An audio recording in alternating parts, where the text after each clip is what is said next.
Secret Service agent Tom Hollenbeck, head of the command center for the president's ski trip, had been trying to reach both details for the last 7 minutes. Sound, this is Birdhouse. Do you copy? Over. Norseman, this is Birdhouse. Do you copy? Over. Communications had been sporadic throughout most of the day. The mountainous terrain, the secluded location of the command center, and the terrible on-again, off-again weather made things extremely difficult. Hollenbeck called out to his assistant, Chris Longo. "Hey, Longo, can't we do anything at all to pump this up?" "For Christ's sake, Tom, what do you think I've been doing for the last 5 minutes?" All right, no need to get pissy, just fix it." "Hollenbeck, if I knew what was wrong, I would have fixed it already." "All right.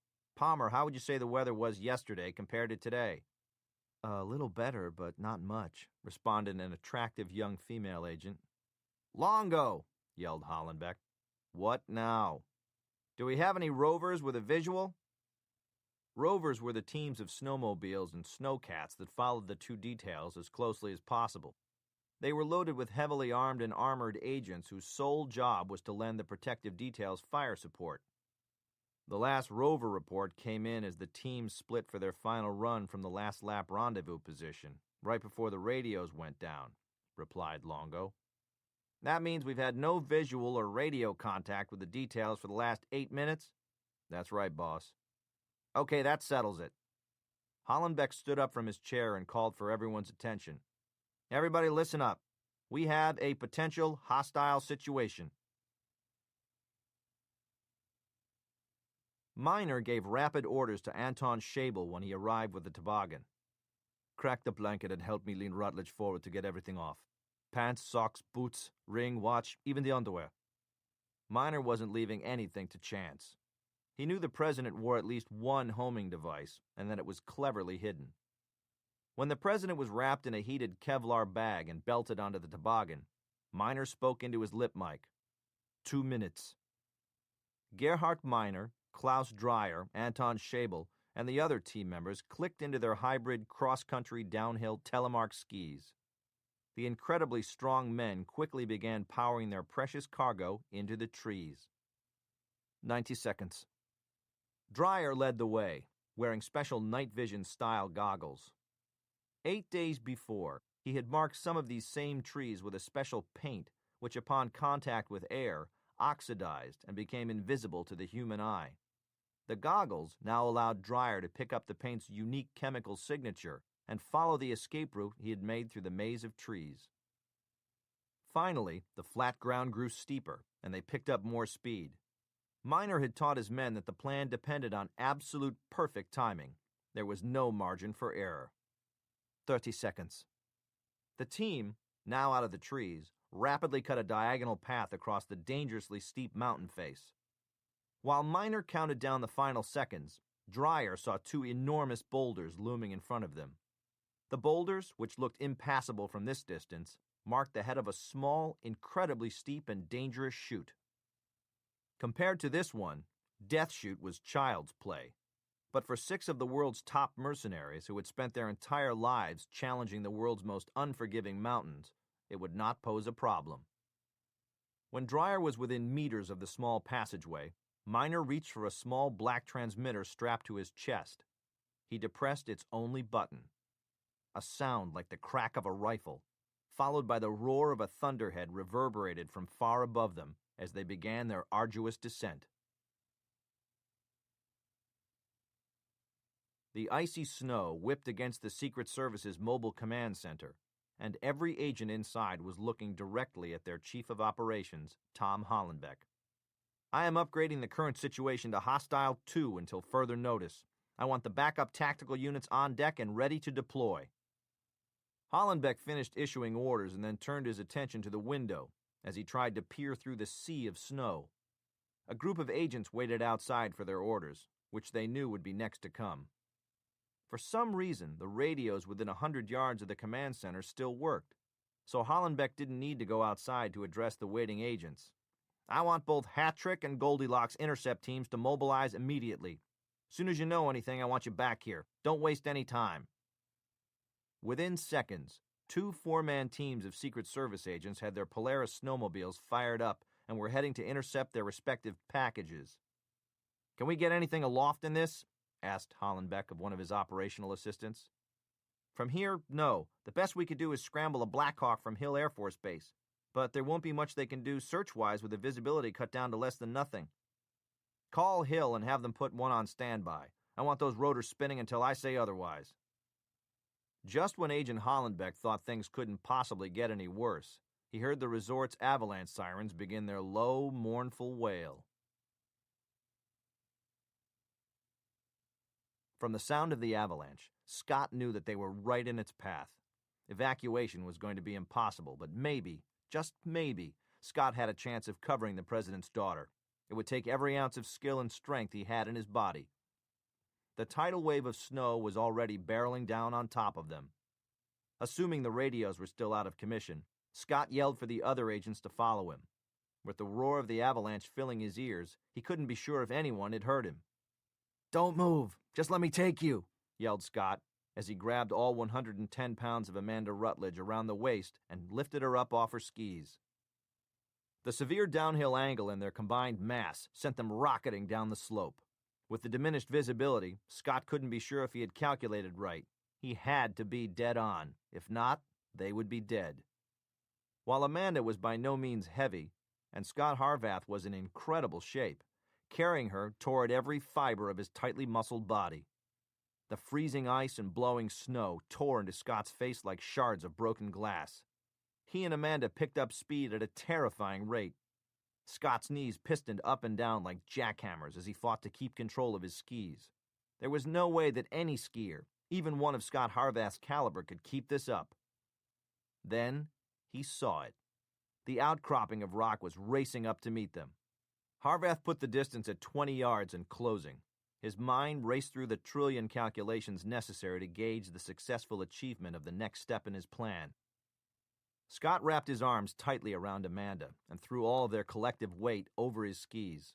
Over and over again they somersaulted with furious speed, each time crashing down hard on Scott's shoulders.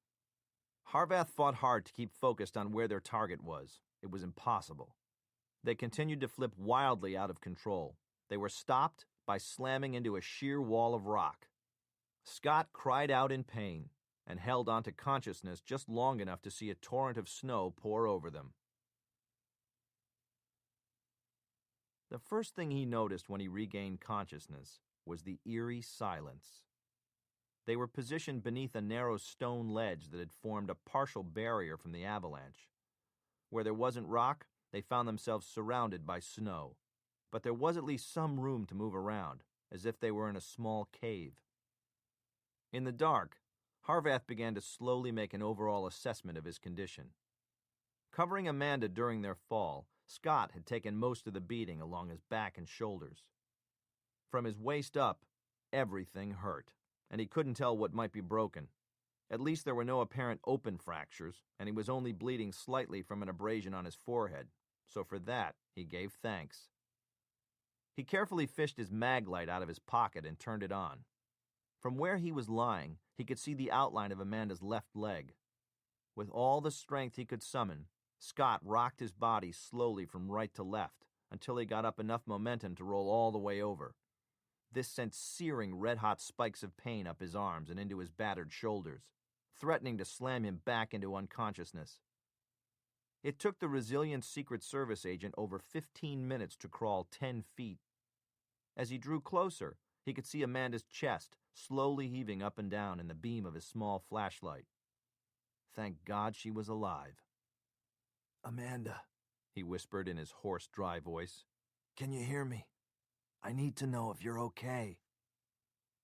Amanda didn't respond, and Scott could no longer resist the syrupy blanket of unconsciousness that had been threatening to overtake him. Tom Hollenbeck had been standing for the last 9 minutes. He couldn't think of sitting down. He needed to pace. The president's life, his daughter's, and the lives of no less than 30 Secret Service agents were in his hands. "Sir," cried Palmer as she came running up to Hollenbeck, "Deer Valley says there was a pretty big avalanche. Several ski patrollers called it in." "How? I thought the radios were down." "Yes, they are. Apparently they used a citizens band radio inside one of their ski patrol huts. The call came through loud and clear." "Palmer, Why do you suppose a CB would work, but not our gear and not Deer Valley's regular radios? The CB uses a different frequency than those used by the Secret Service or Deer Valley. The weird thing is that our gear is much more sophisticated. Everyone else should be having problems, not us. Hollenbeck agreed and tucked that nugget away for later, while he proceeded with the seriousness of the matter at hand. Okay, Palmer. Now, for the $10,000 question. Where did the avalanche begin? According to the ski patrol, it began at Squaw Peak. In anticipation of Hollenbeck's next question, Palmer continued. The slide was on this side of the mountain and would have funneled a wall of snow, ice, and debris directly along the routes of Hattrick and Goldilocks. For the first time in 10 minutes, Hollenbeck sat back down in his chair. With so much that could have gone wrong, Miner's Lions had done an exceptional job. His men deserved their sobriquet. They certainly had the hearts of lions. In assembling the best trained force for hire in the world, Miner had revived Switzerland's illustrious mercenary tradition. Not far from the heart of Lucerne is a majestic monument carved into a sheer rock face. It depicts a lion resting on a shield, bearing the Swiss coat of arms. It pays tribute to the 786 members of the Swiss Guard who died defending King Louis and Marie Antoinette during an attack on the Tuileries in 1792. It seemed only fitting that Miner's men should carry a name that honored their predecessors. It took the Lions 10 minutes to make their descent. When they emerged from the icy crevice, the lead skiers took off their skis and began removing a series of snow-white tarps that hid a phalanx of Skidoo snowmobiles. No words were spoken as time was still a critical element. Dreyer helped Schabel attach the toboggan to the back of one of the snowmobiles, and Miner gave the signal to fire up the machines and move out. Scot Harvath's eyes snapped open wide as a searing bolt of pain spat him back into consciousness. He was deadly aware that with each minute that passed, avalanche survival rates dropped like a stone. Harvath painfully pulled himself to Amanda. She made no sound and continued to breathe in slow, shallow breaths. "Amanda, it's Scot. Can you wake up for me? Say something, honey, come on." He opened Amanda's eyes, expertly shining the maglite into each one.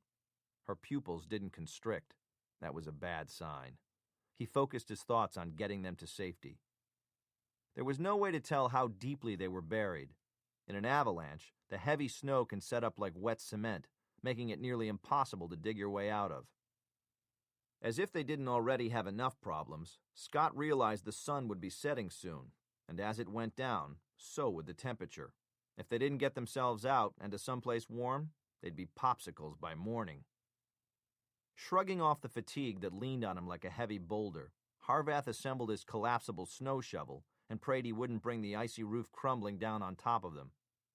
Bending his knees and putting one foot against the rock wall behind him for leverage, Scott began the delicate process of digging out. It was agonizingly slow.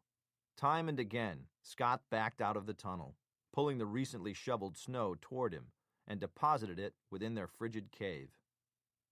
On his 11th grueling trip back into the tunnel, Scott felt the shovel break the surface. He let the crisp plates of frozen snow fall down on him as he dug an exit wide enough to crawl through. A chill wind howled as he pulled himself through, and the snow was falling harder and blowing faster than before. The sun was completely gone, and Scott couldn't make out anything below them.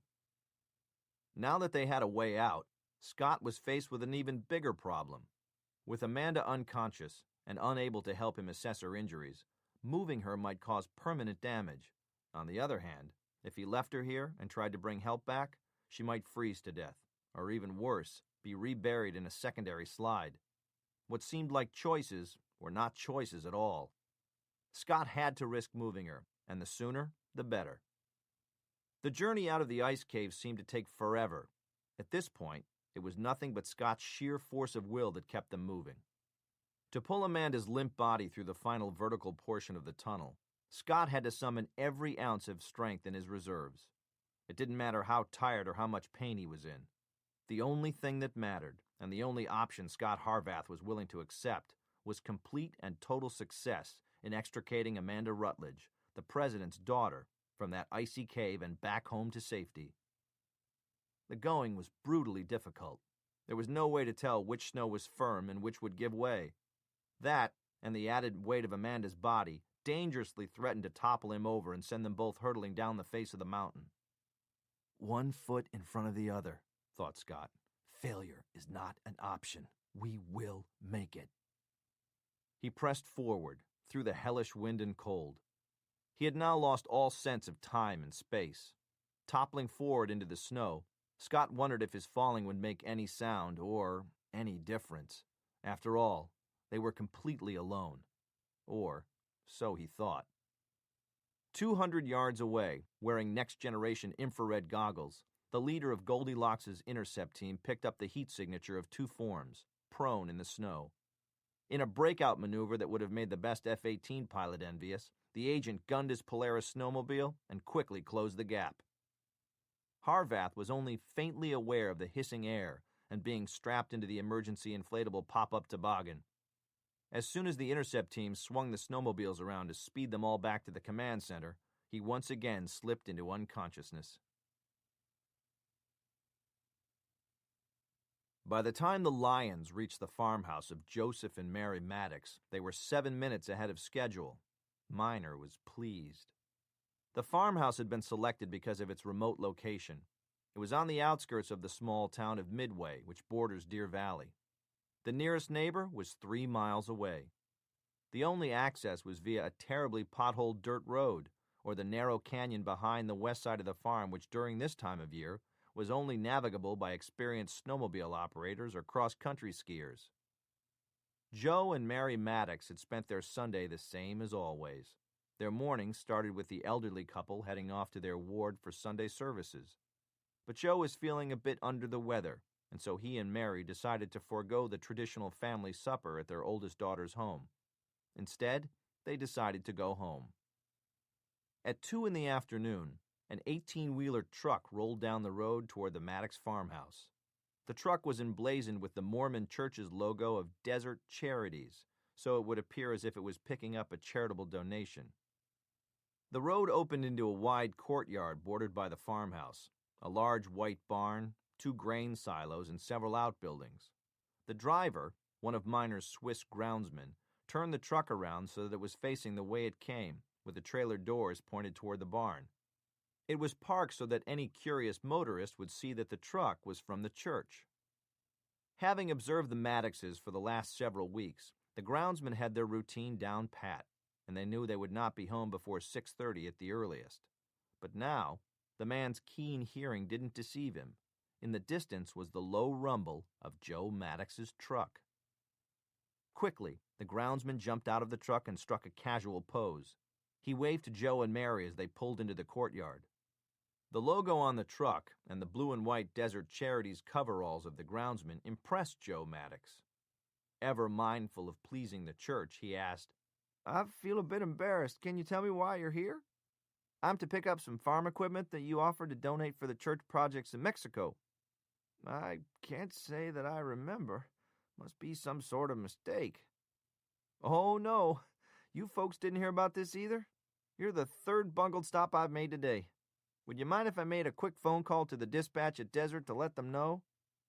This time, it was Mrs. Maddox who spoke. "Of course. You can use the phone in the master bedroom." Joe and Mary Maddox led the groundsman upstairs to a bedside stand on which a touch-tone phone with oversized buttons sat. The groundsman unzipped the top of his coveralls. He pretended to fumble in his breast pocket for something. "I've got that invoice in here somewhere. Probably ought to get a clipboard one of these days." The groundsman stopped fumbling in his coveralls when he found the true item he was looking for. His hand tightened around the butt of a Colt Walther P4. The 9mm was fitted with a silencer, and despite its extended length, he drew it from his coveralls in less than a blink of an eye. This was the part that he enjoyed the most, the expressions on his victims' faces when they knew death was only seconds away. But this couple just stood there, as if they were watching it happen to someone else on television. After, he washed his hands in the small guest bathroom, careful not to leave any fingerprints. The groundsman went outside to unload the contents of the semi into the barn. With the truck unloaded, there was nothing for him to do but come inside and wait for Miner and his fellow Lions. The small family room was warm, and its large window provided the groundsman as good a view as possible through the blowing snow of anyone coming up the driveway. He turned the television on and tuned it to a station with an American football game. Halfway through the third quarter and a pack of cigarettes later, the groundsman began to feel the telltale signs of his low blood sugar level. From a pocket in his coveralls, he withdrew a Nestle's chocolate bar and broke it into perfect little squares, calculating how many he might need to keep his blood sugar up for the rest of the day. He lay the silver foil with its purple and white wrapper on his lap and put a piece of the creamy milk chocolate into his mouth. He sucked on it slowly, savoring it as he closed his eyes. Then, the groundsman's ears picked up the high-pitched whine of snowmobiles. He looked at his watch. Miner and his men were ahead of schedule. He quickly folded the candy's wrapper around the remaining chocolate and gathered up the pieces that had fallen on the floor. Using his handkerchief, he took the half-filled water glass he had been using to ash his cigarettes and flushed the contents down the toilet. He rinsed the glass from the kitchen tap and returned it to a drying rack next to the sink.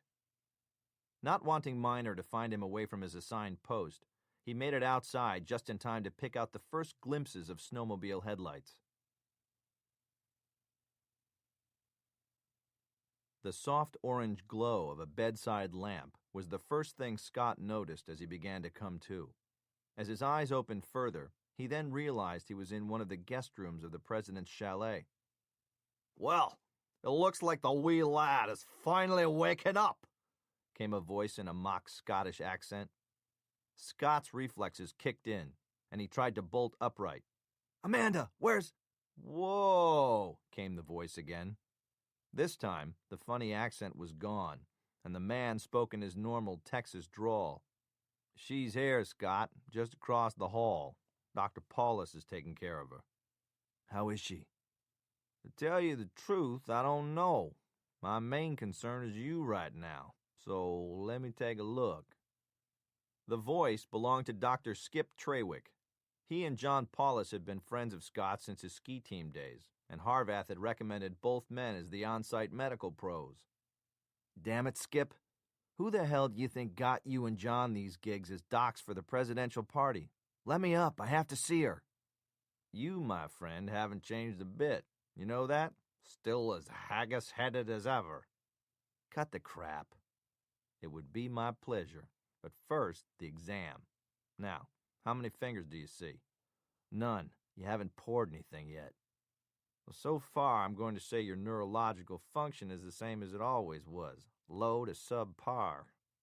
"Yuck, yuck, yuck. Come on, Skip. I want to peek in on her. I have to know how she is." "As soon as I'm finished, any areas of severe pain?" "Yeah, right in my ass. I'm going to give you to the count of 3 to help me out of this bed, or I'm going to—" "Alive and kicking. That's a good sign, isn't it, Dr. Trawick?" asked Tom Hollenbeck as he made his way over to the bed. "Maybe. The patient, though, claims to have a pain in the ass," replied Dr. Trawick. "The patient is a pain in the ass," said Hollenbeck sternly. "Harvath, none of this tough guy stuff. You just lay there and let the doc take a look at you. We got a very serious situation on our hands right now, so get focused." "I'm sorry, Tom. You're right." Harvath stifled a groan as Dr. Trawick leaned him forward. His hospital gown was open in back, and Hollenbeck saw what looked like a topographical map of green, blue, and yellow islands of bruises which covered his back and shoulders. "Holy shit! You sure you're up to this?" asked Hollenbeck. Trawick said, "I'm going to shoot some adrenaline into your IV, Scott, and that should give you a little more strength." Hollenbeck waited until the doctor had finished before he launched into a series of questions and recorded everything on tape for later transcription. Scott ran down the list, from seeing the president at the last lap to getting Amanda to safety. Occasionally, Dr. Trawick broke in with questions that showed that Scott had problems with some short-term memory questions, such as, what hotel are you staying in, what airline did you fly to Utah on, and when was your last visit to the White House? When he was finished recounting his tale, the room was completely silent. After a moment, Dr. Trawick let out a long whistle. You know how lucky you are to be alive, boy? He asked. Yeah, I know. I worry, though, about the short-term memory loss. I don't know how much is gone. Scott ignored Skip and turned to Hollenbeck and asked, What's the status on the others? The President, Harp, Maxwell. Hollenbeck inhaled deeply before he outlined what he knew. He finished with, At this point, there is no status. The radios are still down, and you and Amanda are the only ones we've recovered. Dr. Trawick cleared his throat, indicating that he was through with his examination. Scott and Agent Hollenbeck both turned to look at him. Well, there's no question that you took quite a beating. I'm still amazed that all things considered you didn't break anything. In light of what happened, your injuries are relatively minor. Good, then I can hold on a second. I'm not finished. When I say your injuries are minor, that doesn't mean they aren't serious. While nothing appears to be broken, you might have a few cracked ribs. What I am most concerned about here is your head trauma. So for the time being, you are staying put. Thanks all the same, Doc, but I plan on going back out there to help in the search. They need every live body they can get. You're not going anywhere. Your body is of no use to anyone in this condition. Beyond the total fatigue and exhaustion you've suffered, there's also some frostbite and mild hypothermia. Any average person probably would have died out there. Your survival says a lot about your training and will to live. I repeat, you are one lucky SOB. Are you finished now? Because I've got stuff I've got to do, said Scott as he tried to raise himself off the bed. Lie down, barked Hollenbeck. That's an order. Harvath, why do you insist on being such a jackass sometimes? Tom, with all due respect, be realistic. A crackle followed by Hollenbeck's call sign over the CB radio clipped to his belt prevented him from arguing any further with Scott, and he raised his hand for silence in order to listen. Birdhouse, this is Hermes. We've got something. Over. Copy, Hermes. What's the situation? Over. Birdhouse, it appears we've recovered 2 agents from Hattrick's detail. We're extricating them as we speak. What's their condition? Over. Birdhouse, Hattrick's agents are down. Unnatural causes. I repeat, unnatural causes. Hermes, this is Birdhouse. Tell your team to sweep and reap. I repeat, your team is to sweep and reap. As Hollenbeck completed his commands, he turned back to see Scott trying to get out of bed. Trawick, I want a guard on this door. He doesn't leave. Harvath was only able to squeeze out a couple of words of protest before Hollenbeck ran out of the room and slammed the door behind him. Scott knew he was licked, at least for now. Miner once again looked at his watch. Everything was still going according to schedule. Every phase of the operation brought with it new challenges and potential pitfalls.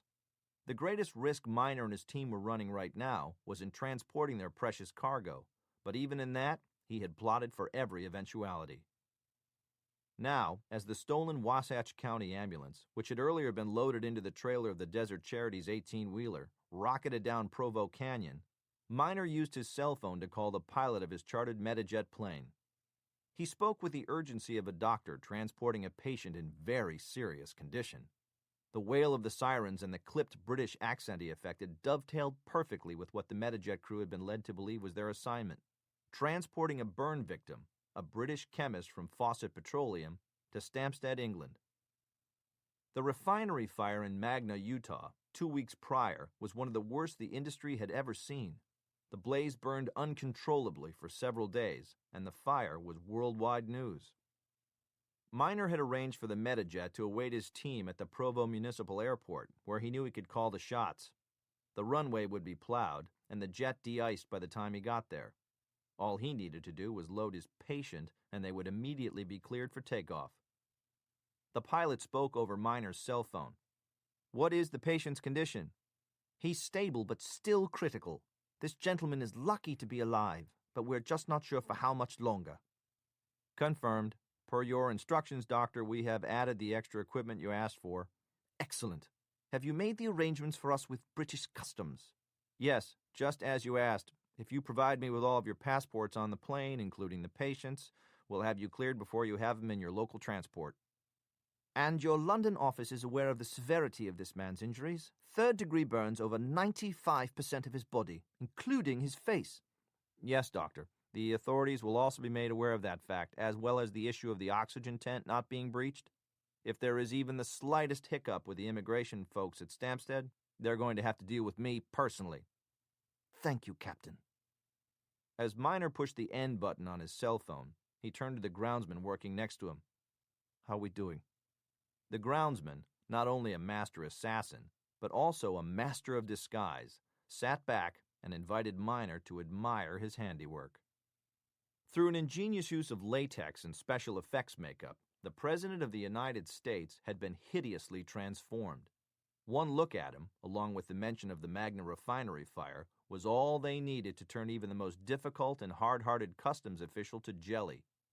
The unbreachable oxygen tent, complete with a patient that in no way could match his photo in the false British passport Miner carried for him, would get them waved right through the security of England's Stampstead Airport. Of that, he was sure.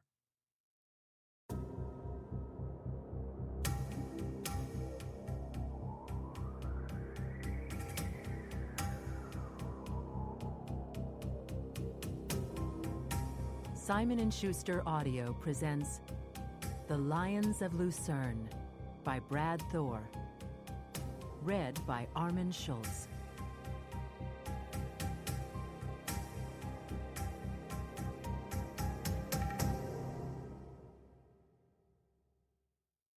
Fawcett strode across the polished floor in his monogrammed Stubbs and Wooten opera slippers.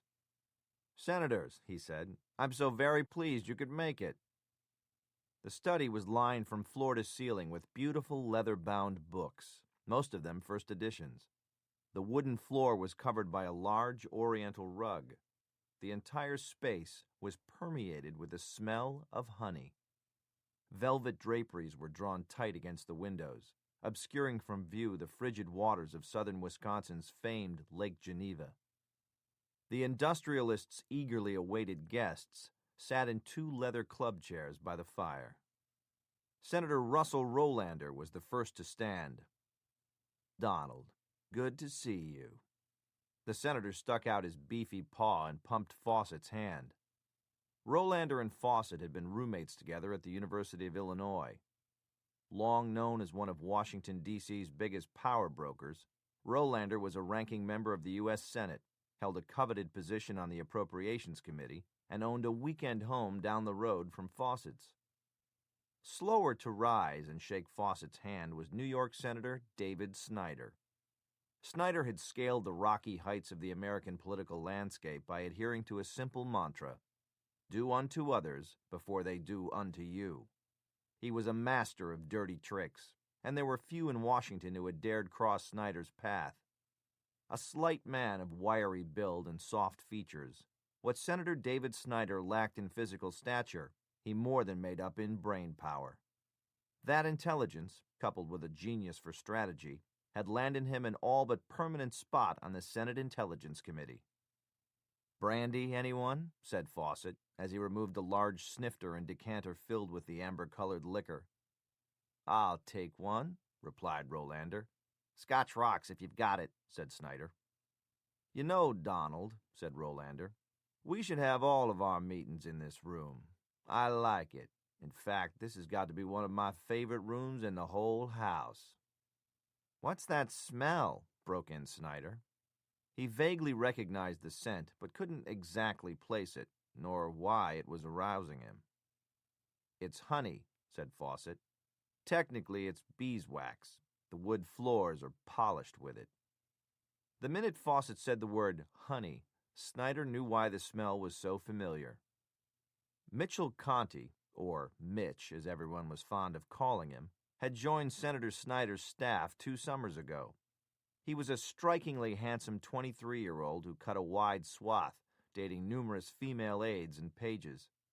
To any outside eyes, Mitch Conti was into women only, but David Snyder knew better.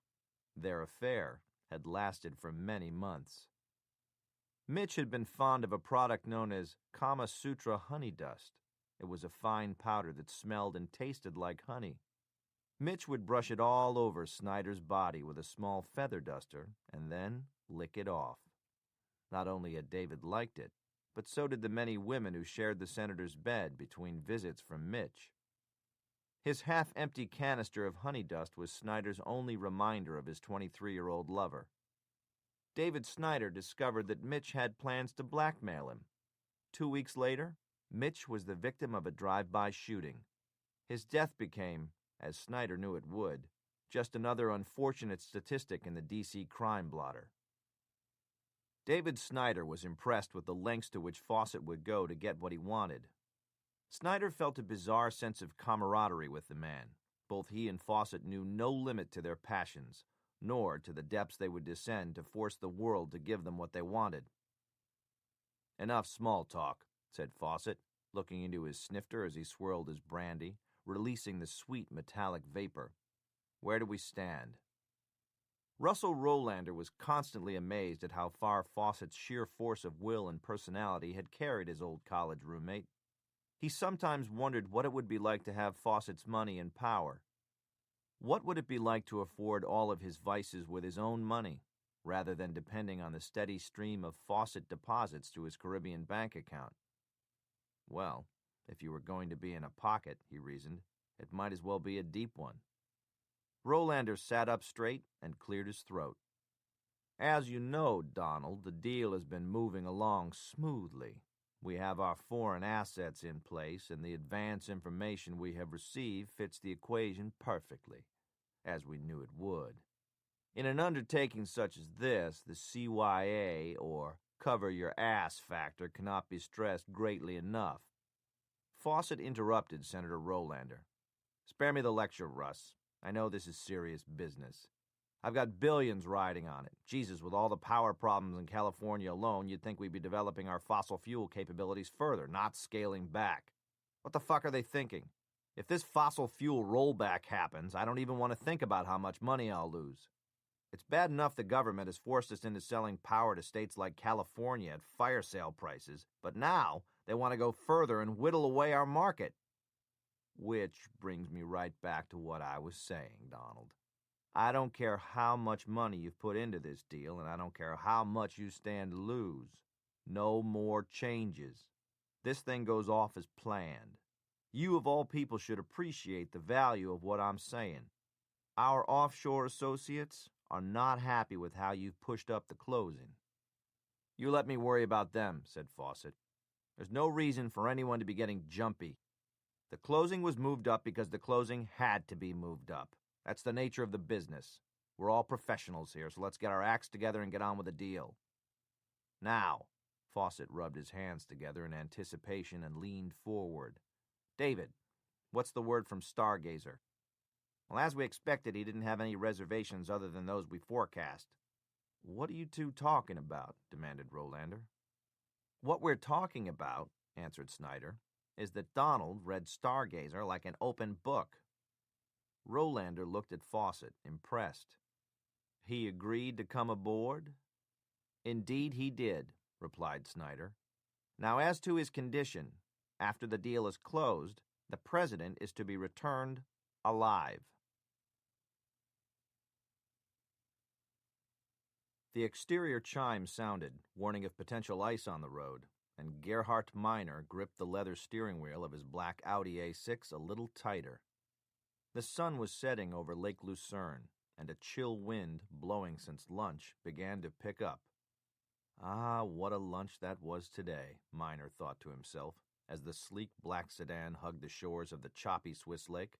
It was absolutely exquisite.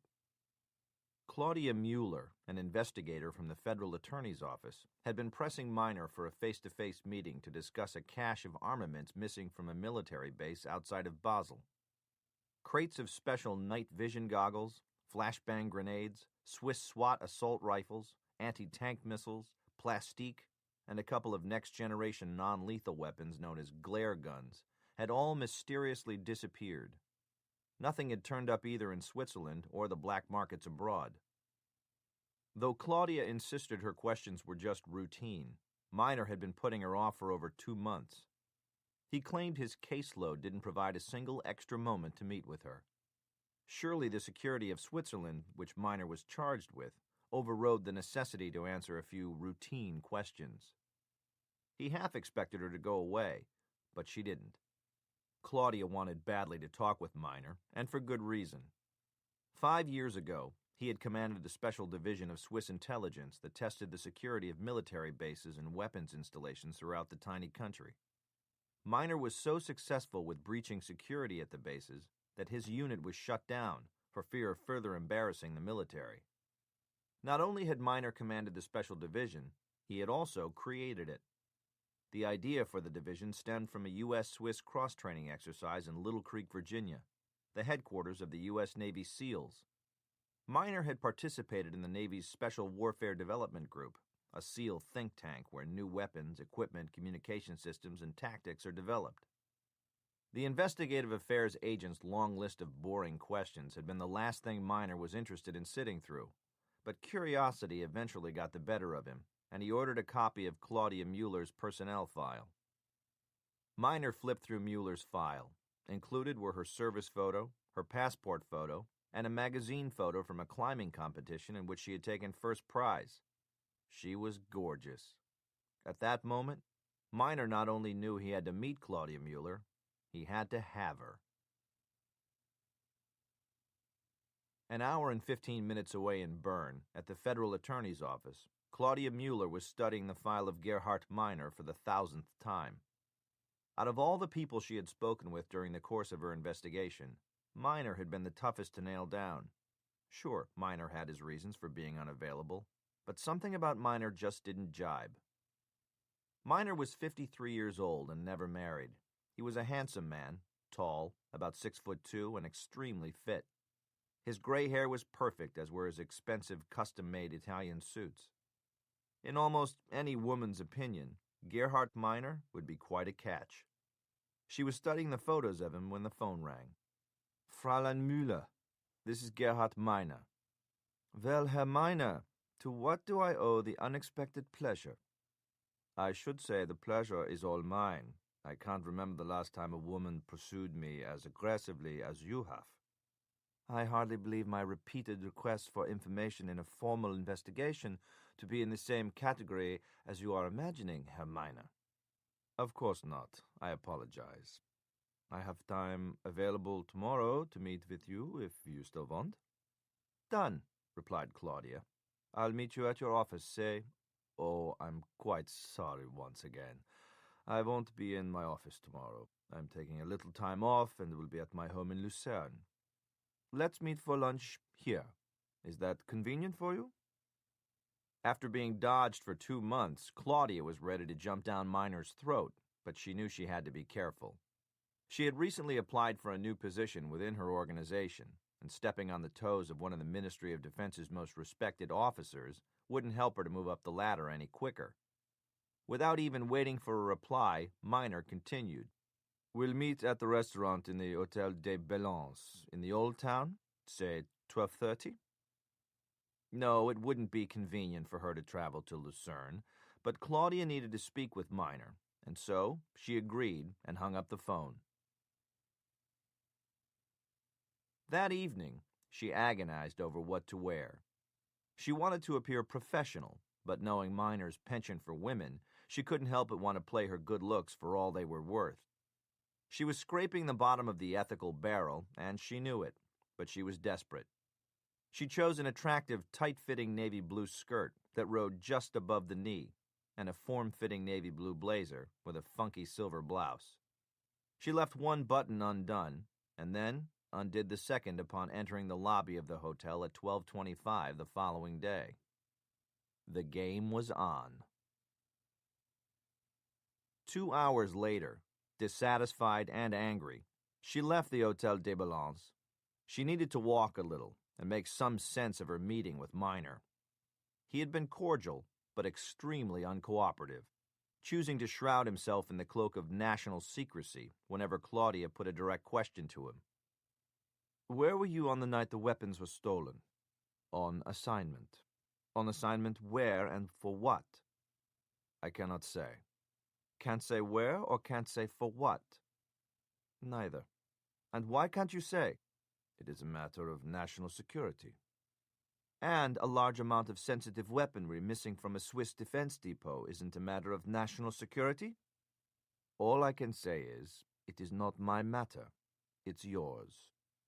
Herr Miner, is it that you can't tell me your whereabouts on the night in question, or is it that you just won't?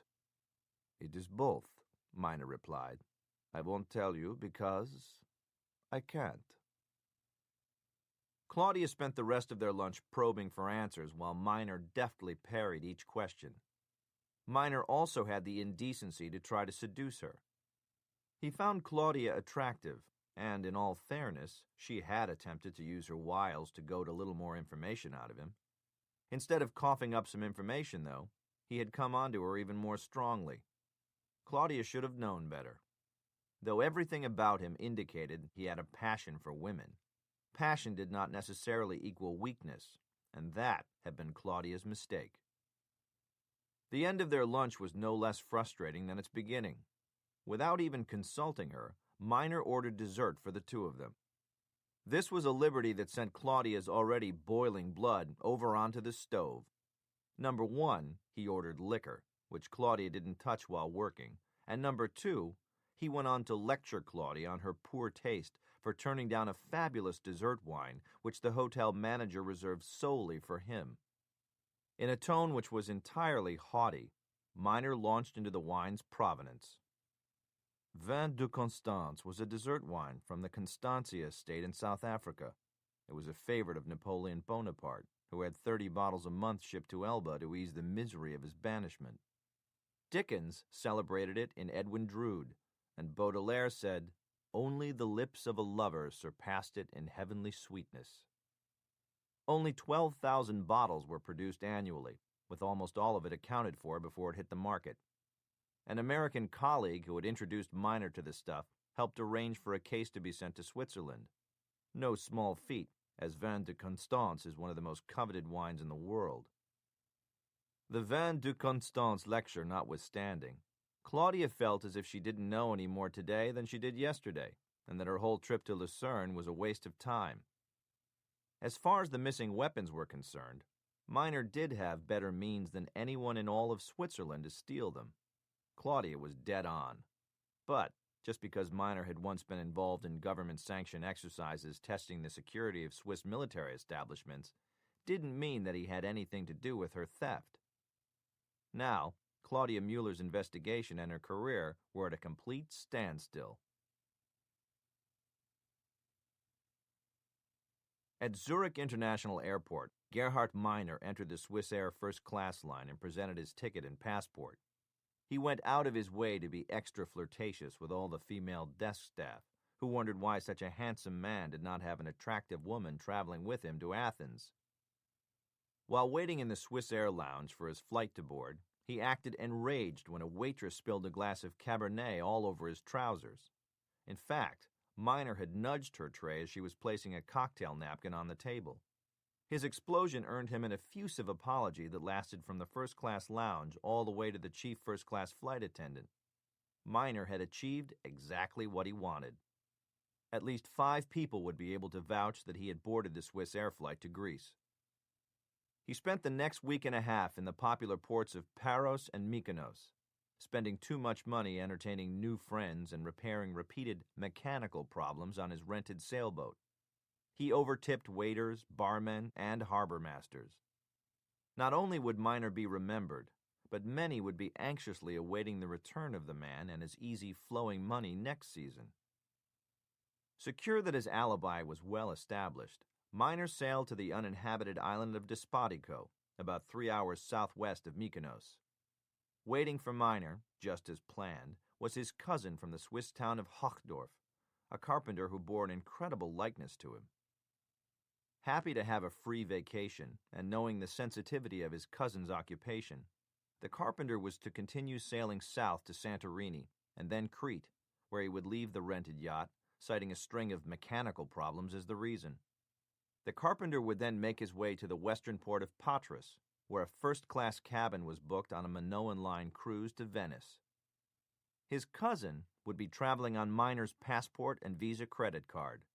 The plan was for him to spend a week in northern Italy before proceeding via train to France. After a week in France, the carpenter would take a final overnight train back to Switzerland, where he was to place Miner's passport in a manila envelope with the canceled train tickets, credit card receipts, and other odds and ends he had been told to accumulate. The envelope was addressed to a post office box in Lucerne and stamped with more than enough postage. When the train arrived in Bern, the carpenter would mail the envelope from the train station post box before catching his connecting train back to Hochdorf. With eyewitnesses, customs records, and a credit card trail that would lead through 3 European countries all but guaranteed, Miner entered Turkey from Greece with a false Maltese passport as part of a tour group, feeling quite confident that his alibi, if ever needed, would be airtight. 24 hours later, the people seated in the airline's waiting area paid no attention to the rumpled Western European businessman who sat reading a day-old copy of the International Herald Tribune. Disguised with blonde hair, a full beard, blue contacts, and padding which made him appear an extra 20 kilos overweight, Miner was now traveling on a Dutch passport as Henk van den Heuvel of Utrecht. He sat reading an article he had found quite by chance. It dealt with the upcoming ski vacation United States President Jack Rutledge was to take with his 16-year-old daughter Amanda, and what it would cost American taxpayers. As first-class passengers were welcomed aboard Flight 7440 from Istanbul to New York, Miner folded the newspaper under his arm and made his way toward the gate thinking, "They have absolutely no idea what this trip is going to cost." Scot Harvath and Amanda Rutledge shuffled up to the chairlift to begin their ride up to Deer Valley's Squaw Peak. The snow had been falling steadily for a week, and today, in particular, it was really coming down. Visibility was extremely low, and conditions worried Scott enough that he had suggested to the president that he and his daughter take the day off. Regardless of what Scot Harvath, the head of the presidential advance team, said, Rutledge made it clear that he and Amanda had come to ski, and that's exactly what they were going to do. Unfortunately for his ski plans, the coalition the president had cobbled together to get his fossil fuel reduction bill through Congress, the bill that signaled a financially devastating blow for the major oil companies, but would breathe long overdue life into America's alternative energy sectors, was starting to crack. The president's constant hand-holding of key swing voters was absolutely necessary if he was to see his legislation through. The predicted turnover in the upcoming congressional election spelled doom for the president's pet project. The simple fact was that this bill could only pass in this session. Even though he had already shortened the length of the vacation before leaving D.C., the president was thinking about returning even earlier now. Scott understood the man's desire to get in as much skiing and quality time with his daughter as possible before returning to the capital. Before joining the SEALs and subsequently being recruited into the Secret Service, Scott had been quite an accomplished skier and had won a spot on the U.S. freestyle team. He spent several years on the team, which trained right here in Park City, Utah. He did extremely well on the World Cup circuit and was favored to medal in the upcoming Olympics. When Scott's father, an instructor at the Navy SEAL BUD/S training facility in their hometown of Coronado, California, died in a training accident, Scott chose to follow in his father's footsteps. After graduating college cum laude, he joined the SEALs and was tasked to Team 2, known as the Cold Weather Specialists, or Polar SEALs. His SEAL training had taught Scott that what the mind believes, the body will achieve. Scott knew that it was not only his familiarity with Park City, but also his background and experience which were key factors in his being selected to lead this presidential advance team. He also knew that was why President Rutledge agreed to indulge his daughter's request for Scott to ski on her protective detail today and give her pointers. Amanda was overjoyed, and despite the weather, she felt the day had been perfect. Scott's radio crackled, interrupting their conversation. He held up his hand to let Amanda know he was listening to his earpiece. "Norseman, this is sound. Over," came the scratchy voice via Scott's Motorola. Norseman was the call sign Scott had picked up in the SEALs, which had remained with him ever since. At 5 feet 10 and a muscular 160 pounds with brown hair and ice blue eyes, the handsome Scot Harvath looked more German than Scandinavian. In fact, the call sign didn't derive from his looks. but rather from a string of Scandinavian flight attendants he had dated. The voice on the other end of Scott's Motorola, identified as Sound, was the head of the president's protective detail, Sam Harper. Harper had taken Scott under his wing when he joined the team at the White House. The head White House Secret Service agent, who Harper and Scott both reported to, was William Shaw, call sign Fury. When you put Harper together with Shaw, you got the Sound and the Fury, and anyone who had ever screwed up on their watch knew exactly how appropriate that title was. Communications had been fine over the past week, but for some reason the radios were cutting in and out today. Maybe it was the weather. "This is Norseman. Go ahead, Sound. Over," said Scott via his throat mic. "Norseman, Hattrick wants to know how Goldilocks is doing. Over." When the then Vice President Rutledge came into office after having been named one of D.C.'s sexiest politicians 3 times, the hockey-inspired nickname Hat-Trick, meaning 3 goals, became an inside joke among the people who knew him. Though Jack Rutledge found the media's attention on his looks somewhat embarrassing, he didn't object to the nickname, and so, via the Department of Defense, who issues the presidential and vice presidential code names, it stuck. After the president's wife passed away, word quietly spread among White House staffers that the president would not seek to return to Pennsylvania Avenue for a 4th time. The code name had turned out to be aptly prophetic. Amanda's code name, on the other hand, was an obvious call. With her long, curly blonde hair, she had been called Goldilocks for as long as anyone in the White House could remember. "Sound, Goldilocks is shipshape. Over." "Roger that, Norseman. The lift's closed to the public at 16:30. That's 20 minutes from now. Hattrick wants to know if Goldilocks wants to keep going or if we should wrap it up. Over." Scott turned to Amanda. "Your dad wants to know if you want to have them keep the lift open for us, or if you want to make this the last run, and we'll ski back to the house." "My toes are getting kind of cold. I think I've had enough skiing for today. Let's make this the last run." "Sound. Goldilocks wants to wrap." "Roger that, Norseman. Hattrick concurs. Let's meet at the last lap. Over." "Last lap. Roger that, Sound. Norseman out." When Scott, Amanda, and their security detail reached the meeting point known as the last lap, the president, Sam Harper, and the rest of the team were already waiting for them. "Hi, sweetheart," said the president, as his daughter skied up and he gave her a hug. "How's your skiing coming along?" "Mr. President," said Scott, "Amanda has come a long way this afternoon. I think she could take us all down Death Chute if she wanted to." "Death Chute?" said Amanda. "You've got to be nuts. I wouldn't even snowplow down that thing." Several of the Secret Service agents laughed nervously. Death Chute was one of the most difficult of the off-piste chutes that fed back to the area where the presidential party was staying. The home the president was using was located in the ultra-exclusive Deer Valley community known as Snow Haven. The Secret Service agents' nervousness was well-founded. Death Chute required a tremendous amount of skill to navigate, and would be a nerve-wracking challenge for even the best of them. Not only were there lots of rocks and steep vertical drops, but as the piste began to flatten out before dropping off again, there was a wide plateau filled with trees. Quite an accomplished skier, the president loved tackling a new chute each day on his way back to the house. He skied easy runs with his daughter in the mornings, and then they split up after lunch so he could ski the more difficult trails.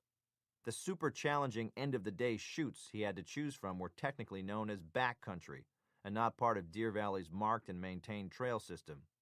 Therefore, the chutes had not required a lot of work for the Secret Service to secure. All of the routes feeding into these chutes were simply made off-limits to any other skiers. As the president's confidence grew, so did his desire to tackle harder chutes.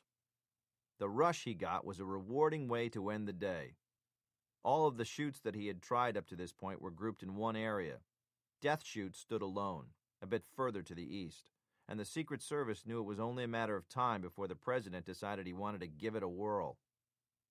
The only person who could have possibly given him a run for his money on Death Chute was Scott, and he was skiing with Amanda's detail today. Amanda would take the long, easy way down, as she had all week. That was okay. The last thing the president wanted was for his daughter to get hurt. "So, honey," began the president, "what do you think? You take the high road and I'll take the low road and I'll be sipping hot chocolate afore ye? I might beat you yet, yelled Amanda as she shot down the safer route. Scott, Secret Service agent Maxwell, and the rest of his team took off, quickly catching up with Amanda. A few minutes later, looking off toward Death Chute, Scott could see the president and his detail still making their way down.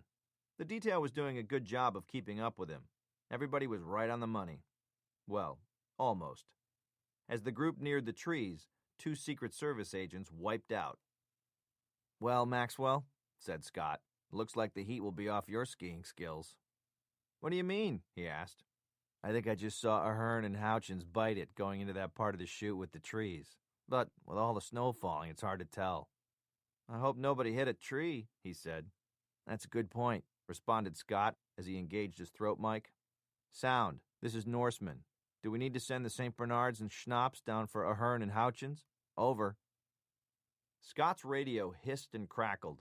There was no response. He tried again. If either of them blew their knees, I've got a buddy here who's a great surgeon. Tell Ahern and Houchins I'll split the commission with them if they use my guy. Over. He waited longer this time, but there was still nothing but static. Scott decided to change frequencies to the direct channel with the Secret Service command posts. Birdhouse, this is Norseman. Come in. Over. Scott pressed the earpiece further into his ear, but all he got was crackling static. Birdhouse, repeat. This is Norseman. Can you read me? Over. More static. What do you think? Said Maxwell. I don't know, and I don't want to cry wolf to the rest of Goldilocks' detail just yet. I'll try my Deer Valley radio. Scott tried 3 times to raise Deer Valley's ski patrol, and then tried Deer Valley's operations station. There was no response. All of the radios were completely down. Scott let out a loud whistle, catching the attention of the rest of the detail agents, and gave them the harden up command by waving his gloved index finger in a high circle the wagons motion above his head. In a matter of seconds, Amanda's protective detail had her completely surrounded. The men's eyes never stopped surveying the area as Scott explained that he had seen 2 of the president's detail agents go down, and all radio communication was dark. Operating procedure dictated that they take the fastest and safest route back to the command center immediately. With the loss of radio contact, Birdhouse would already have scrambled intercept teams to recover both details as quickly as possible. Scott smiled reassuringly at Amanda and gave the order to move out. The detail dropped over the icy lip into the steep bowl. The wind grew more fierce and sent sharp blasts of snow into their faces. Amanda was slow, but at least she was moving forward. It was terrifying for her, but to her credit, she was doing everything Scott had taught her. It looked like they were going to make it without incident. Then, the detail heard what sounded like the crack of a rifle, followed by the low rumble of a thunderhead. Scott had been around mountains too long not to recognize that sound. Avalanche. Despite his form-fitting winter assault fatigues, lined with a revolutionary new weatherproof thermal composite, Hassan Youssef laid in his coffin of snow and shivered. He had been one of the toughest kids growing up in his balmy South Lebanon village and was now one of the Middle East's finest snipers. Cradling the high-tech glare gun in his gloved hands, Youssef readied himself to spring from his snowy grave. The idea behind the non-lethal laser weapon was to use it to temporarily blind and disorient an enemy. Temporarily was all the team needed. Buried completely from view in several more snowy crypts nearby, Gerhard Miner and 5 more of his Lions were about to undertake the most daring mission of their lives. 3 squelch clicks came over Hassan Youssef's earpiece, signaling that the last members of the President's Secret Service detail were entering the heavily treed area. Springing from his icy hideaway, Youssef began pulsing his glare gun, as his team member, Klaus Dreyer, did the same 20 meters away. The results were exactly as planned. Even with their UV protective ski goggles, the entire protective detail, including the president, were completely blinded and disoriented. Not knowing where their fellow agents were, and more importantly where the president was, every single agent, weapon drawn or not, was rendered not only totally useless, but helpless as well. Youssef gave the go command over his lip mic as he switched off the safety of his silenced submachine gun. He had already shot 2 Secret Service agents before the team sprang from their hiding places.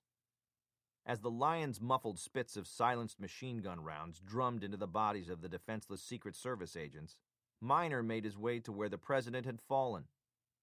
As Miner helped the president sit up, he placed a copy of USA Today on the man's chest. Miner shot several quick Polaroids and then, with a pair of trauma scissors, began to cut through the left sleeves of the president's clothing. "Toboggan! Where is that toboggan?" Miner yelled. The president called out, "Harper, what's happening?" "There's been an accident, Mr. President," responded Miner in perfectly accented English. "You need to remain still while we start an IV." "Who are you? Where's Harper? What's happened to my eyes? I can't see." "Please, Mr. President, just lie back." "Good." From his pack, Miner pulled out a bag of saline solution and began an IV on the president. Without delay, Miner filled a syringe with a strong sedative and piggybacked it into the IV line. The effect was almost instantaneous. The president's eyes closed and his body went limp. As one of Miner's men towed an all-white transport toboggan over to him, Dreyer made his way to Hassan Youssef. Youssef was standing over a Secret Service agent. "Klaus, this is Sam Harper, head of the President's protective detail." Though Harper couldn't see who was speaking, he knew the Middle Eastern accent didn't belong to anyone on his team. "Yeah, I'm Sam Harper, and whoever you are, you're in a lot of trouble." "Typical American arrogance, even in the face of death." Youssef squeezed off a 3-round burst into the agent's head.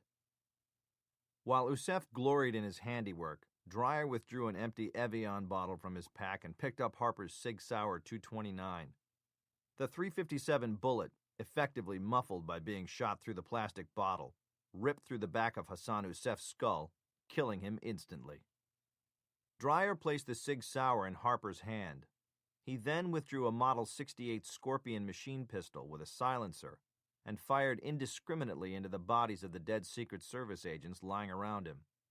He blew through 2 more 20-round magazines before placing the Scorpion on the ground next to Youssef and shouldering the dead man's glare and machine guns. The waters were now sufficiently chummed.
"20 minutes later, Scott headed over to the wing that contained the avalanche control office.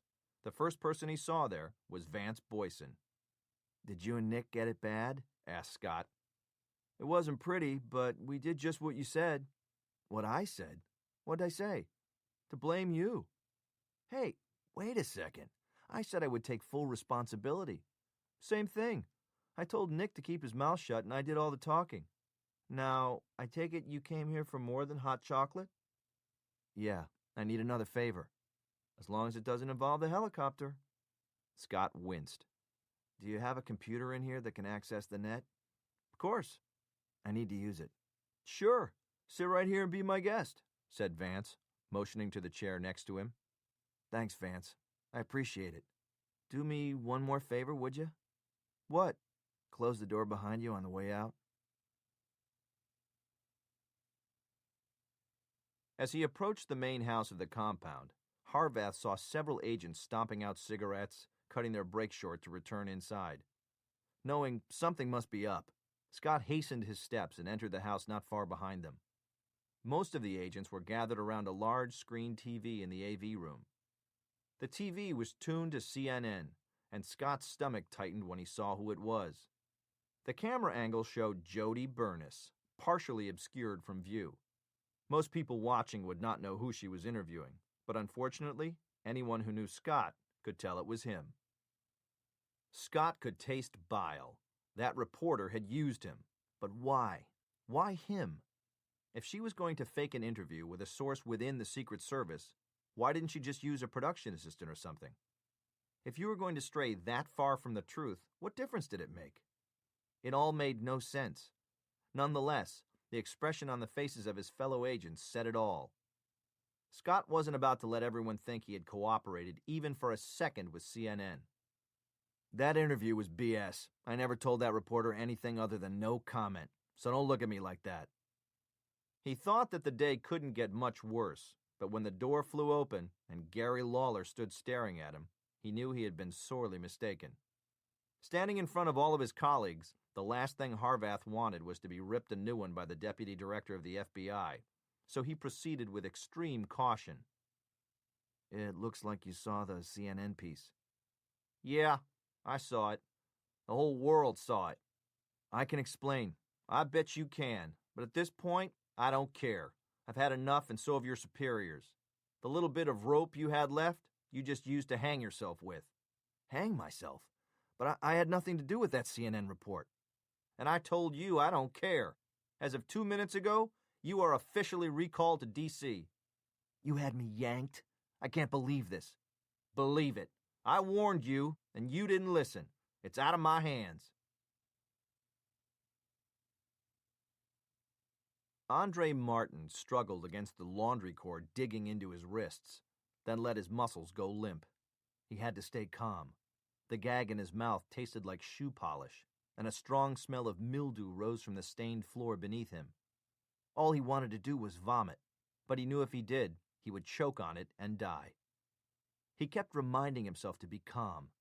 The uncomfortable hog-tie position in which he was restrained threatened to drive him insane. He closed his eyes and tried to focus on what had happened. When David Snyder opened the bedroom door, Andre hadn't seen the hypodermic in his hand. By the time he did, it was too late. Andre never had a chance of avoiding the tranquilizer. Like a cat playing with a mouse, David Snyder couldn't deny himself the opportunity of toying with Andre. While he waited for the drug to take full effect, he asked him why he had been following him and why he had listened in on the phone call. To his credit, Andre was quite clever. You've been distant lately. I thought you might be seeing someone on the side. Then why didn't you confront me with it? I wanted to be sure. I didn't want to look stupid if I was wrong. Is that really it? Or do you have another reason for following me? Andre now sat on the floor. The drugged man's mouth hung slack, and a silvery stream of drool ran from the corner. The senator slapped him to get his attention. What do you have to say? A little prick, that's all it was. That's all he was. A little prick from a little prick with a little prick, said Andre as he started laughing. Enraged, Snyder landed a blow to the side of his head, which stopped the laughing as Andre Martin fell unconscious. The flight to D.C. was the quickest Harvath had ever had. He slept the entire way. Now, he hopped into a cab and headed for his apartment in Alexandria.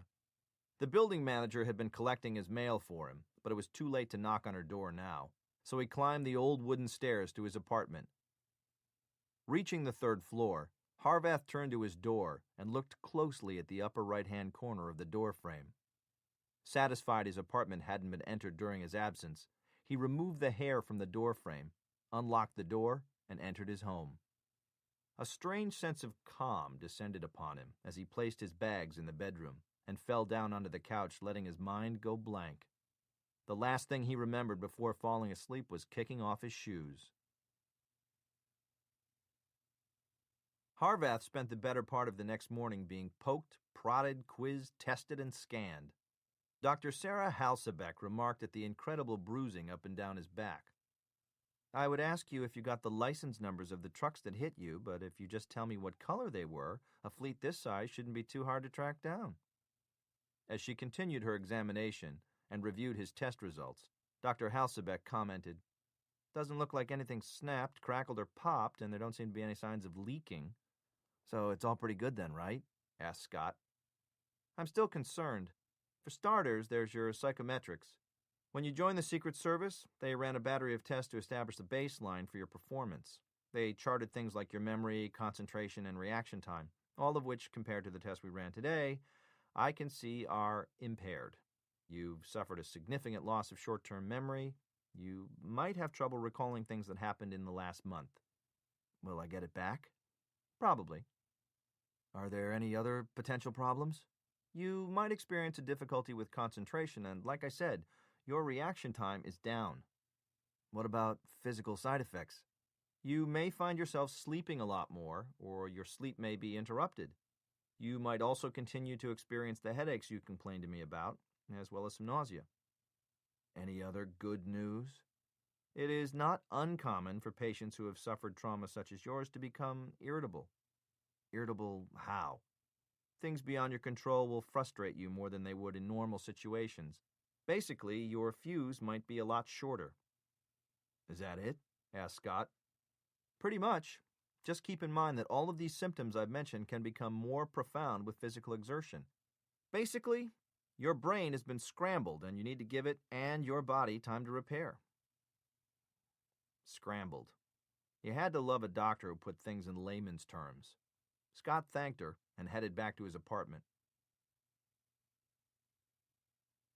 In the darkness of sleep, Scott could make out that his pager and phone were going off at the same time.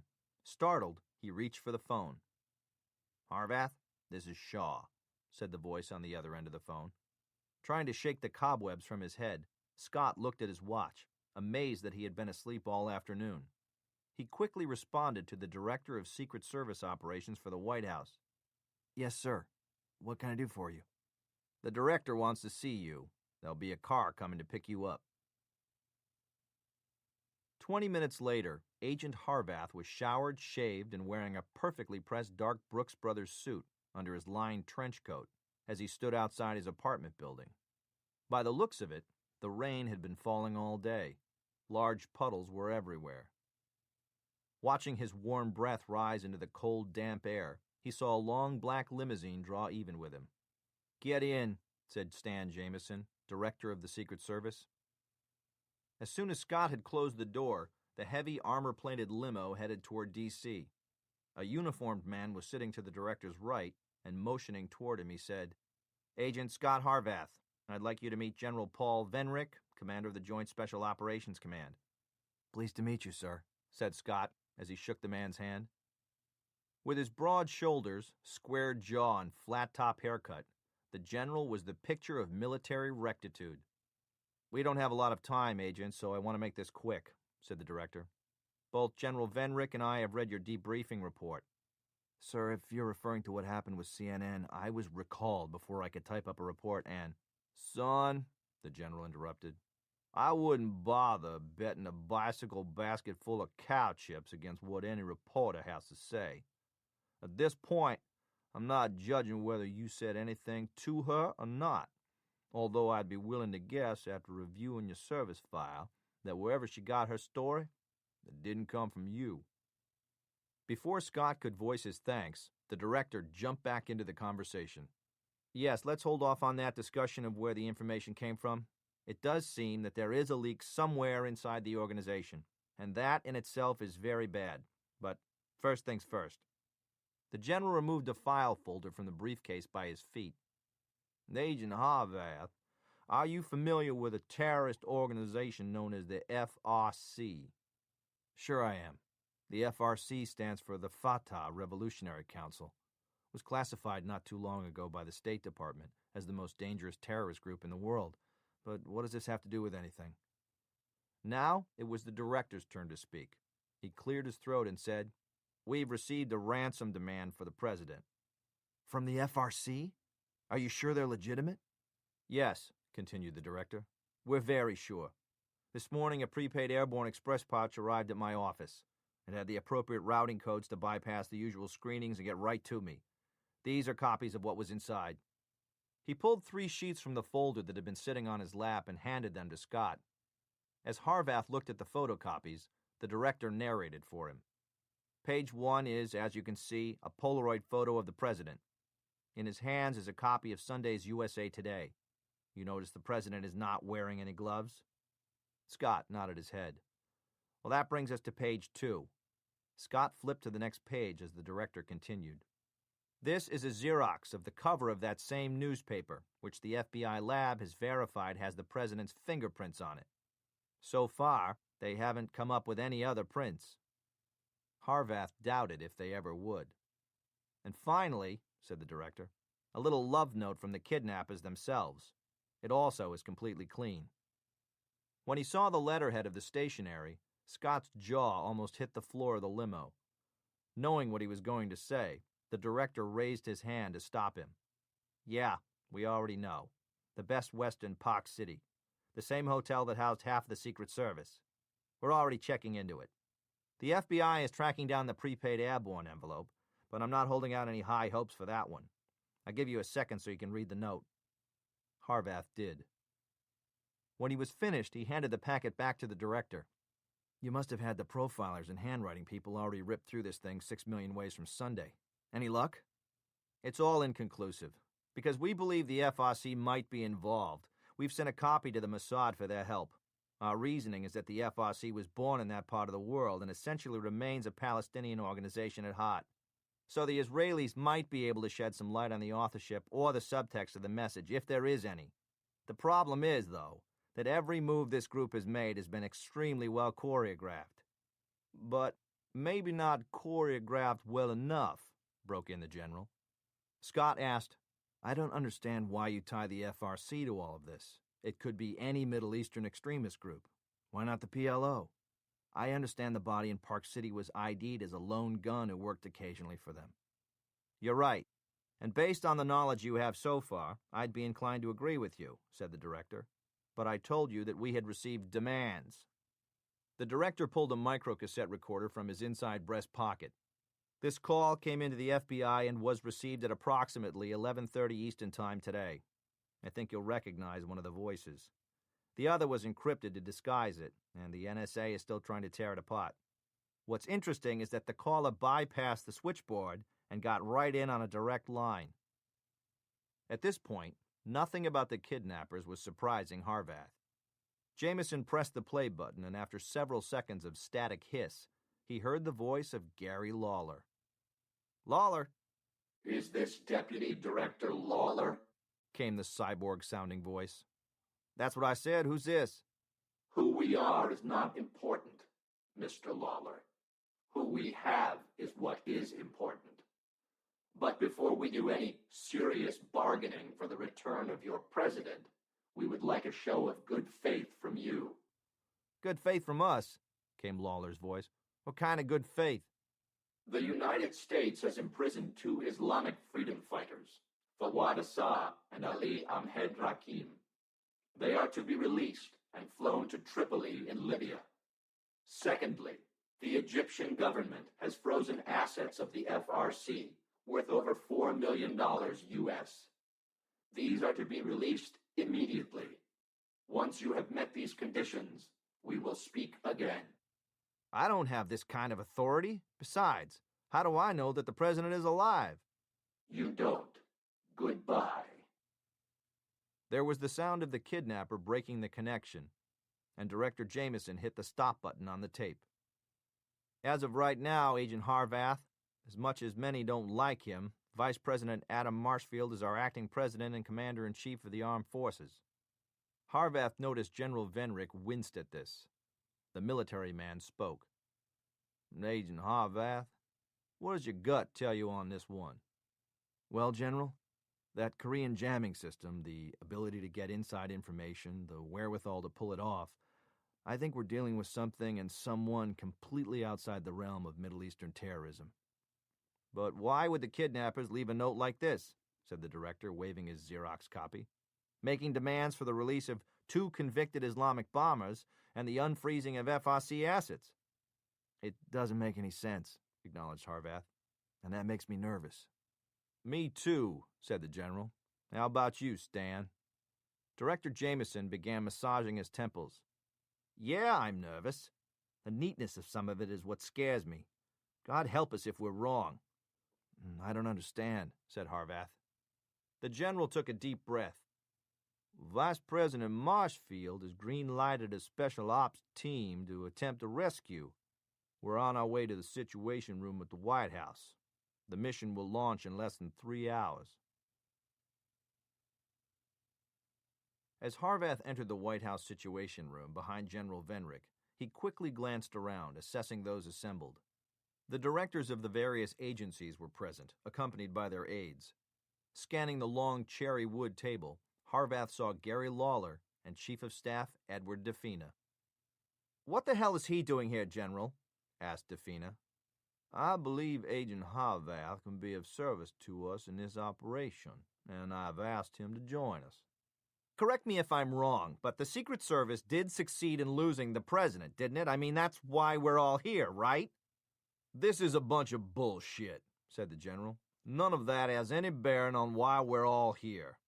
We have asked Agent Harvath to come along because of his vast anti-terrorist experience and in the hopes that as the sole survivor of the kidnapping, he might be able to help us shed more light on what we're facing and what we will do going forward." "Going forward?" asked Defina. "General, you don't sound as if you believe this operation tonight will be successful. Why is that?" "Why is that? It's because we haven't had sufficient time to gather the appropriate intelligence to mount an effective recovery. General, when this whole thing blew, were you or were you not involved in our strategic assessment meeting?" "I was, but..." "General, you were the one person who advocated moving as fast as we could as soon as we had reliable information to act upon. Mr. Defina, that's the last time you are going to interrupt me. As far as what I said, you seem to have ignored the fact that the word I used was reliable. What I want is for the president to be recovered, but with no further American lives lost in the process." "A commendable goal that I think we can all agree with. Good evening, all," said Vice President Marshfield as he strutted in. A chorus of "Good evening, Mr. Vice President" rang through the sit-room. The assembled men and women took their places around the table, and as expected, the Vice President sat at the head in the chair which had always been reserved for the President himself. "Gentlemen," he began, "I know we are on a tight schedule, so I think it's best if we turn this over right away to General Venrick, commander of the Joint Special Operations Command. General?" The general stood. "Thank you, Mr. Vice President. As you all know, the intelligence we have been able to gather thus far indicates that the call the FBI received from the kidnappers was traced to an FRC building south of Beirut, outside the town of Sidon on the Lebanese coast. According to intelligence provided by the Israelis, this building is believed to be tied to the FRC organization, though further information than that is not available. There has not been proper time to conduct full-fledged surveillance." "You have doubts as to whether the president is actually there?" "Well, Mr. Vice President, even with our most sophisticated technology, the building in question has not offered even the slightest clue as to who or what might be inside." "Well, General, do you have any information that suggests that the president is not being held at this location?" "No, sir. But by the same token, we don't have enough to suggest that he is either." After lengthy discussion with my staff as well as Agent Harvath, "Agent Harvath," asked the Vice President, "is he now a member of the Joint Special Operations Command?" "No, sir, but his past experience in counterterrorism and JSOC coordinated operations I think more than qualifies him to..." The Vice President raised his hand, this time indicating that he wished for the general to be silent. "Agent Harvath, do you have something you wish to add to this? Because I'm sure we would all be very interested to hear it, considering everything that has happened already."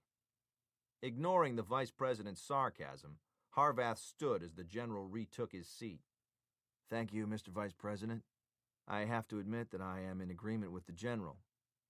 "And why is that?" "There are a lot of pieces in this puzzle that don't make sense. We think we are making progress when the truth is the kidnappers are 3 steps ahead of us. They have anticipated every move we make and are ready for it. With the level of sophistication we have seen on their part, I find it hard to believe that they allowed the ransom call to be traced. And you enlightened General Venrick with your wisdom, asked the vice president. Everything except my opinion about the trace.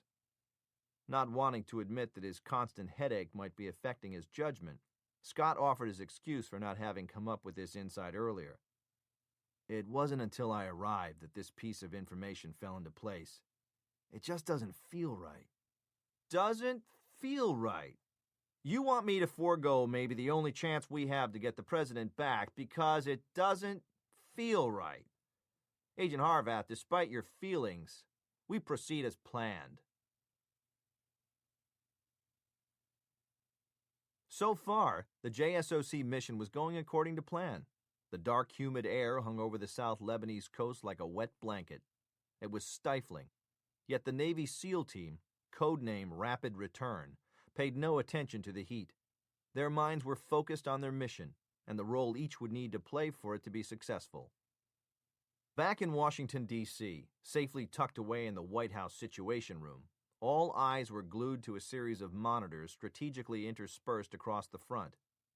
There were also individual monitors recessed at each setting in the table. Internal JSOC communications from the command center drifted down from the overhead speakers. The constant narrative relayed data on the mission's progress. Harvath peered at the screens in front of the room. Each of the SEALs was outfitted with a fiber-optic night vision wide-angle lens camera, which relayed back exactly what was in their field of view. The largest of the monitors was a flat-panel device showing images collected by a spy satellite network known as Chaperone, a highly sophisticated reconnaissance system. The minutes seemed like hours as the SEAL team made their way inland toward their objective. The narrative voice from the JSOC command could be heard overhead, and everyone leaned forward into the table. 1 minute to delivery, said the voice. The small picture-in-picture on Chaperone's screen grew, dwarfing the other as the Rapid Return team entered an area close enough to the objective that everything could be seen on one screen. Entering a street of decaying buildings flanked by the ever-encroaching desert, the word came back all was clear. Jonah, this is Ishmael. Time to enter the whale, over. Enter the whale. Roger. Jonah out, came the response. The team leader gave the go command. One by one, Rapid Return's recovery team picked their way through the rubble-strewn alley in front of them and headed toward their objective. The key to the mission was speed, surprise, and overwhelming force. As Jonah and his men neared the target building, all of its shutters were drawn. Ishmael, this is Jonah, he whispered. It is very quiet. Do you detect any motion? Negative, Jonah. You're all clear. Proceed when ready. By means of the arched courtyard, 2 Rapid Return members climbed on the roof. Jonah, this is Alpha. I have you in my sights and you're all clear. Hold on, Alpha, said Jonah. Bravo, are you in position? Roger, good to go, came the voice of the Bravo leader. Okay then, Alpha, let us know when you're ready, said Jonah. Creeping beneath the windows of the house, Jonah and his men made their way to the old wooden front door. Ishmael, you got the door in case they don't like Avon calling? Asked Jonah. Knock knock, motherfucker, just like when we did Gaddafi. I've got you covered, replied Ishmael. Alpha, how we doing? Almost there. Good, listen up. Just like we planned. Fast and furious. Flashbang first. Does everyone copy? Bravo, Roger. Alpha, Roger. And it looks like we're ready to crash the party. On your command, Jonah. Over. The men in the sit room held their breath. Okay, on my command. We go in 5, 4, 3, 2, 1. Now! What Rapid Return's recovery team never had a chance to see was the white-hot blaze that appeared on Chaperone's screen as the entire street and the house they had just entered was reduced to dust in the blink of an eye. The shock and silence in the Situation Room was quickly replaced with a frenzy of activity. Every phone in the sit room was being used by people trying to figure out what had happened. In the midst of the chaos, no one noticed that the president's direct line rang and that the vice president's chief of staff had answered it until he cupped the mouthpiece and screamed for everyone to quiet down. The entire room was taken aback. His face was ashen. How did you get this number? Defina asked.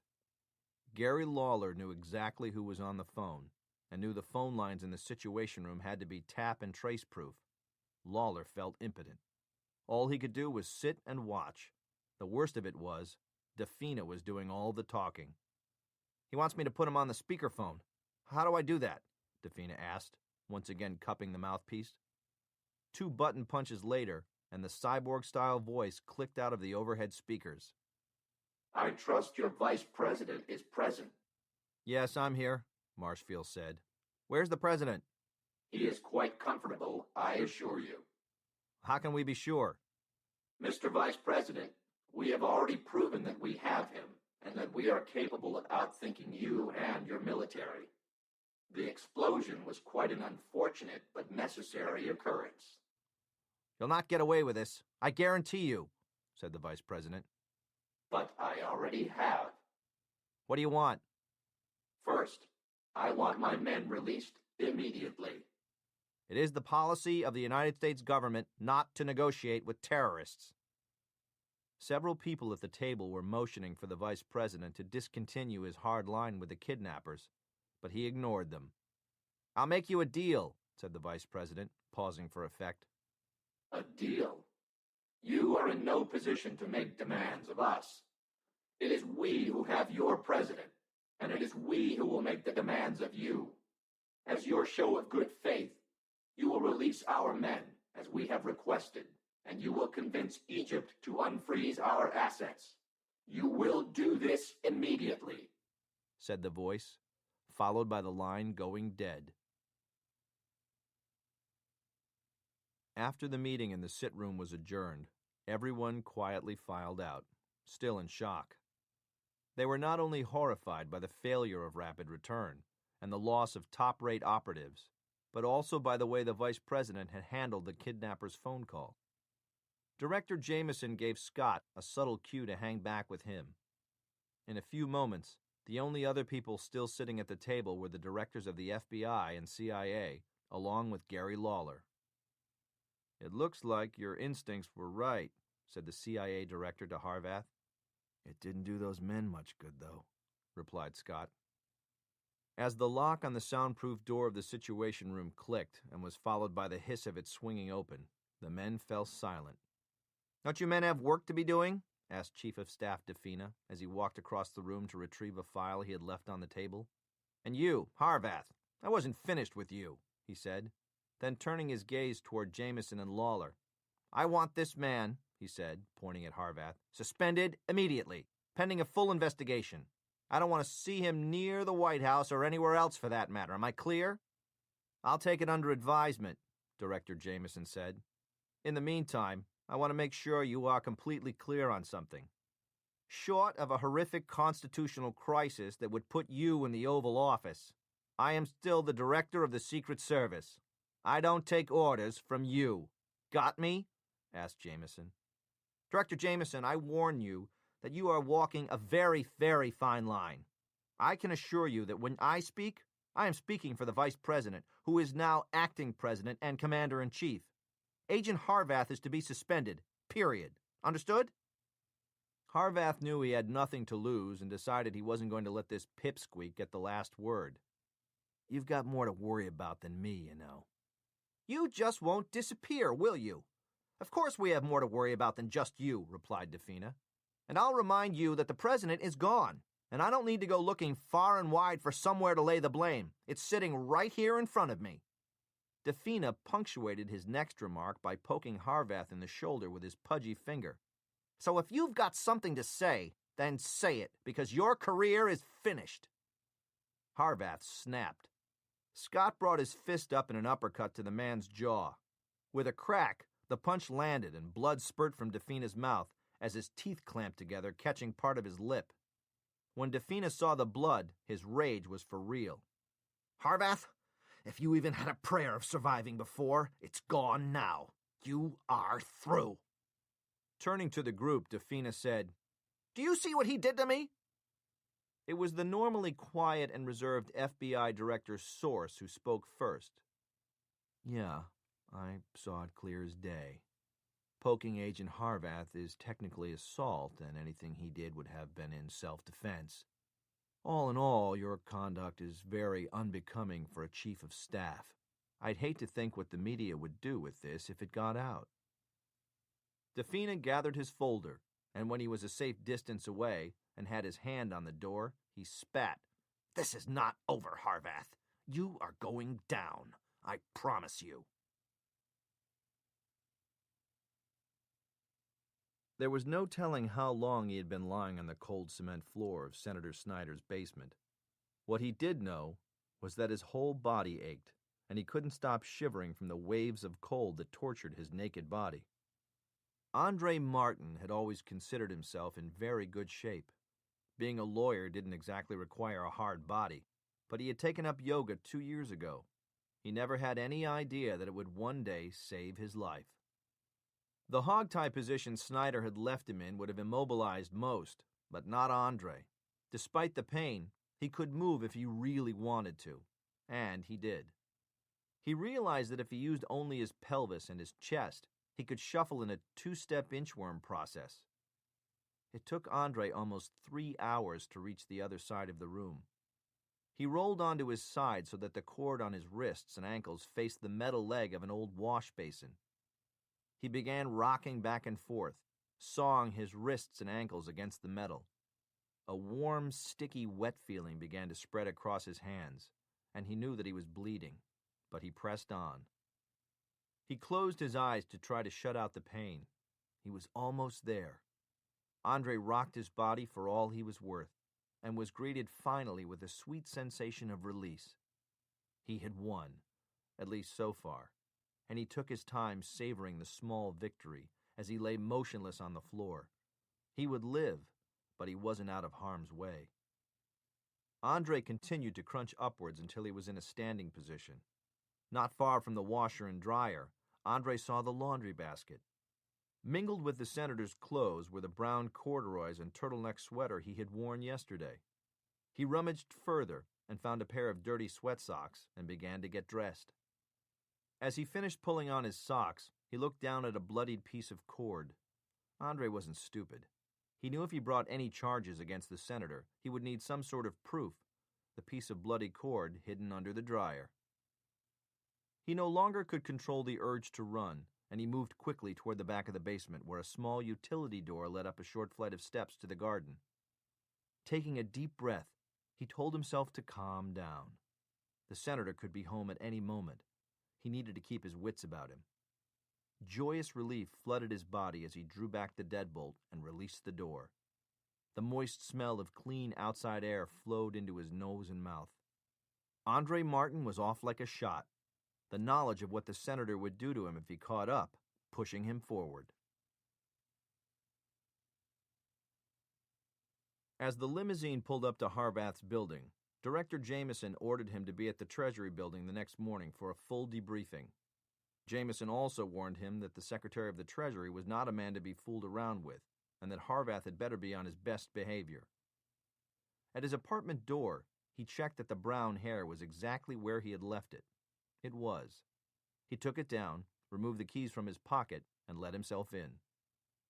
Sometimes he mused at how nice it would be to have someone waiting on the other side of the door when he came home. Someone friendly. His lifestyle had never been conducive to long-term relationships. The simplest answer for Scot was to just avoid getting too serious with anyone.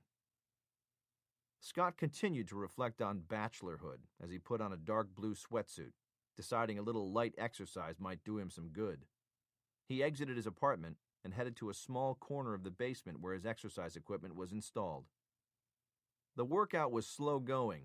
Some light stretching allowed him to assess the damage that had been done to his body and how well he was healing. While he was still tremendously sore, he knew that a lot of the stiffness he felt could be relieved by working out. Harvath finished his workout and returned to his apartment to find his phone ringing. "Harvath," he answered. "Scot, thank God you're home," said the agitated female voice.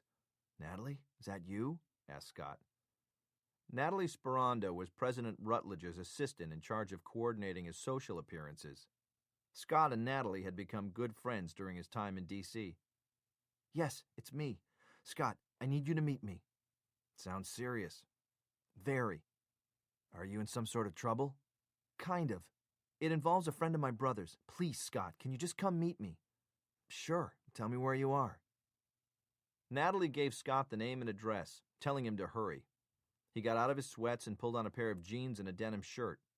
He glanced at his holstered Sig Sauer next to the bed and realized it would mean either another layer of clothing or he would have to keep his jacket on all night to conceal it. He decided against it. He wouldn't need a gun where he was going. When Harvath awoke, he could tell from the position of the sun that it was early morning. Scott crunched painfully upwards and used his arms as buttresses to keep himself from falling backward onto his pillow. The pain was not only still in his back and shoulders, but had found new places to set up shop. He had taken some beatings before, but this was definitely an Academy Award contender. Nothing, though, that a long, hot shower couldn't help. He sat in the shower in a trance and replayed everything over and over in his mind. The weight of responsibility rested heavily upon Scott's battered shoulders. Then, with a jolt, he sat upright and twisted the tap all the way to cold. The shock to his system had its desired effect, and Scott climbed out of the shower feeling alive, his senses keen, even if his body was still in pain. He was relieved to find a terry cloth bathrobe in the bedroom's closet. He put it on and headed into the hallway. Walking in a straight line across a level surface was one thing. Walking downstairs was another. Scott leaned heavily on the banister as he forced his knees to bend and accommodate. After 3 shuffling steps at the bottom of the landing, he was spotted by Agent Palmer, who was carrying a blue duffel bag with a Secret Service emblem on the side. Scott, they had to cut you out of your clothes last night. Hollenbeck figured you might need some things, so he had one of the agents get this stuff from your hotel. My hotel. Scott still couldn't remember its name. Why don't you get dressed and meet me in the kitchen? I'll put some coffee on and see what I can rustle up food-wise. 20 minutes later, shaved and past the painful ordeal of getting dressed, Scott appeared in the kitchen wearing jeans, a sweatshirt, and a pair of Timberland boots. Palmer sat reviewing paperwork. She looked up from her reading and saw Scott standing in the doorway. How you doing? Fine, but enough about me. Tell me the stuff I don't know. With a cup of steaming hot coffee and a bland microwave breakfast, he listened as Palmer gave him the facts. Your team didn't make it. None of them? We've recovered 5 members of your detail and are looking for the others who are presumed dead. The 5 we've got were killed by the avalanche. And Goldilocks? What's her condition? She suffered some severe head and neck trauma, frostbite, and hypothermia. Her condition is guarded but stable. Is there any permanent damage? According to Dr. Paulus, it looks like she's going to pull through. Thank God for that. What about Hattrick?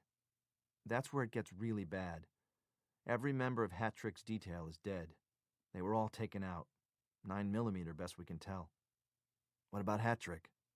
We don't know. We haven't been able to recover his body. Holy shit. Despite the anger and sadness he felt, his years of training taught him that he would be able to grieve later. For now, he needed to filter his emotions. What mattered was not how he felt, but how he thought. So, Scott continued with amazing composure. The entire detail was terminated. There's no sign of Hattrick. That means somebody must have grabbed him. Scott, we're all in shock. Never in the history of the Secret Service have we lost so many agents protecting the president. Nor has anyone ever succeeded in a kidnapping, which is how we're playing this. So you do agree? Yes. And we have a lead. Sam Harper managed to get off a shot and kill one of the people responsible for the attack. We're waiting for confirmation on the identity. We've had to wire the prints and picture off to CIA station chiefs in the Mideast. Sandland? You telling me the job was carried out by a bunch of Bedouin Bobs? Scott rested his head in his hands, the pieces of the nightmare beginning to fall into place.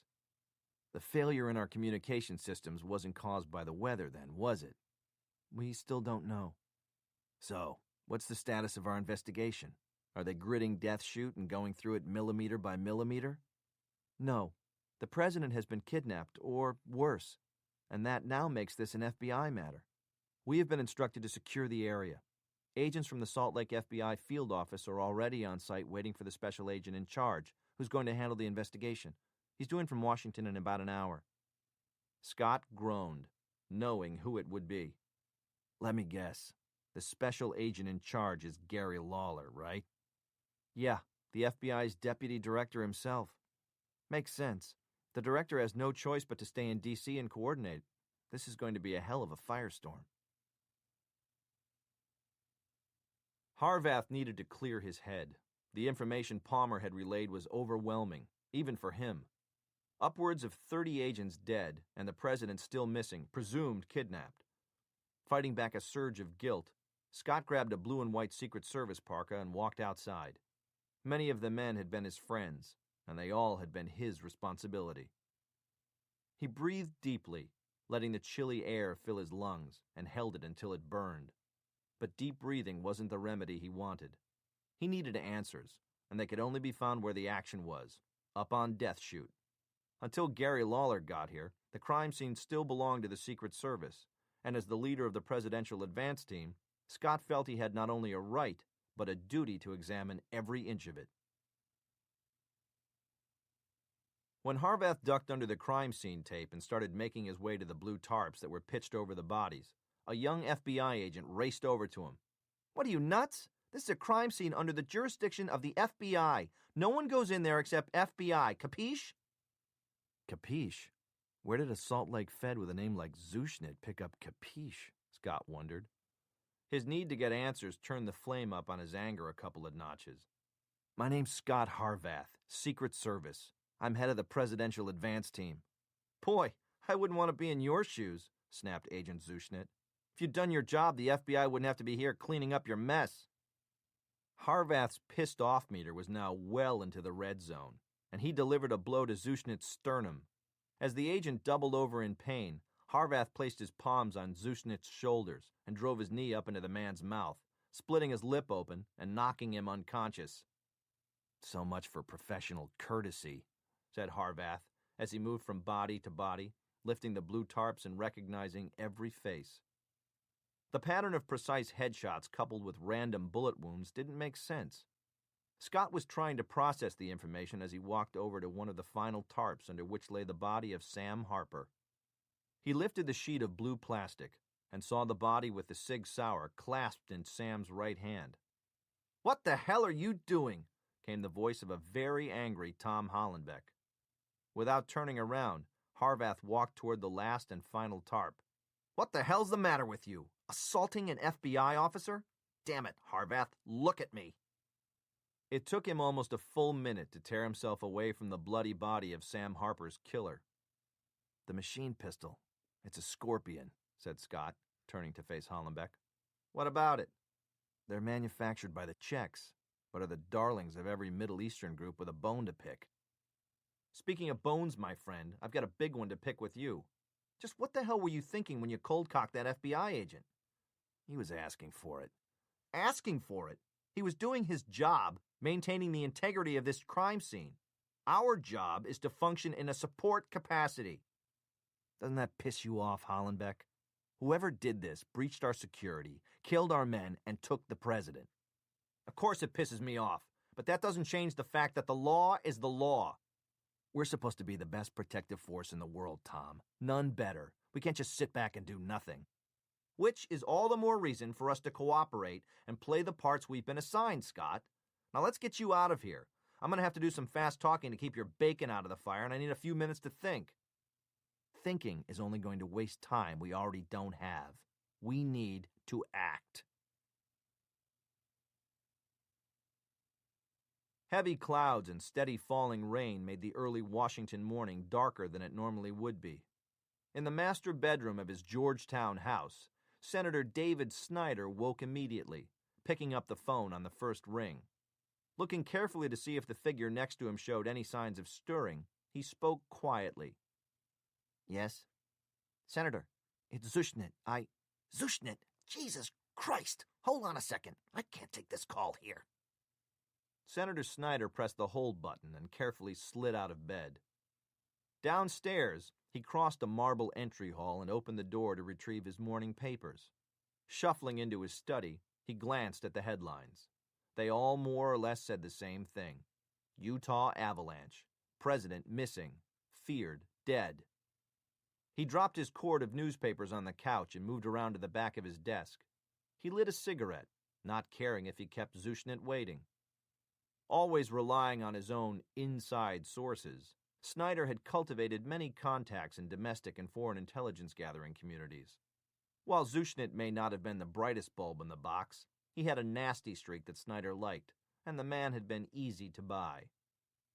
"You're late," said a gruff Senator Snyder as he picked up the phone and dragged on his cigarette. "I know, but I got sucker punched by a loose cannon on the Secret Service. Some prick named Harvath. I guess he was head of the president's advance team." "Not only the head of the advance team, but he was also a member of the president's detail. You mean he's still alive?" "Yeah, he transferred over to the president's daughter's detail before the avalanche." Snyder filed Scot Harvath's name in his mind and returned to questioning the FBI man. "Who else survived?" "As far as we can tell, only Harvath and the president's daughter." "Any clues as to the whereabouts of the president?" "At this point, the FBI is treating it as a kidnapping." "And the media?" "For now, they only know that the president has not been recovered." "Then I guess that's all we have to talk about, Zushnet. When it's time for you to share our little story with the press about what has truly befallen the president, I'll page you and tell you how I want you to handle it. Understood?" "Yes." "Good." Snyder hung up the phone before the man could say anything else. Simultaneously, the phone in the master bedroom was hung up by an extremely intrigued lover. For Andre Martin, having had to hide to the world the deep love he felt for Mitch Conti had been almost too much to bear. The idea of his boyfriend sleeping with his boss to get ahead had deeply bothered him. But Mitch had assured him it would only be temporary, and that was how things sometimes got done in Washington. Now, and for the rest of his life, Andre knew that the drive-by shooting of his lover had not been an accident. He continuously replayed in his mind the things Mitch had told him about his boss, Senator David Snyder. How he never lost, and no one ever stood in his way. He also remembered Mitch saying that he thought he knew a way the senator would have to cut him loose from the affair, but still allow him to keep his job. Had Mitch been foolish enough to think that he could blackmail the senator? Andre wondered. It sounded like something Mitch might try. He always thought he was smarter than everyone else. No matter what Mitch might have thought he had on the senator, any way he came up against him he would have lost. The more Andre thought about it, the more he was determined to avenge the death of Mitch Conti. Even though it wasn't easy getting close to the senator, Andre eventually succeeded. Within several months of Mitch's death, they had their first date. Senator David Snyder was soon thoroughly taken with Andre Martin and couldn't get enough of him. Jealous and insecure, he wanted Andre with him every moment. Lately, though, Snyder had been acting tense. None of the signs would be visible to a casual observer, but Andre had been studying him long enough to know when something was afoot, and whatever it was very big. All of his instincts as a lawyer told Andre that when Snyder had left their bed to take the phone call, he should pretend to be asleep. Now, in the overcast light of the rainy morning, Andre hung up the bedroom phone and contemplated the implications of what he had just heard. His mind racing, he was so preoccupied he didn't notice his lover had entered the room until he spoke. "Andre, I think you and I need to have a little chat." When they got back to the command center, Hollenbeck pulled out a stack of Polaroids and handed them to Harvath. "Ever seen one of these back in your SEAL days?" Harvath looked intently at the first picture. It was a box, painted white, about the size of an average surround sound subwoofer. By the looks of the picture, it had been found buried in the snow. Scott flipped through the rest of the set of pictures with greater interest. Each displayed a different exposed section of the box's interior, which was comprised completely of densely packed electronics. "Any guesses as to what its purpose is?" asked Hollenbeck. "Judging from this picture," said Scott, "I'd say that little device there is a transmitter of some sort. I'm going to guess that the overall design and assembly is probably North Korean, and I'd be willing to bet you might have found the source of our communications problems." "It was. We shut it down and the radios and everything else came back online clear as a bell." Our communications guy is guessing it's a very sophisticated jamming system. But Tom, why did it jam our communications and not the CB radios? It could be that the device can be tuned to jam specific frequencies and at different intervals. On for a minute, off for 20. Scott said more for his own benefit than Hollenbeck's. Made us think it was some sort of natural anomaly. Yep. But for that, Tom, you'd have to know what frequencies the Secret Service was using, and that's a closely guarded secret. Exactly. So, Scott, whoever was jamming, had to have an inside line.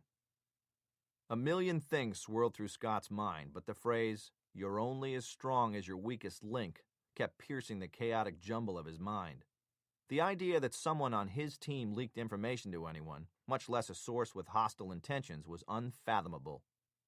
Scot Harvath had been single-handedly responsible for ushering in some of the greatest improvements in Secret Service training and tactical procedure in years. But he also knew that as head of the advance team, he had to bear a tremendous amount of the responsibility for what had happened. There was no question that Scott's career was probably finished, at least with the Secret Service. He could return to the SEALs. His teammates always thought Scott was better suited to offensive operations than defensive, but he couldn't go crawling back. Everyone would know that he had been responsible for the failure of the security arrangements for the president. Had he failed? He wondered. And if so, by whose definition?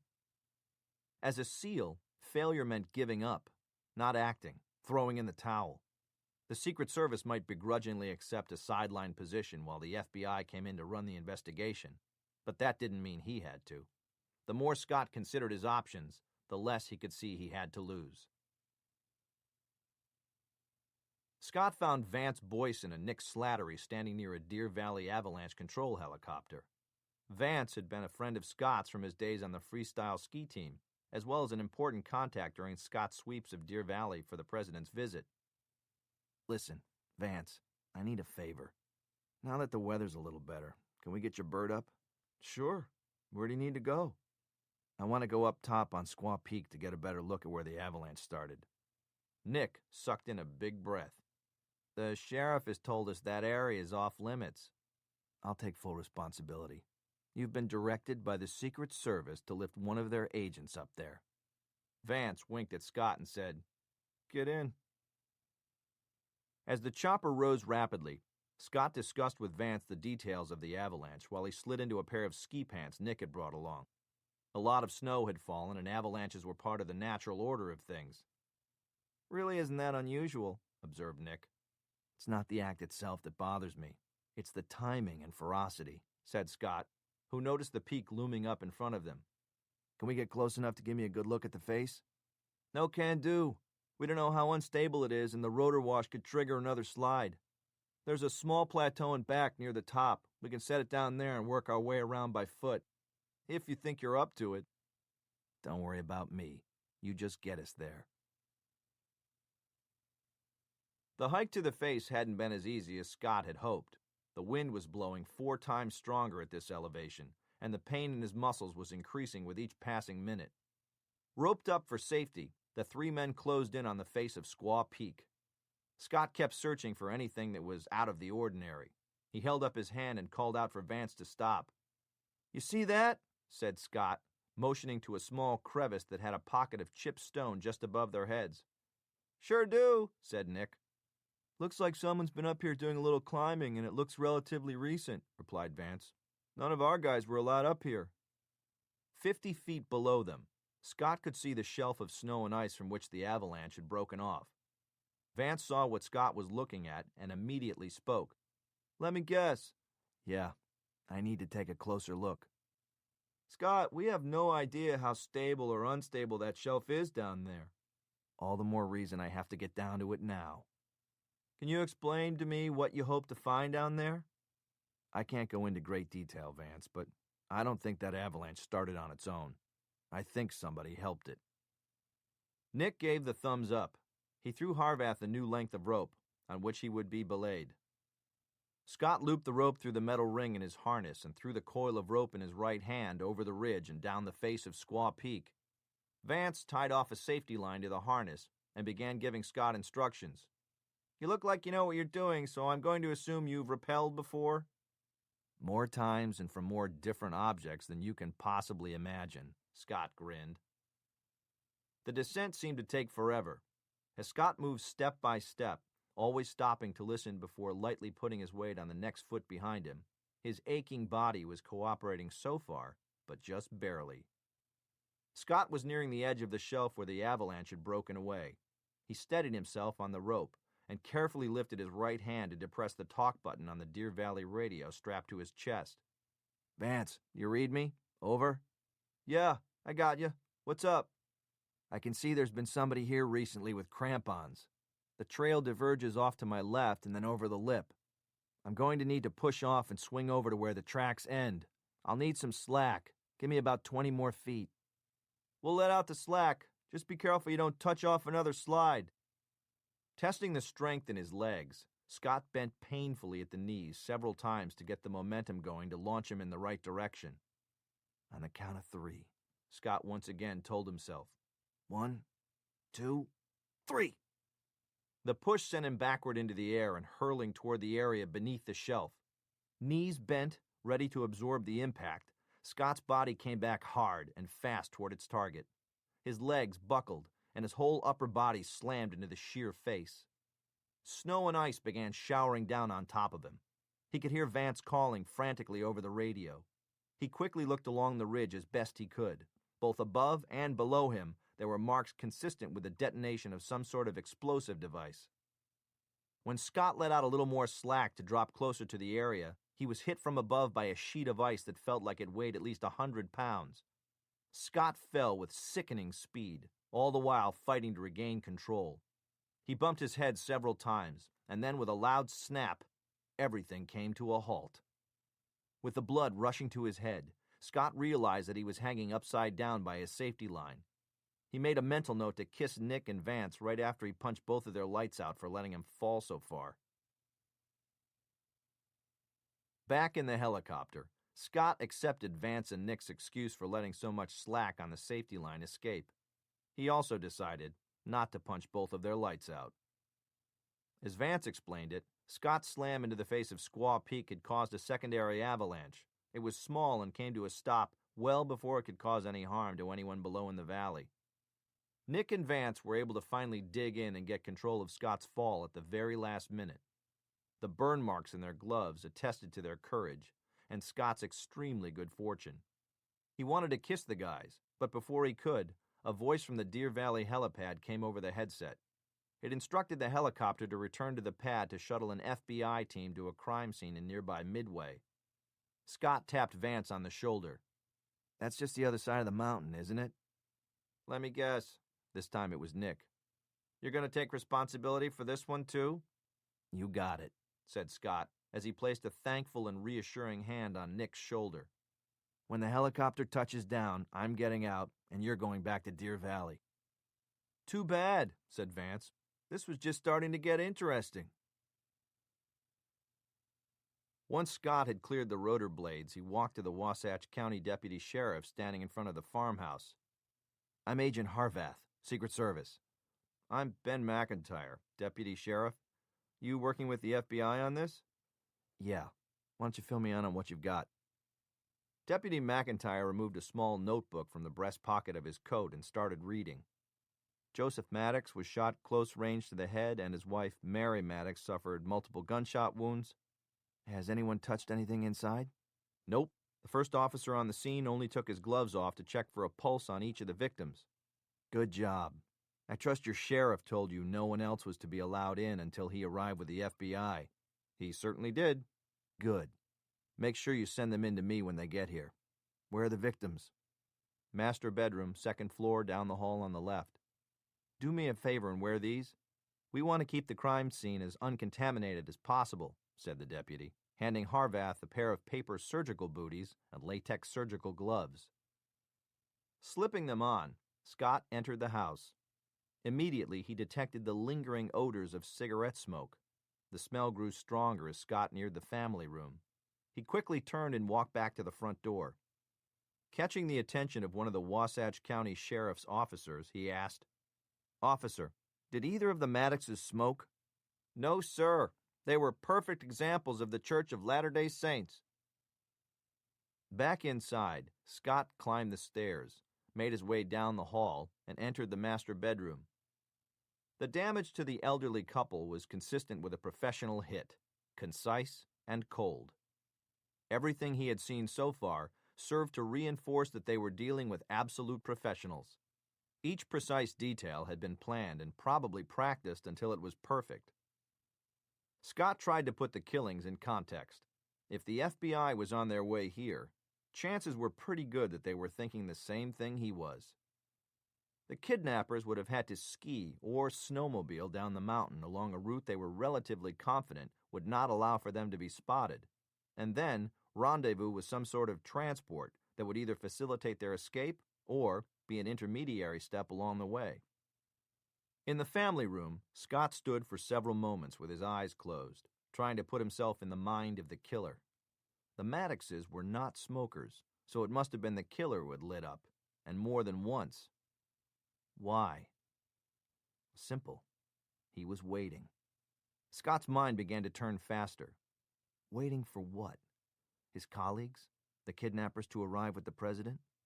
He waited right in this room and smoked. What else did he do? Scot looked around the room. There was a television set. He walked over and turned it on. Where would he have sat? Harvath spotted Mr. Maddox's lazy-boy recliner. Knowing he was compromising the crime scene, Scot sat down in the chair. If the killer had been smoking, he would have needed an ashtray and a place to set it. Why not use the end table immediately to his left? Scot scanned the items that sat upon the end table. Dropping to his knees, he searched along the bottom of the table and found what he was looking for. Resting in the fibers of the matted orange carpeting were indeed cigarette ashes. The killer had obviously missed. Then something else caught his eye, something dark and square. Scot reached under and pulled it out.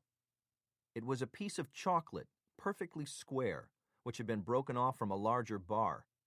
It was stamped with a distinct N, which Scot recognized as being the monogram of Nestle, and the almost imperceptible word Liebe across the N. Conscious of the heat in his fingers, Scot carefully transferred the chocolate square into a baggie and put it in his parka pocket. "Looks like the gang is on approach," said Deputy McIntyre, as Scot came down the front steps of the house. "You learn anything while you were in there?" "Nah, not really. Pretty much just as you called it. I know it's been snowing a bit, but did you fellas find any tire tracks or anything out here on the perimeter?" "Yeah, some pretty big mothers. Looks like maybe a big rig, 18-wheeler. Came right up to the barn. There were some others, like one of them big flatbed pickups that uses the doubled-up tires in back, but only singles in front. And some other single-tread tracks behind the barn, probably snowmobiles." "That sounds like a lot of activity, Deputy." "Well, those 18-wheeler tracks are the most confusing. The way it was backed up to the barn makes me think there might have been a drop-off or something." "Or a pickup," said Scot, as he gestured to the incoming helicopter transporting the sheriff. "I want to check out the victims first. I'll get the outer search started. After they've searched the house, do me a favor and send them over to the barn, will you? Thanks." Scot finished with his most engaging smile and made his way to the barn, slipping inside just as the Deer Valley helicopter touched down outside. It took Scot's eyes a minute to adjust to the diminished light, and while he waited, he walked around the edges of the large dirt floor, trying not to trample on any evidence. The floor was a maze of all sorts of different tracks. Scot could see that the snowmobile tracks led from the back door of the barn, across the floor. The picture was becoming clearer now. Scot knew he could probably open the back door of the barn and find that the tracks would lead all the way back through the pass, to a secluded spot somewhere adjacent to Death Chute. Suddenly, the barn was awash with light. That light, coupled with a cold wind on the back of his neck, told Scot the FBI had decided to take up their investigation of the barn more quickly than he thought. Without turning around, he knew exactly who was standing behind him. Gary Lawler, the FBI's number 2 man, stood between the open barn doors. "Just what the hell have you been doing?" "Gary, just wait a second," began Harvath. "First of all, this isn't a fucking social call, Agent Harvath. You address me as Deputy Director or Agent Lawler, you understand me? And secondly, wait a second? How dare you tell me to wait a second, boy? Who the hell do you think you are? You want me to answer that, or are you just going to run right over what I have to say? Shut up. There's my answer. You know what, Scott? You're a real wise ass. That's always been your problem. You're a great operative, but your mouth gets in the way too often. It's beyond me how you ever made it through the Navy, especially the SEALs. I guess that recommendation from the special agent in charge of the San Diego FBI field office went a long way. It must have. I don't know what I was thinking when I wrote that for you. Scott stood and stared at Lawler. Of all people, this was someone he thought would understand him, understand what he was doing. After Scott's SEAL instructor father was killed in a training exercise, Gary Lawler, a longtime friend of the family, became like a second father to him. While they didn't always see eye to eye on things, Scott felt Gary should at least cut him slack because of their history. The problem Lawler had right now went far beyond their relationship, though. Scott needed to be put in line. His voice calmer, Lawler said, "Scott, you're in a lot of trouble. You understand that? You've completely thrown the book out the window. What would you be doing in my place? Damn it, Scott, are you that thick? We're not talking about me, and we're not talking about the realm of possibilities. We're talking about what you have done and the trouble you're in. Where do you think my life and career are going to be when the dust finally settles on this? Have you given any thought to that? Scott, keep your big mouth shut. I'm telling you for your own good. You might still have a career that's salvageable, but if you step out of line one more time, I guarantee you I will personally see that you get every single thing that's coming to you. Do you get me? And don't open your mouth to say yes. You just nod your head." Anger burned within every pore in his body like acid, but slowly, reluctantly, Harvath nodded his head. "Good," said Lawler, who turned and walked out of the barn. Waving to get the attention of Deputy McIntyre, he yelled, "I need one of your men to drive Agent Harvath back to his command center. I have had about all the investigative help from him that I can stand." Back in Deer Valley, FBI agent Zuschnitt, feeling the vibration of his pager, looked at the display and then fished in his pocket for quarters. This was another call he didn't want traced back to his cell phone. Scott fumed all the way back to the command center.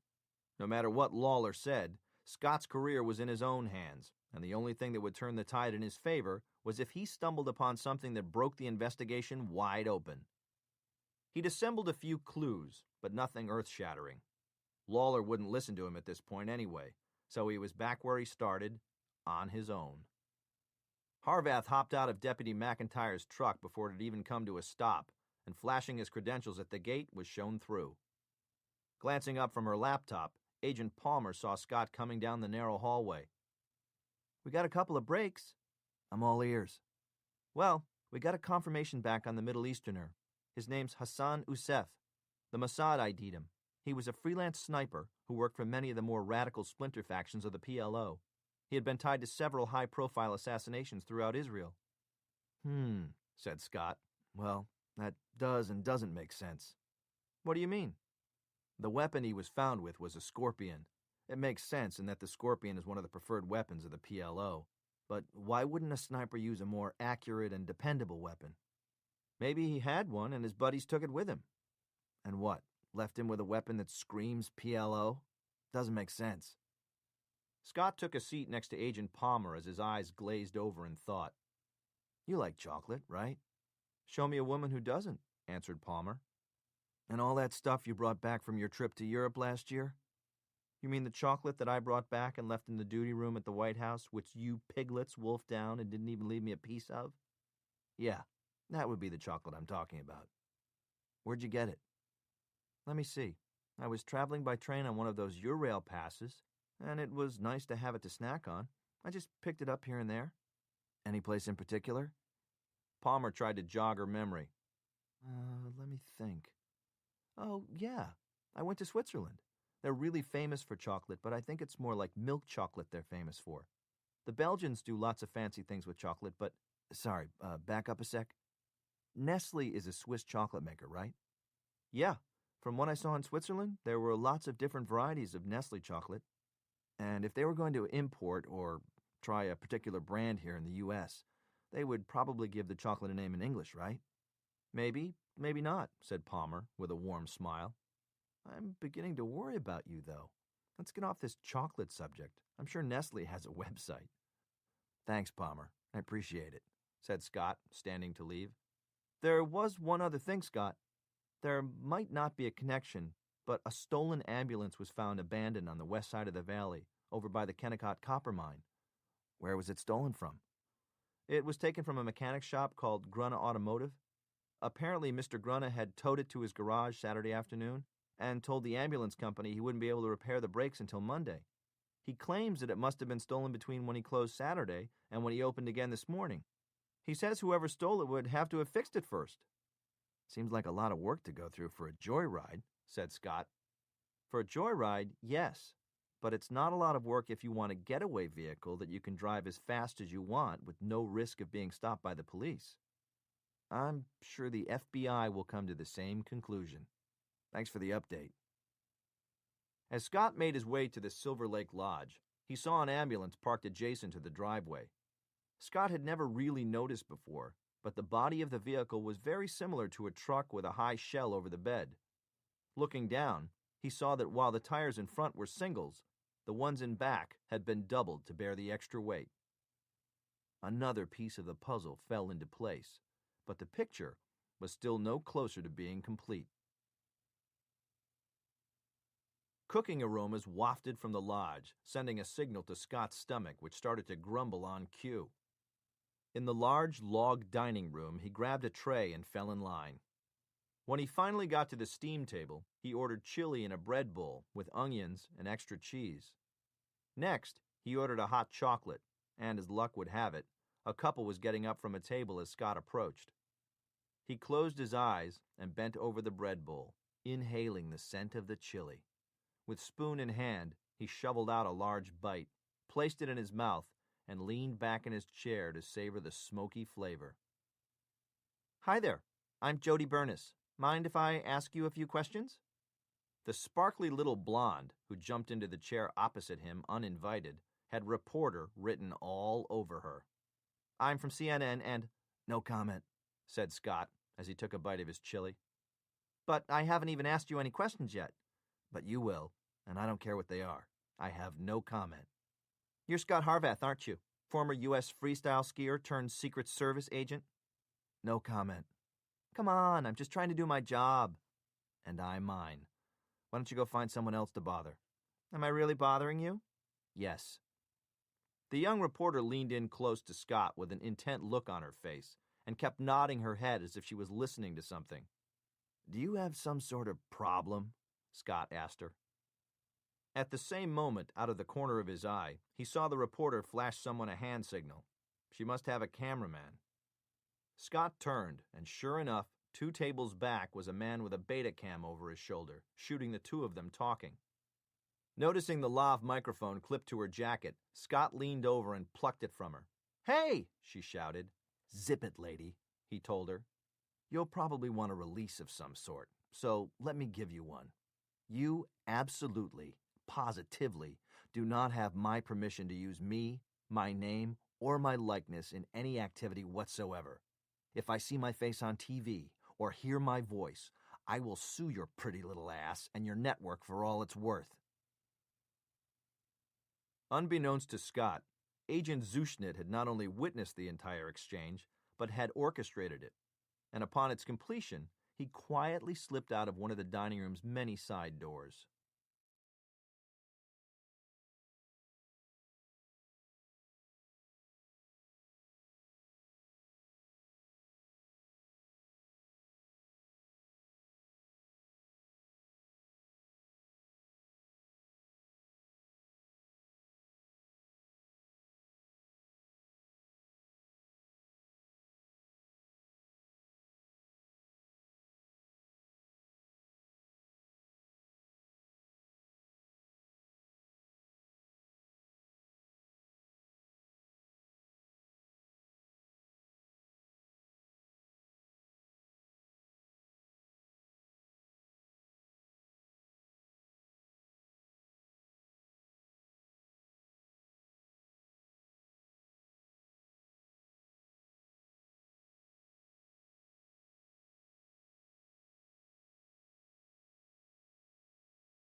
As Harvath was waved through by the passport control officer at Zurich International Airport, he said a small thanks for the good fortune that had brought Hermann Toffel into his life.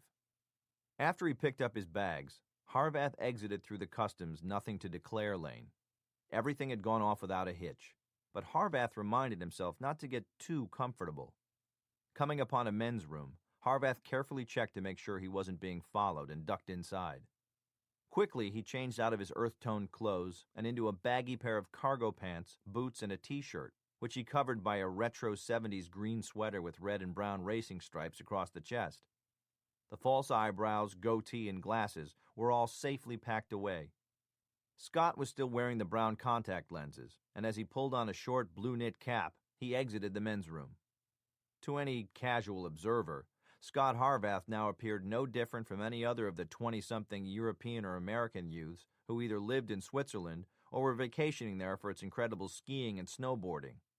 This disguise, though, needed one final element to make it complete.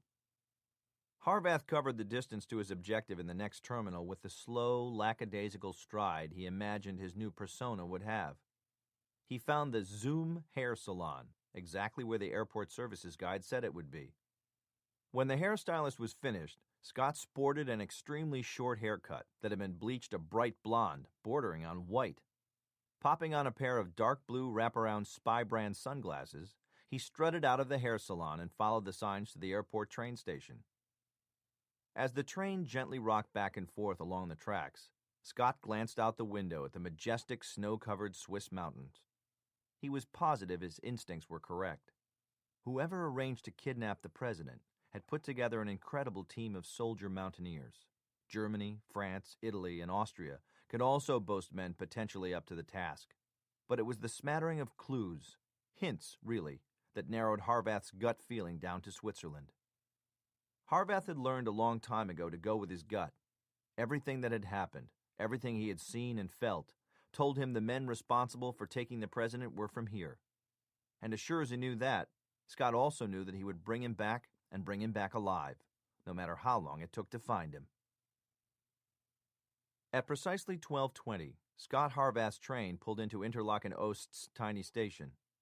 Using the stairs in the center of the platform, he walked outside into the bright sunshine. Sitting among a cluster of backpacks, skis, and snowboards was a group of loud American kids.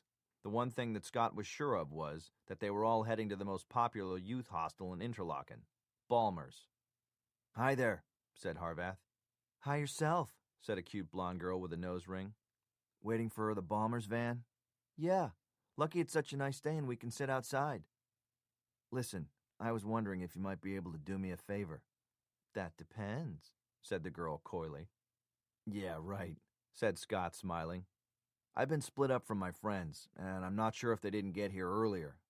Jackie, the lady who runs the hostel, knows us from last year. Would you mind giving this note for her to one of the desk staff when you check in?" He handed her a sealed note. "Sure, no problem. Maybe I'll see you later." "Maybe. Thanks for delivering my note." "My pleasure." Interlaken had always been one of Scott's favorite places in all of Europe. One of the sights to greet him was the enormous expanse of park known as the Hohematte. At the far end of the park was the Jungfraustrasse and the Shoe Café. If Jackie was in and had received his note, this is where she would meet him. Scott entered the tourist information office directly across the street and pretended to read brochures as he watched the front door of the cafe. 20 minutes later, he saw a shock of bright red hair and a face full of freckles that could only belong to one person. Waiting to make sure she wasn't followed, he left the office and crossed the busy street to the cafe. Jackie Krepler had her back to him as he entered. She was scanning the room and he snuck up behind her, covering her eyes with his hands. "Quick, how do you get 50 freestylers into a shoebox?" said Harvath. "Tell them it's going to have a sponsor?" squealed Jackie, who spun right around to hug him. "What are you doing here? This is amazing." The initial happiness Scott felt at seeing her was quickly fading under the weight of the real reason he had come to Interlaken. "Can we get a table?" "Sure," said Jackie, who led them to a small table against the far wall, away from the window. They made small talk about Interlaken and how the season was going. Then Jackie withdrew a pack of cigarettes and lit one. From elite world-class athlete to smoker? Who would have guessed? Said Scott. You try living in Europe for over 10 years, married to a smoker, and not get hooked. She took a drag on her cigarette and launched into a rapid-fire series of questions. Okay, enough chit-chat. I want to know what you're doing here. Vacation? No, it's not a vacation. I'm in trouble, and I need your help. Does this have something to do with the president's kidnapping? This has got to stay between you and me. Of course. Who do you think you're talking to? I'm the same old Jackie. My lips are sealed. She was right. Scot needed her help, although he didn't want her getting involved. He took a deep breath and told his story. He finished with a smile. You know me. I'm practically bulletproof. The look on her face said it all. You'd better be bulletproof. Surely your superiors know you weren't involved with any of this. Her vote of confidence meant more to him than she would ever know. So what now? Do you plan on hiding out over here until things cool down? I have a few leads I want to follow up. I need a place to stay. You know, you're not my husband's favorite person. Rolf's always felt threatened by you. I don't know why, Jackie. He's a good-looking guy with a beautiful wife, and both a successful business and political career. He's still active in politics here, isn't he? Oh yeah, more than ever. As a matter of fact, he's in Bern for a week with his political party, so it won't be too tough to keep you hidden away. Harvath breathed a sigh of relief as Jackie continued. All I ask is that you use the back stairs and try not to draw attention to yourself. Believe me, I have no intention of doing that. I can't tell you how much I appreciate this, Jackie. I don't know who else I could have turned to. Well, even if Rolf was in town, we would have found a way to deal with this. You and I go back a long way. We certainly do. I just hope you can get yourself out of this mess you're in. I will. Don't worry. Jackie gave his hand a squeeze, gathered her purse, and disappeared out the front door. Scot decided to retrieve his bag at the station, then wander around town to kill some time before heading up to the hostel. When Scot passed a gun store called the Waffenhuis Schneller, he couldn't believe his luck.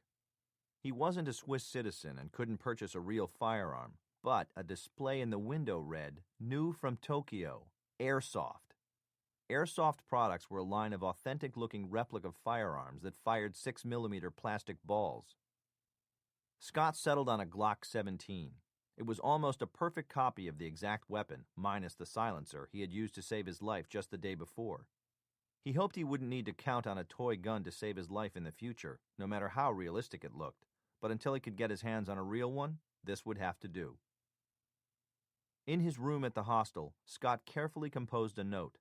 The key was for the reader to know someone was on to him. Dear Aunt Jane, you have been a very bad girl. You have taken something that doesn't belong to you, and many people want it back. I have no disagreement with you, but believe my silence is worth something. Why don't we meet to discuss it? I will be at the top of Europe's ice palace at noon the day after you receive this. I look forward to a mutually profitable chat. Yours, a friend of Edwin's.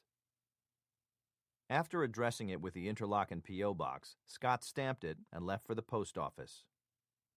Walking down the central Strasse, Harvath roamed the neighborhood and pretended to window shop until 5 minutes before the post office closed.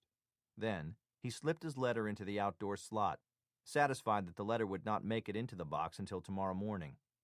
The note was a long shot, and Harvath knew it. But it was the only shot he had. Stargazer hurriedly grabbed the wastebasket beneath his desk and vomited.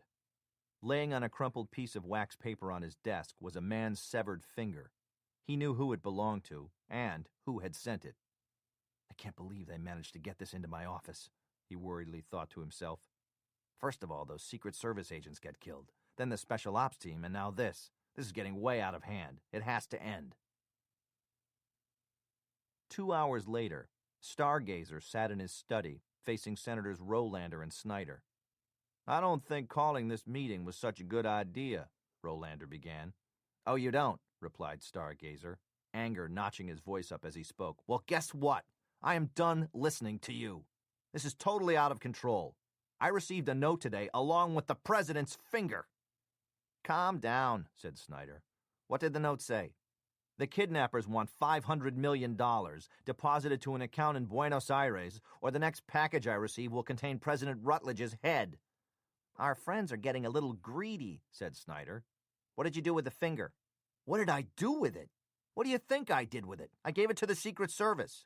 You have to stop this.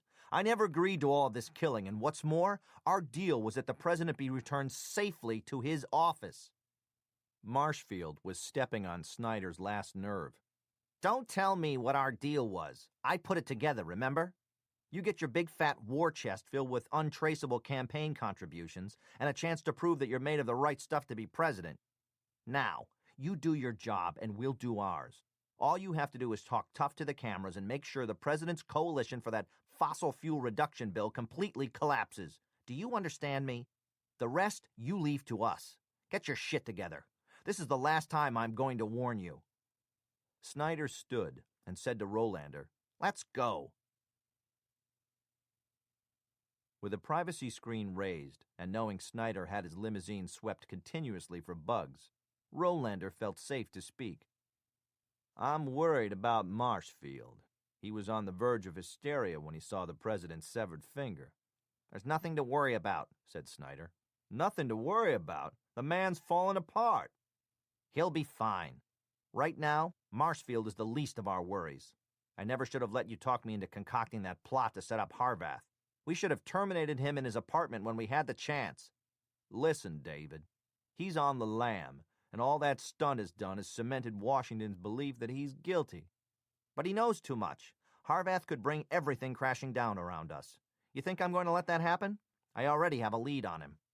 You do? Surprised? You think being on the Senate Intelligence Committee doesn't have a couple of advantages?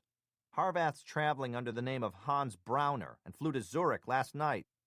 Are you sure? Yes. I saw the Swiss Air security video myself, though he was wearing a disguise. But Switzerland? Jesus, how did he figure out the Switzerland connection? Said Rolander, his voice taut. I have no idea.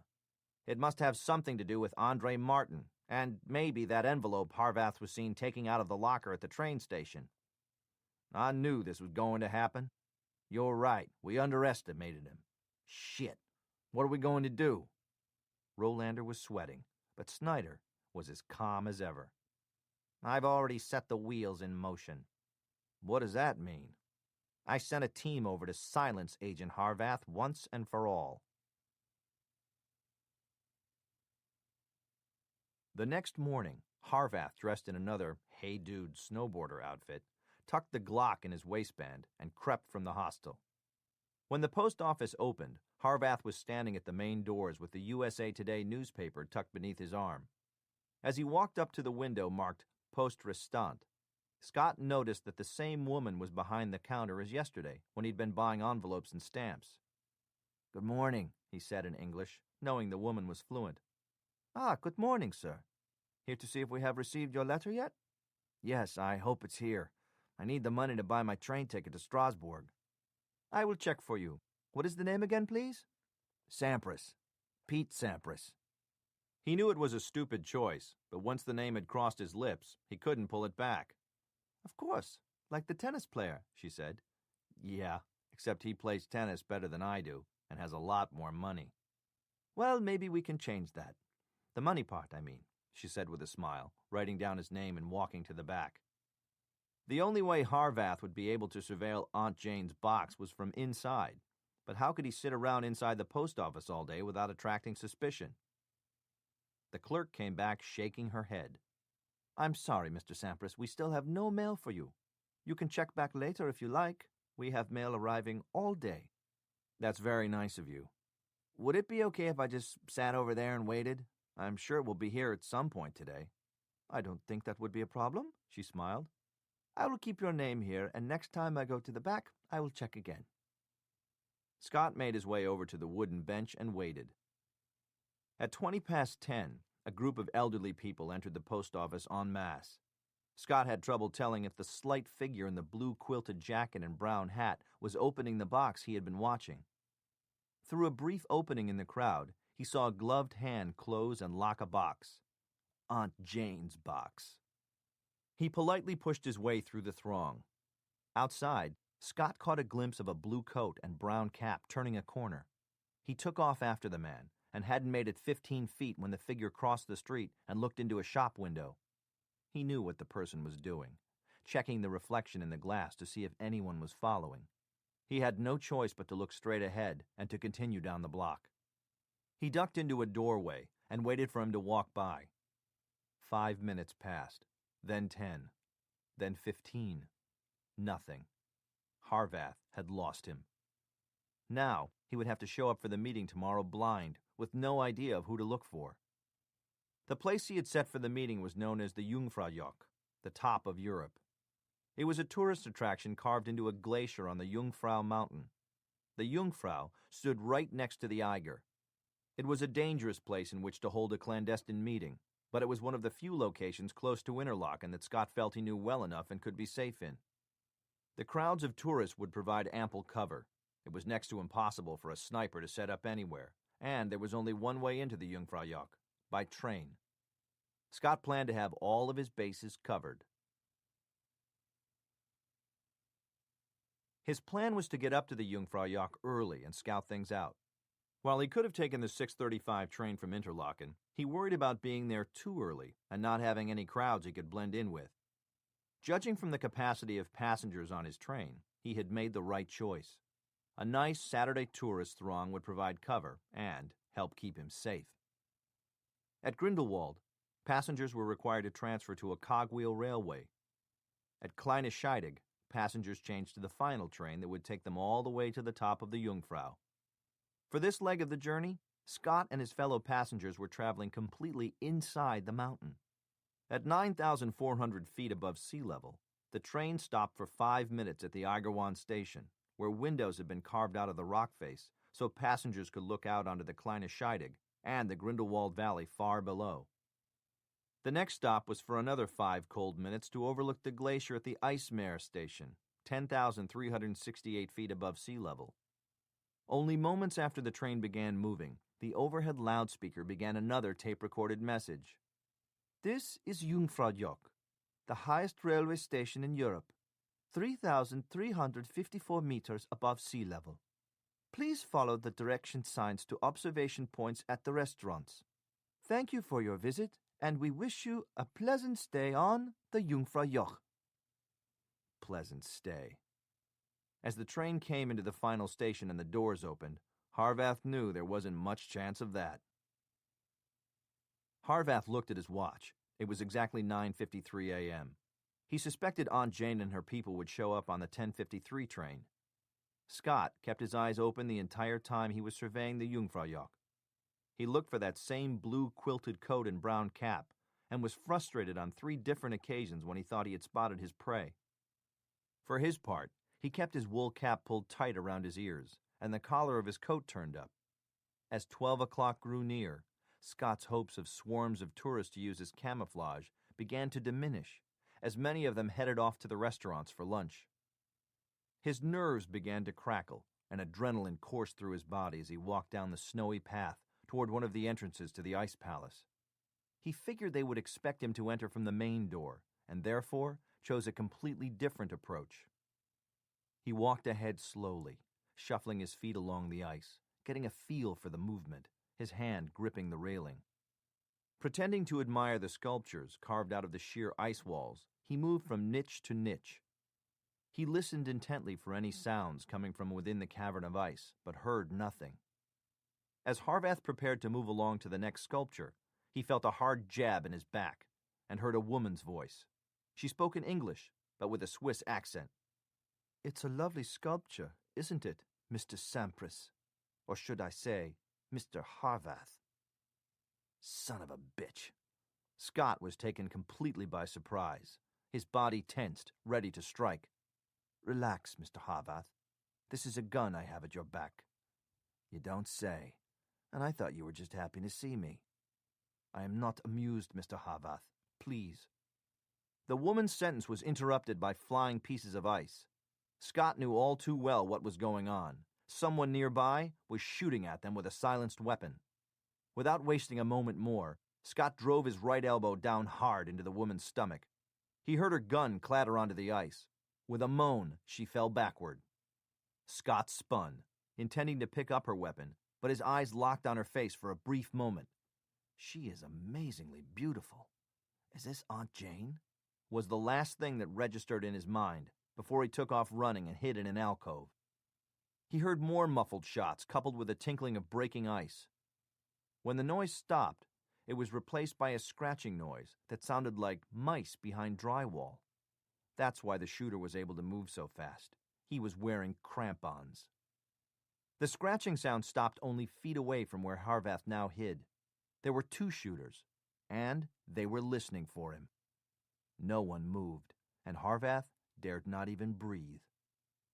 Then, one of the shooters broke the silence. "Links?" he asked, German for left. Obviously angry at his partner for talking, the other man heatedly admonished him. Scot wondered, why were these men speaking German first, and then swearing at each other in Yugoslavian? Then, Scot heard the resumed scrape of crampons along the ice. They were less than 3 feet from where he stood now. His hands tightened around the toy Glock. Abruptly, they stopped and began backing away. Scot didn't waste any time wondering why. He skirted out from the alcove and ran as fast as his shuffling feet would carry him toward the restaurants and the exhibition hall. He glanced at his watch. The next train out wasn't for 40 minutes. The thing to do was to keep on the move. There were at least 3 people with guns who were after him, and staying in one spot was dangerous. Timing how long it would take him to get back for the 1 o'clock train, Harvath struck off on the Glacier Trek Trail, praying he would figure a way out of this. Blending in casually with a group of hikers at the end of the trail, he watched as a large group of tourists clambered out of the elevator. They milled around and Scot joined them. The group made their way to the train with Harvath nestled snugly in the middle. So far, his plan was working. No one had fired. As far as he knew, no one had even seen him. But that was a sucker's bet, and he didn't like the odds. In 19 minutes they would be back at Kleine Scheidegg, and he would have to change trains. At Kleine Scheidegg, Harvath discovered he was lucky enough to be with another crowd. Even though the transfer time was only 4 minutes, it was the longest 4 minutes of his life. He could feel the shooters close by. He knew they were waiting for their opportunity. He needed to be preemptive. There was only a half hour until the next stop, which was Wengen. That's where Scot would make his move. Another plan was beginning to form in his mind. Half an hour gave Harvath plenty of time to become cozy with the members of the tour group sitting around him. A healthy dose of charm made him the darling of the conversation, while the train slowly descended from the Jungfraujoch. As the overhead speaker began announcing the arrival at Wengen, Scot could feel the train stopping.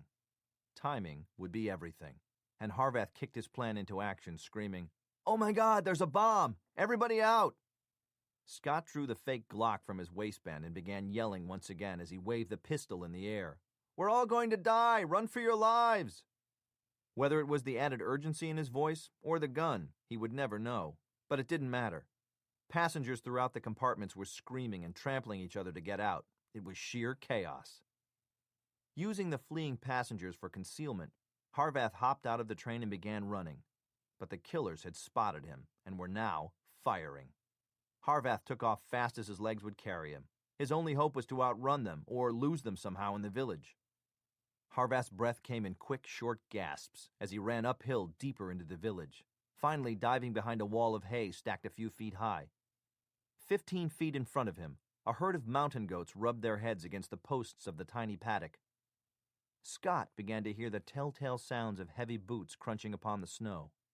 They were close, moving cautiously down the street. When they were almost even with the bales of hay, Harvath heard the men speak. "Look, on the ground. He went this way. I'll check it out and radio you if I see anything. You two go down on the street," said the second man. "Remember, he has a gun," said the third. "We don't want any more screw-ups." These men were speaking English. American English. They weren't the same voices he had heard in the Ice Palace. They were different. But the second man sounded familiar. He knew that voice. It was the same one Harvath had heard yell the word gun days before outside his bank. There wasn't any time to figure things out. He needed to get moving again. There was only one option open to Harvath, and that was through the paddock. It would allow him to put a lot of distance between him and his pursuers. The minute he jumped into the enclosure, the animals started going crazy. The commotion from the goats had caught the attention of one of the men, who raced toward the paddock and was able to get off one silenced round before Scot got over the fence. It connected with Scot's arm, tearing through his flesh. Harvath could already feel the warm spread of blood running down his arm.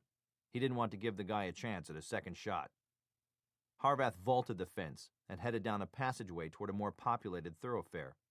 A blanket of fire erupted in front of him as bullets ricocheted off the cobblestones of the passageway. The gunman must have radioed his position to his two colleagues. Harvath ducked and rolled and ran.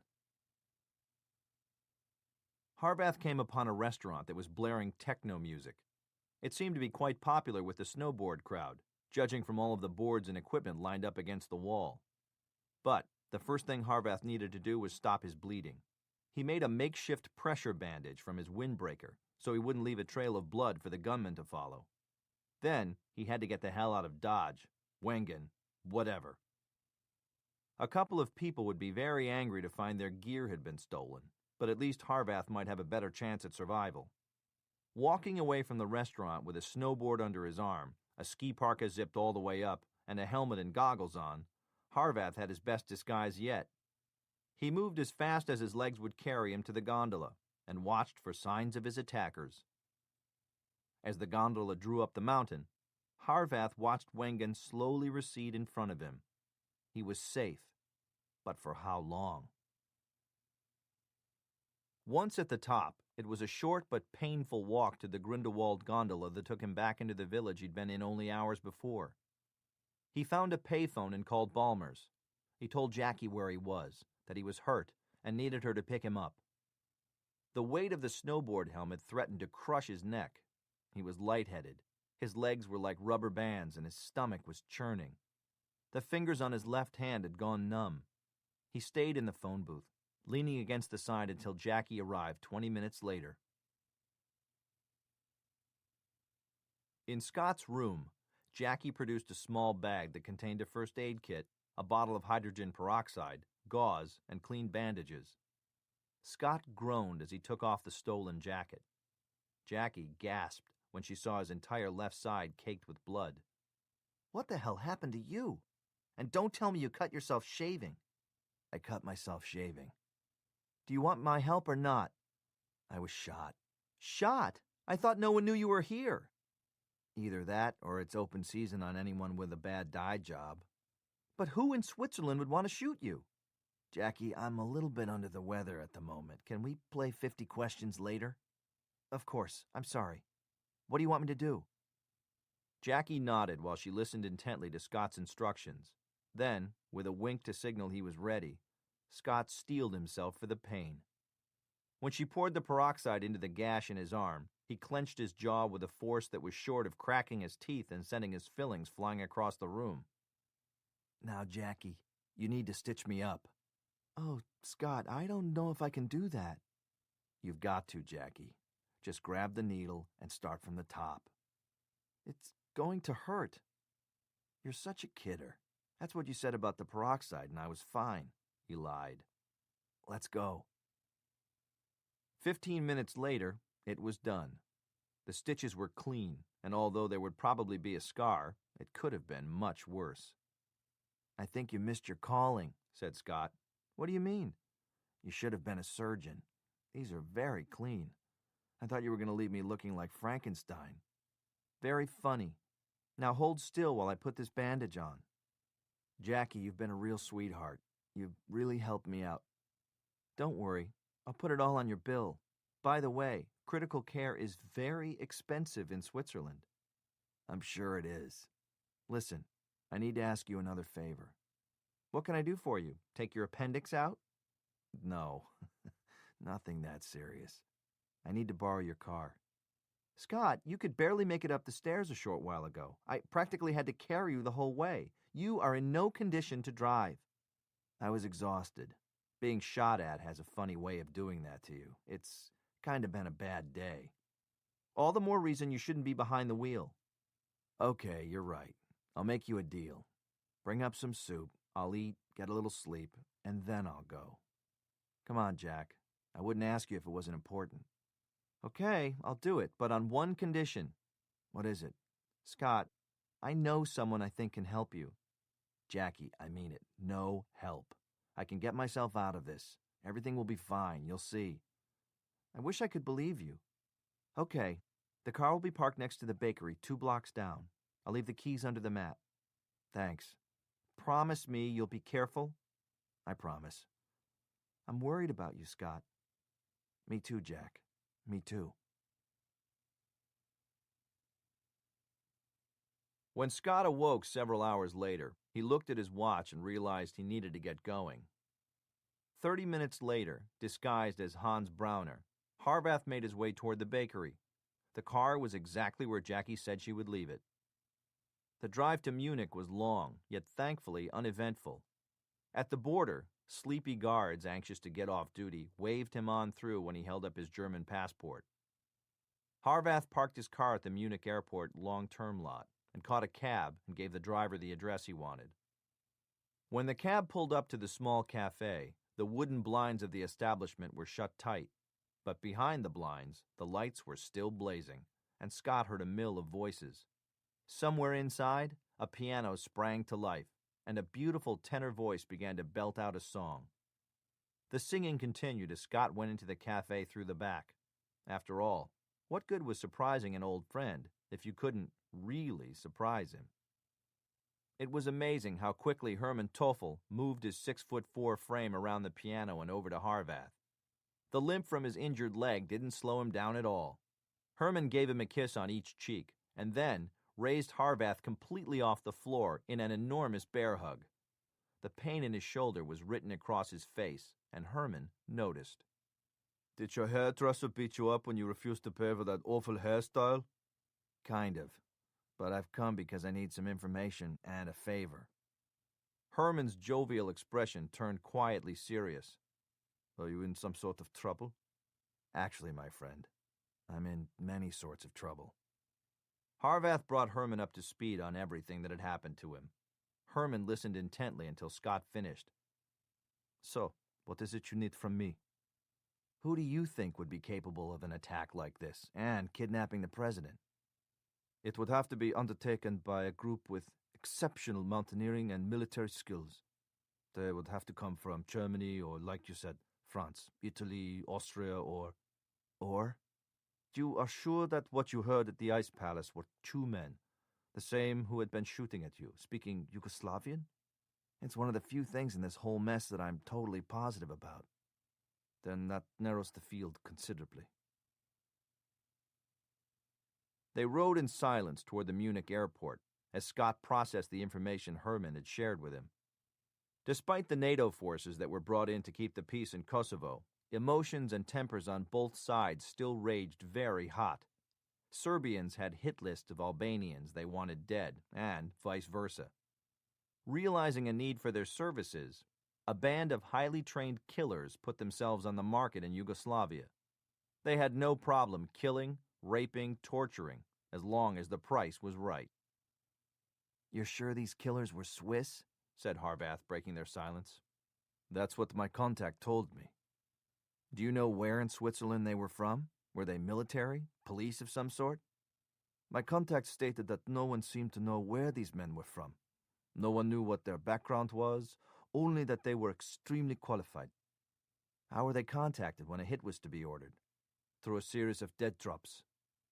What else did your contact tell you? Apparently, the killers were known as the Lions. Can you get any information about them for me? I don't think so. The Lions supposedly stopped operating in Yugoslavia and could be dead for all we know. Dead? I doubt it. One thing is for certain, though. If they are the people I'm looking for, I promise you, they will be dead very soon. JR's pub catered to a gay clientele that liked to refer to themselves as guppies, or gay urban professionals. Scott found Natalie in the back corner with a man he didn't recognize. Oh, Scott, I'm so glad you're here, said Natalie as she stood to give him a hug. Anything for you, Nat, you know that. But now can you tell me what this is all about? It's all about me, I'm afraid. At least to a certain degree, said the man who was sitting at the table with Natalie. My name is Andre Martin. I'm a friend of Natalie's brother. Agent Harvath, are you familiar with the murder of Senator David Snyder's aide, Mitchell Conti, almost a year ago? Yeah, I think so. Drive-by, wasn't it? Yes, the papers billed it as a bad case of wrong place, wrong time, but I never bought that. Why not? Asked Scott. What if I told you that Mitchell Conti was also Senator Snyder's lover? Scott looked at Natalie, who nodded her head. Mr. Martin, supposing this was true, how would you be in a position to come across this piece of information? And while we're at it, what does it have to do with the drive-by, and how in any way does this even have anything remotely to do with me? If you'll give me a second, I'll explain. I know these things because Mitchell Conti and I were lovers. Andre went on to tell Scott the details of Mitch's involvement with Snyder and the possible blackmail. I was convinced that Mitch's death was no accident, so I decided to look into matters myself. I did all the research I could on Senator Snyder, and being familiar with many of his predilections via Mitch, I arranged for the two of us to meet. Little by little, I began to win his confidence, and we began seeing each other. Okay, Mr. Martin, I'm going to stop you right there. If you have some concrete evidence that Senator Snyder was involved directly or indirectly with Mr. Conti's death, I suggest you take it straight to the D.C. District Attorney's office. But Agent Harvath, what I have to tell you isn't about Mitch's death. It's about the president's disappearance. Scott's attitude went from boredom and condescension to rapt interest in an instant. If you have any information whatsoever about the president's kidnapping, I suggest you spill it right now. The implications of what Andre Martin told him were staggering. Harvath probed for more detail, needing to paint the most accurate picture possible. So based on all of this, you think the senator was involved in the president's kidnapping? Exactly. I don't know, Andre. What you are alleging is pretty serious.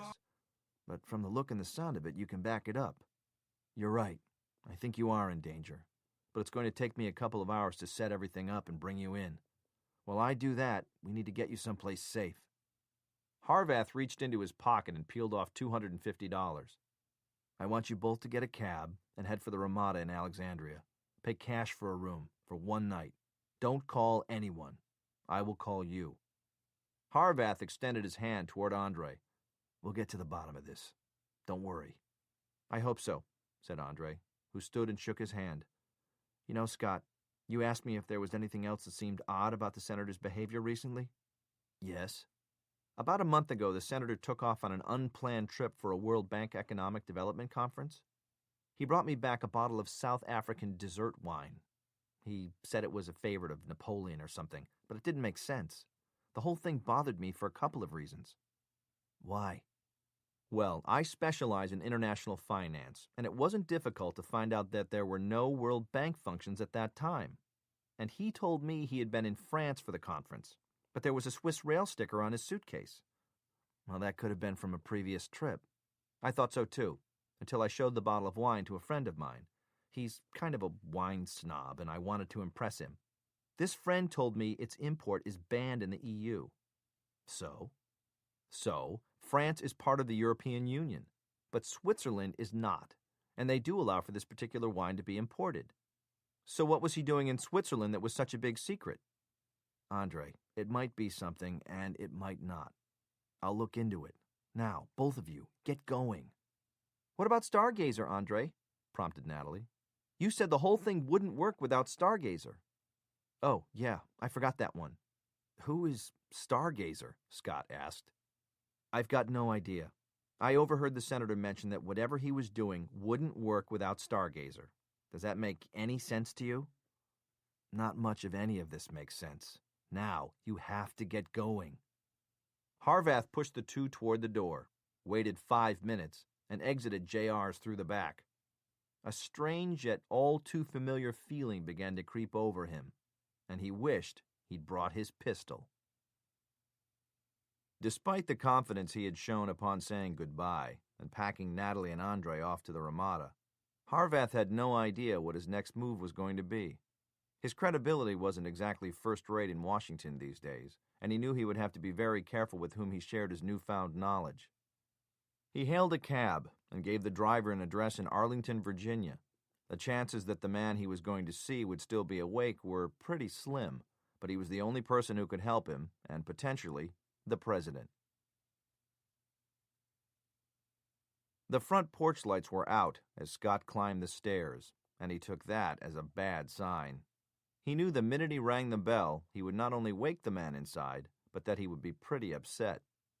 William Shaw had a very short fuse. The director of Secret Service operations for the White House, and Scott's boss, hadn't come by his call sign of Fury for nothing. Scott steeled himself and reached for the glowing orange button that seemed to hover over the house's brick facade. After several seconds, lights began turning on within the house, and eventually an overhead light came on, pinning Harvath against the darkness. "Who the hell is it?" came a gruff voice from inside. "It's Harvath, Bill. Open up." From inside, Scott heard a chain slide back, followed by several deadbolts. Finally, the door opened, and there stood a sleepy William Shaw. He had a face of unshaved whiskers, bedhead, and one hand in the pocket of his terry-cloth robe, probably curled around his Sig Sauer semi-automatic. "Harvath, this had better be very, very good. You are just bound and determined to get on every single person's shit list, aren't you?" "Bill, this is important. Can I come in?" "Be my guest. Maybe I can cook up a little breakfast while you're here," said Shaw sarcastically as he closed the door behind them and relocked his deadbolts. "Nice place," said Scott, and he meant it. The entry hall gave way to a room dominated by oxblood leather couches with walls lined with books. "Mrs. Shaw had good taste in everything but husbands," he said, joining Harvath at the edge of the living room. Scott knew that Shaw's wife had recently divorced him, and that it had been very difficult. Scott decided to change the subject and get to the point right away. "I have reason to believe that Senator Snyder and maybe Senator Rolander are involved in the president's kidnapping." "Harvath, what the hell are you talking about?" "Tonight I had a meeting with a man who is Snyder's lover." "We're talking about Senator David Snyder, confirmed bachelor and renowned ladies' man." "We've all got our secrets, Bill. Anyway, this Martin begins an affair with the senator, determined to expose him. He watches, and more importantly, he listens. Not only did he hear things relating to the president's kidnapping, but he also followed Snyder to Senator Rolander's house after Snyder had received some suspicious phone call in the middle of the night." Harvath continued to fill his boss in on everything Martin told him, and then shared something he had not told anyone about. "Do you remember how I went over to that Mormon farm where that couple was murdered?" "Of course I do. What about it?" "I found a piece of evidence there I didn't tell anybody about." "Evidence?" Shaw's face was white. "What kind of evidence?" "Well, when I entered the house, it wasn't a huge leap of logic to figure out that the farm had been used as some sort of a base camp for the kidnapping. While the killer was waiting for his team to get back from doing the job, I think he was eating chocolate." "Chocolate? Jesus, Harvath. First you tell me Senator Snyder goes both ways, and then your coup de grace is that one of the kidnappers may have been eating candy." "The chocolate was Swiss." "So? There's lots of Swiss chocolate in the U.S. and around the world for that matter. I hate to be the one to burst your bubble, but after yodeling and watches, it's probably one of the biggest things the Swiss are known for." "I don't think this chocolate is an export product, at least not for the States. It had German writing on it." "So? Maybe someone brought it back from a trip to Germany as a gift. Listen, Harvath, you're in enough trouble as it is. Tell me you didn't take anything from the crime scene. You left that chocolate right where you found it, right?" Harvath couldn't tell if Shaw really wanted the truth. Something told Scott that he should not admit to having removed the chocolate from the crime scene.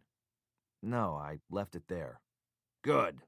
Then it's the FBI's problem, and they can decide whether it's relevant or not when they find it." Shaw was quiet for a few moments while he thought. "All right. I think there's enough here to bring Andre Martin into protective custody while we look into this. Where is he?" "He's with Natalie Sperando at the Ramada in Alexandria."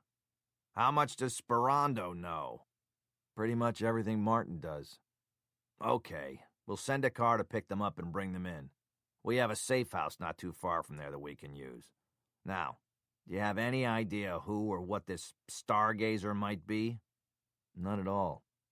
For all we know, said Shaw, with all your astronomy gear, it could be you. Me? What the hell do you... God, calm down, Harvath. I was just pulling your chain. Cripes, you're irritable. I'm sorry, Bill. I'm just a little on edge. Yeah, I can see that. So what's our next move? Okay, I want a full report. If I'm going to go to bat for you, I can't have any surprises. I want all of it while it's fresh in your mind. While you're working on that, I'll get started on bringing Martin and Sperando in.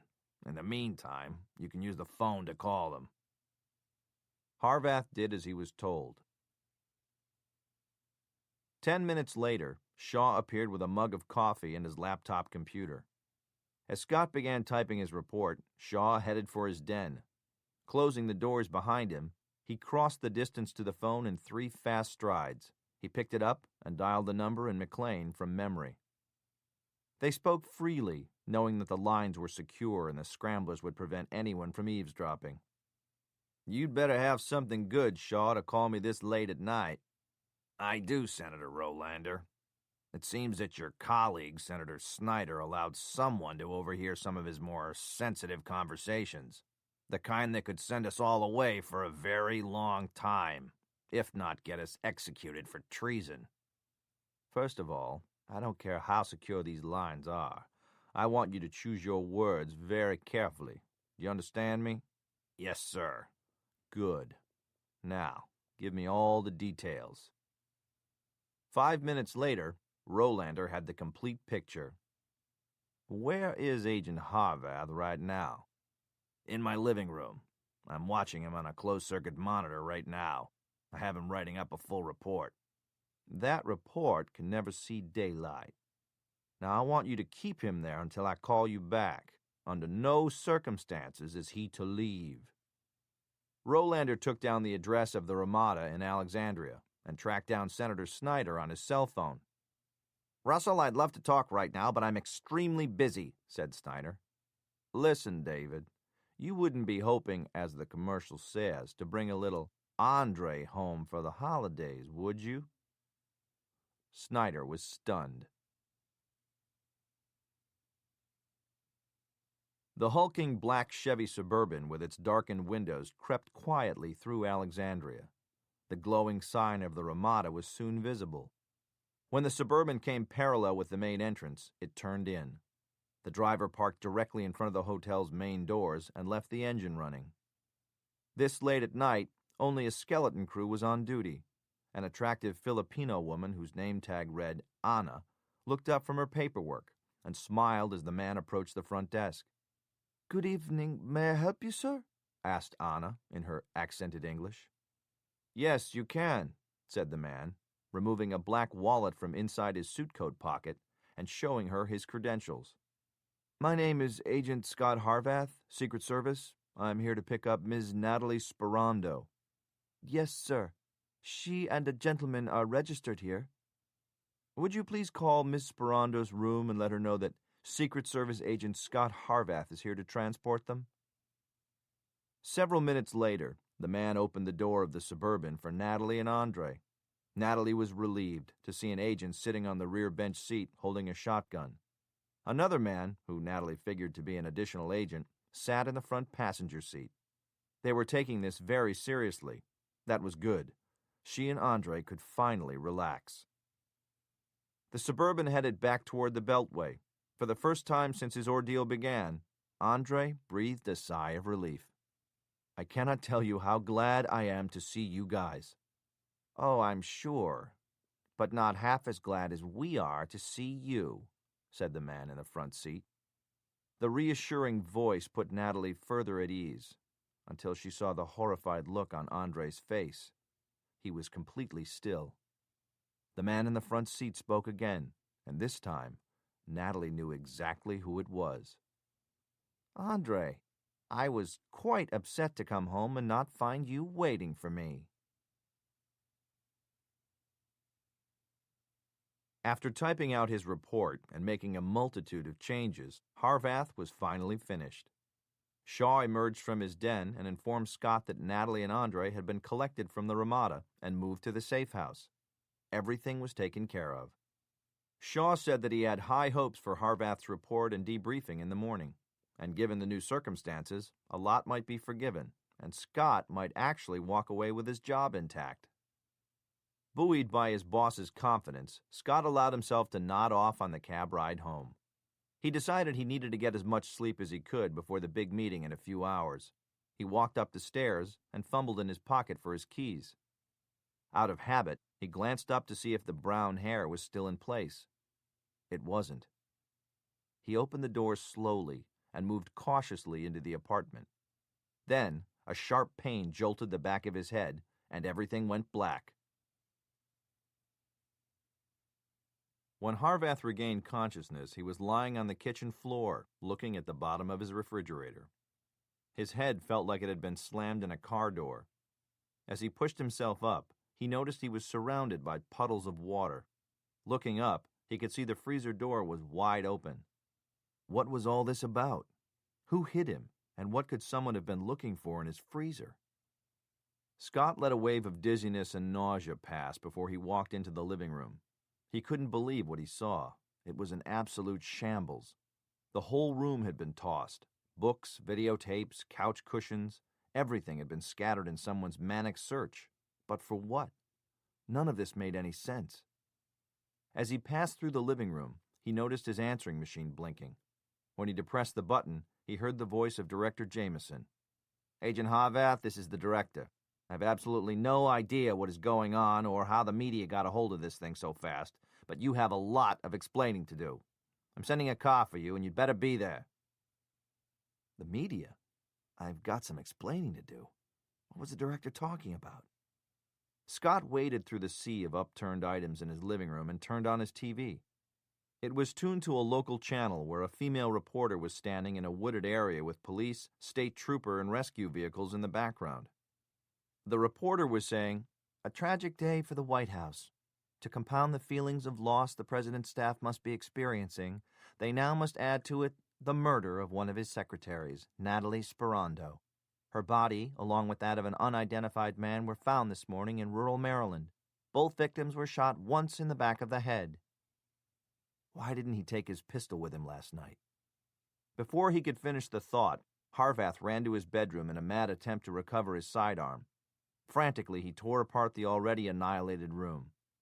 Harvath stopped searching, distracted by the flashing lights coming from outside. My God, thought Harvath, they think I'm responsible for Andre and Natalie's murders and are here to arrest me. Trying to push the shock of Natalie and Andre's murders from his mind, Scott threw on his trench coat, opened the door to the fire stairs, and started down, careful not to make any noise. There were still plenty of morning commuters about, and Harvath blended in with them perfectly. Just another D.C. businessman on his way to the Washington Bites Cyber Cafe and Bakery. They had the best bagels in town, and Scott ordered one with cream cheese and chives, along with an OJ before sitting down at one of the terminals in the back corner. All of the computers came equipped with a headset and web phone software. Scott reached up and disconnected the camera on top of his monitor and hopped onto the web. He entered the telephone number for his home computer's dedicated modem line and waited for the connection to complete. After 2 rings and some electronic crosstalk between his computer and the one at home, Harvath established a routing system that would bounce his call through several international servers. If the person he was about to call was tracing all of their incomings, it would appear that the call originated from Harvath's apartment. The electronic trail was set, and Scott dialed the number for Bill Shaw. His secretary answered on the first ring. Harvath identified himself and was put through. "Scott, where are you?" asked Shaw. "Director Jameson is here. We need to bring you in." "Me? Bring me in? What are you talking about? I want to know what happened to Natalie Sperando and Andre Martin. You said they were safe." "Safe? What are you talking about?" "Last night," said Scott, "at your house. You said you put them into a safe house." "Scott, I have explained to the director how you appeared at my house ranting in the middle of the night. I attempted to calm you down. We talked about the president's kidnapping, your feelings of guilt, your concern that you might be fingered as the inside leak. I gave you my word I would do everything to help you. Scott, this is Director Jameson. 20 minutes ago, a Sig Sauer 357 semi-automatic was found near the Sperando murder scene, with a serial number that comes up positive as the sidearm issued to you. It is also covered with your fingerprints. If you are not responsible, we'll give you ample opportunity to prove your innocence. Scott, we want to help you, said Shaw. You know what, Bill? I think you've helped me enough already. By the way, I don't suppose you gave the director the statement you had me write up at your place. Statement? Asked Shaw. I didn't have you write up any statement. Scott, this is serious. I think your head injuries may have been graver than any of us originally thought. I think this has been too much for you. We need to get you some help. Scott was silent. Shaw was blatantly lying. But why? There could only be one answer. He was involved. Harvath terminated the connection. As he was preparing to log off, Harvath noticed the icon that showed he had one message. The text read as follows. Thank you for your recent inquiry regarding Nestle Company chocolate products. We are sorry to inform you that our Lieber chocolate bar is not currently available in the United States. This candy is made exclusively for the Swiss market. We would like to point out that Nestle has a fine line of chocolates. Scott logged off and paid for his time online and headed out the door. It began to rain again, and Scott popped into a small drugstore and bought an umbrella and an ugly tweed totes hat. Using the weather to his advantage, he turned his collar up and pulled the hat down to conceal as much of his face as possible. Then he shoved his hands deep in his pockets. His right hand played with a key Andre Martin had slipped him as they shook hands goodbye at JR's. A copy of my insurance policy, Andre had said. I've always liked trains. How about you, Scott? Those had been Andre Martin's last words to him. As Harvath picked his way through Union Station toward the lockers, his eyes scanned the room for any surveillance. Normally, he would have hung back for a while to see if anyone was watching the locker, but there was no time for that. The longer he hung around, the better the chances the dragnet would swallow him. Moving down the row of lockers, Harvath stopped at number 68. He inserted the key and opened the locker. Inside was a small manila envelope, which he withdrew and tucked inside his suit coat.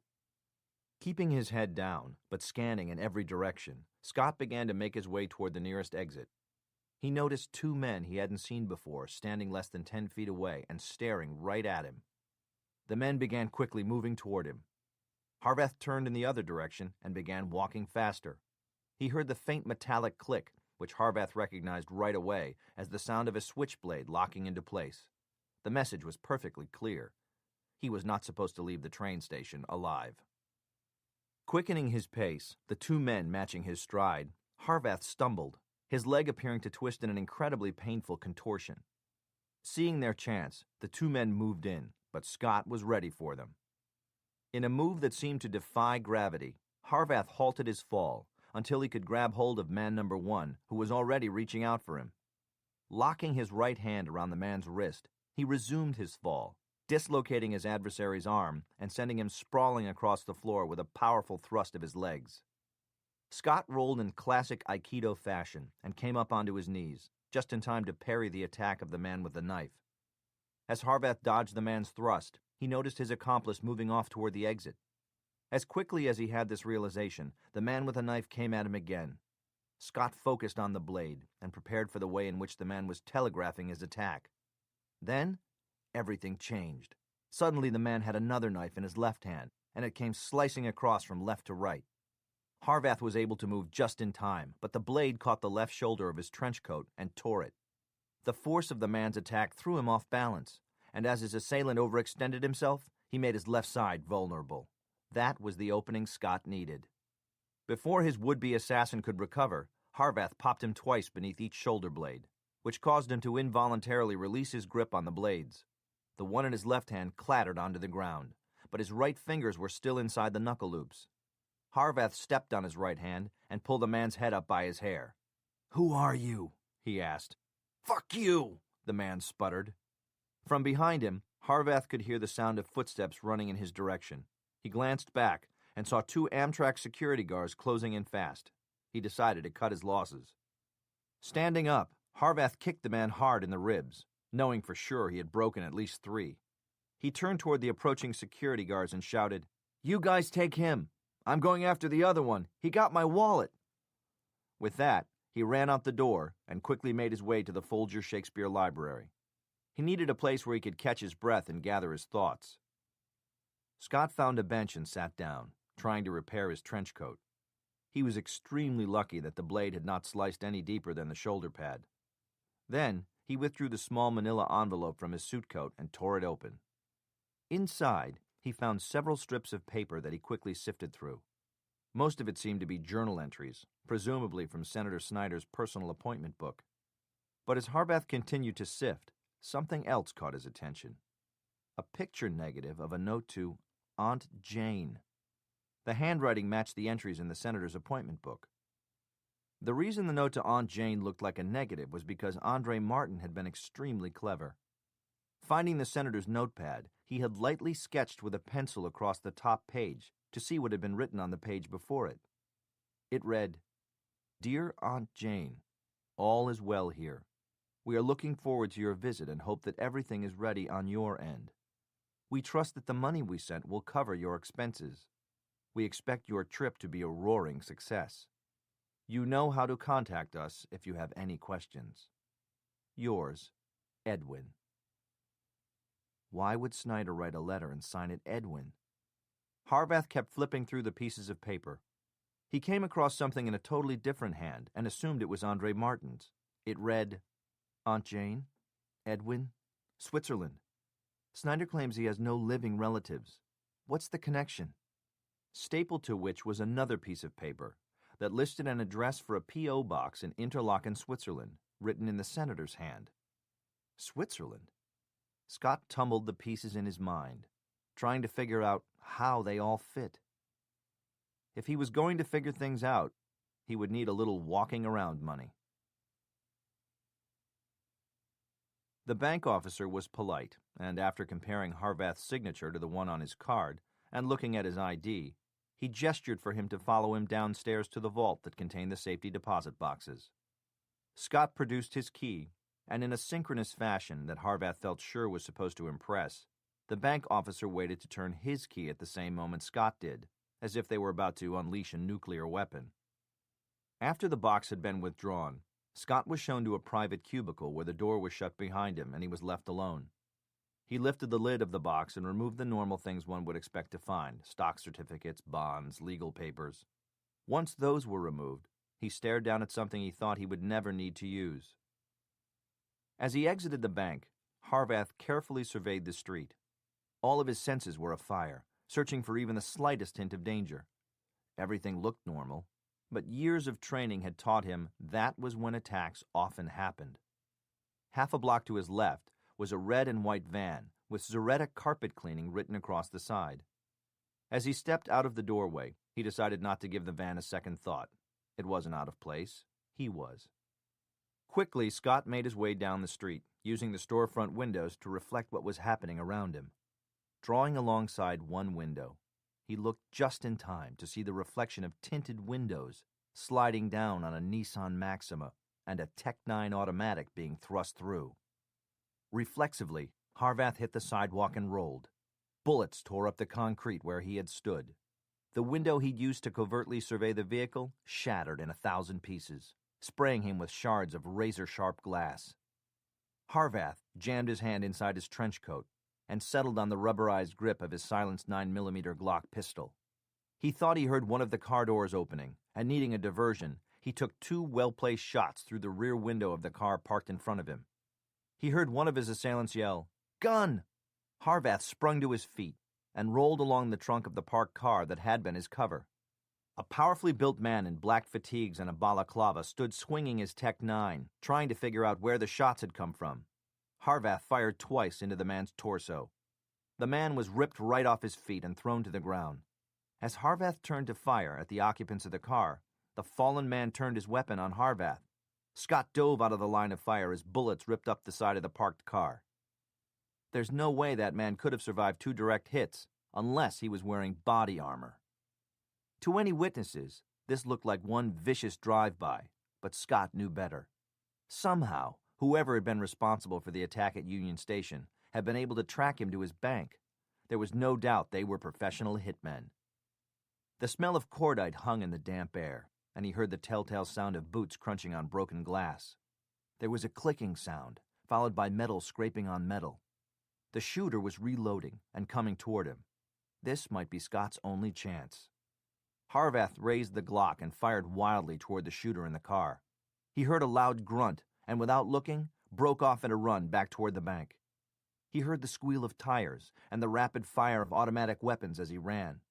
Then, as quickly as it started, it stopped with a slam of the sickening impact of metal hitting metal.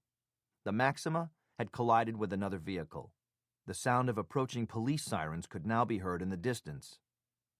As Harvath turned back toward the bank, something whispered by his right ear and tore a huge piece of stone out of the building behind him. Someone else was shooting at him. And whoever this person was, they were somewhere in front of him using a silenced weapon. He hit the ground and rolled again, just as another muffled shot narrowly missed his head. He could see a man with a mounted rifle in the back of the Zaretta carpet cleaning van. Scott was pinned down. But there hadn't been any gunfire from behind him, nor any sound of someone pursuing him on foot. Chances were the men in the Maxima had fled. His problem now was the shooter in the van. From where the van was parked, the shooter had a pretty good command of this length of the street. The sirens were getting closer. Both Harvath and the men in the van would have to make their moves soon. They were playing a very deadly game of chicken. Show yourself and be shot, wait too long, and be picked up by the police. Thinking back, Scott realized the shooter in the van hadn't begun firing at him until he had run back toward his bank, which meant that if he went in the other direction, the guy probably wouldn't have a clean shot. It was the only choice he had.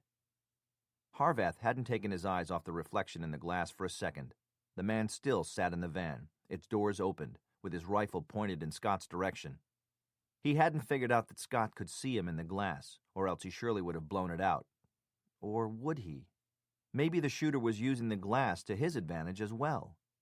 Scott turned his Glock toward the storefront and fired. As the glass came tumbling down, he turned his weapon toward where he remembered the van to be and began firing as he ran back up the sidewalk away from the bank. He managed to pin down the shooter in the van long enough to escape his line of fire. He was now safely out of range, but didn't know what would face him in just a few car lengths. A furniture truck was in the middle of the street. Scott kept his pistol at the ready. Sliding out into the street, he glanced back to make sure none of the men from the van were coming up behind him. So far, it was clear. Harvath hugged the back of the furniture truck and moved up the passenger side. As he neared the cab, he could see the crumpled gray metal of the Maxima. It was totaled. The car's interior was filled with broken glass and brass shell casings, as was the ground around it. The men had fled. The police were almost on top of the scene, and Harvath also decided fleeing was a good idea. There was nothing to gain by hanging around. 3 blocks away, he caught a cab which took him straight to the Tony Georgetown Park Mall. There, he made his way to the J. Crew store and paid for his purchases with bills from the $20,000 in cash he had removed from his safe deposit box.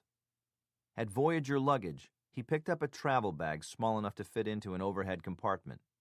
Next on his list was Crabtree and Evelyn, where a saleswoman outfitted him with a complete men's toiletry kit. Harvath thanked the clerk and headed to the nearest men's room. Working quickly, Scott fished several Ziploc baggies out of his suit pocket. The first contained a contact lens case, and the other a small white tube and what looked to be a handful of brown hair. The transformation wouldn't be huge, but Harvath had learned over the years that with disguises, the sum is often greater than its parts. As Scott put in the brown contact lenses and used the tube of glue to apply the goatee and heavy eyebrows, he began his transformation. He pushed his hair forward and parted it in the middle. With a pair of wire-rimmed glasses with slightly shaded lenses and a new wardrobe comprised of mismatched earth tones, dark sensible shoes, and a dark suede blazer, Harvath became the man whose picture and name were contained in the false passport he had also removed from his safety deposit box, Hans Brauner of Stuttgart, Germany. During Scott's time with the SEALs, he had done a lot of cross-training exercises with some of Germany's most elite soldiers. One soldier in particular, Hermann Toffel, had become Scott's good friend. When Hermann left the military because of an injury, he entered the private sector and began representing a German arms manufacturer. Scot helped Hermann get his weapons tested in America and also plugged him. Scot couldn't accept any commissions, but Hermann felt his good friend was due something for all of the business he had helped create. The result? The German passport, created by a master documents forger. Scot knew the gift had cost Hermann a lot of money, so he kept the passport locked safely away at his bank, not thinking he would ever need it. It looked now as if it was going to come in very handy. Harvath put the rest of the new clothing into his suitcase. The trench coat and suit he had been wearing went into the J. Crew bag, which he promptly tossed into a dumpster in an alley behind the mall. Wiping his prints off the Glock, he disassembled it and threw the pieces into 3 different storm drains. Now all he had to do was make a phone call, and he would be on his way to Interlaken, Switzerland. Having completely taken on the persona of Hans Brauner, Scot Harvath strolled through the lobby of D.C.'s Ritz-Carlton Hotel. Stopping at the public phones, he dialed the number. "Lawler," said the voice that answered. "Gary, it's Scot Harvath." "Scott, where the hell are you?" "Come on, Gary. You know me better than to expect an answer to that. And don't bother tracing this call. I won't be here long enough for you to get me." "What's this all about?" asked Lawler. "I was going to ask you the same thing. I had nothing to do with the deaths of Andre Martin and Natalie Sperando. She was a good friend. I want you to believe that. For some reason, Bill Shaw is trying to set me up." "Bill Shaw is trying to set you up? Why would he do that?" "I know you're trying to stall me, but I'll indulge you anyway. I think he's connected to the president's kidnapping, along with Senators Snyder and Rolander. He's trying to paint me as a conspiracy nut." "Well, he doesn't need to paint you as one. You painted yourself that way. Scott, tell me, how well did you know Andre Martin?" "He was a friend of Natalie's. I just met him last night. Why?" "The Secret Service has discovered that you received several large deposits to your bank account in the past month, the most recent being the day after the president was kidnapped. The money came from an account in the Caribbean. A little digging revealed a series of shell corporations, which eventually led to Andre Martin. The way it looks is that Andre Martin bought you off." "Bought me off? What the hell for?" "The Secret Service and the Justice Department figure you were the inside leak and helped the kidnappers in grabbing the president." "Me? That's insane." "Is it? Look at it from their point of view. You had the means as head of the advance team, money's as good a motivation as any, and you had the opportunity. Scott, I can help you, but you have to come in." "Sorry, Gary. No way. Somebody's gone to a lot of work to set me up, and it looks like they're hedging their bets by trying to bump me off. I'm sorry, but I think I stand a safer chance on my own right now."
the sun rains softly on the ground.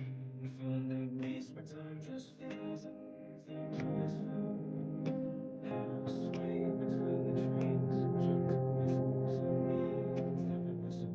We feelings into we have no care. Lazy days of July where the world slows down, chasing dreams in the sunshine, never wearing a frown. With laughter like the river, flowing endlessly. In the lazy days of July, we are truly free. Picnics spread on soft green grass, drinks and tan will never fade. As time drifts on, we let it pass in the shade. Memories are made of the last dance as the sun sets low.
As they entered Bern, Claudia was careful to make sure that they weren't being followed.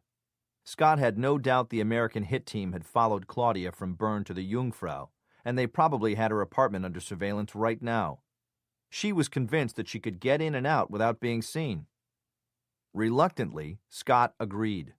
Since he needed to make a phone call and use a fax, Claudia would drop him at her friend's travel agency, which was only a couple of blocks from her fifth-floor walk-up. After getting Scott set up, Claudia would be back as soon as she ran a couple of errands and got what they needed from her apartment.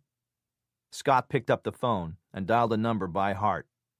"Lawler," came the clear, curt voice over the line. "Gary, it's Scott." "Harvath? Where the hell are you?" "All in good time. I want you to record this. I've got a lot to cover, and I know there are people you will want to play this back for, so get the tape rolling." "I didn't ask for your life story. I want to know where you are." "I'll tell you, but I strongly advise that you do not trace this call." "Why not?" "For one, I won't be here after we hang up. And two, if you trace it, the information, as secure as you think your agency is, might fall into the wrong hands. Just trust me. It'll all be clear after I'm finished." "All right, Scott. Go ahead. It's your dime." "First of all, give me your fax number. I'm going to be sending several things through, and I want to know they're going to a secure line." Lawler gave Scott a number. "And you're in your office right now, alone?" "Yes. What is this all about?" "I think I know who actually kidnapped the president, and where he's being held." "You what?" Lawler couldn't believe his ears. "Where the hell are you? What evidence do you have?" Scott filled Lawler in on the entire story, starting with how he thought the kidnapping happened, all the way to his swim down the Royce a couple of hours ago. "I'm faxing the contents of the envelope that was in Andre Martin's locker at Union Station. If you send a man to my apartment, you'll find the piece of chocolate I recovered from the Utah farmhouse buried in the planter box outside my bedroom window. I'm also faxing the shipping invoice from Gerhardt Miner's wine. I think when we find out who paid for it, we'll have the connection between Miner and Senator Snyder. Can you put one of your people in South Africa on it right away? Of course. I just hope it shakes out in time. Then wish me luck. Luck? What the hell are you talking about? Listen, Gary, the president was snatched on my watch, and a lot of men died. I was responsible for them, and I let them all down. The only way I can make it right is to see to it that the president is returned safely, and that the people behind this kidnapping pay. I won't allow my men to have died in vain. Keep playing defense if you want, but the smart money's on the offense. With that, Harvath hung up the phone. It took Claudia 20 minutes to run her errands and gather most of the equipment she and Scott would need. As she crept through the back door of her apartment building, his words still echoed in her mind. The fact that her apartment would be watched was a given. As her left hand trailed along the iron stair railing, her right hand gripped the butt of her Sig Sauer. Scott had given her 3 of his 9mm bullets. At the door, she examined the locks closely for any signs that they'd been tampered with. There were none. She unlocked the door and slid it noiselessly open on its hinges. She immediately jumped back, not quite sure of what she expected to come flying out at her. Nothing did. Her heart was beating as she prepared to close the door, afraid someone would be standing on the other side when she swung it shut. She raised her pistol to chest level and nudged the closet door closed with her foot. There was nothing behind it except her living room. Claudia quickly swept the living room and the kitchen. Both were empty. It was the same in the bathroom and the linen closet. She entered the bedroom and tossed the gun on the bed. She walked along its edge toward her closet and let out a scream as a hand reached out for her ankle. In the blink of an eye, powerful hands encased in black leather were wrapped in a vice grip around Claudia's legs as she was yanked off balance, hitting her head on the wooden bed frame. The stranger quickly kicked away the bags and slid out from beneath the bed. Before the man could get on his feet, Claudia flipped onto her side and lashed out with a strong kick toward his groin. She scored only a glancing blow to his upper thigh.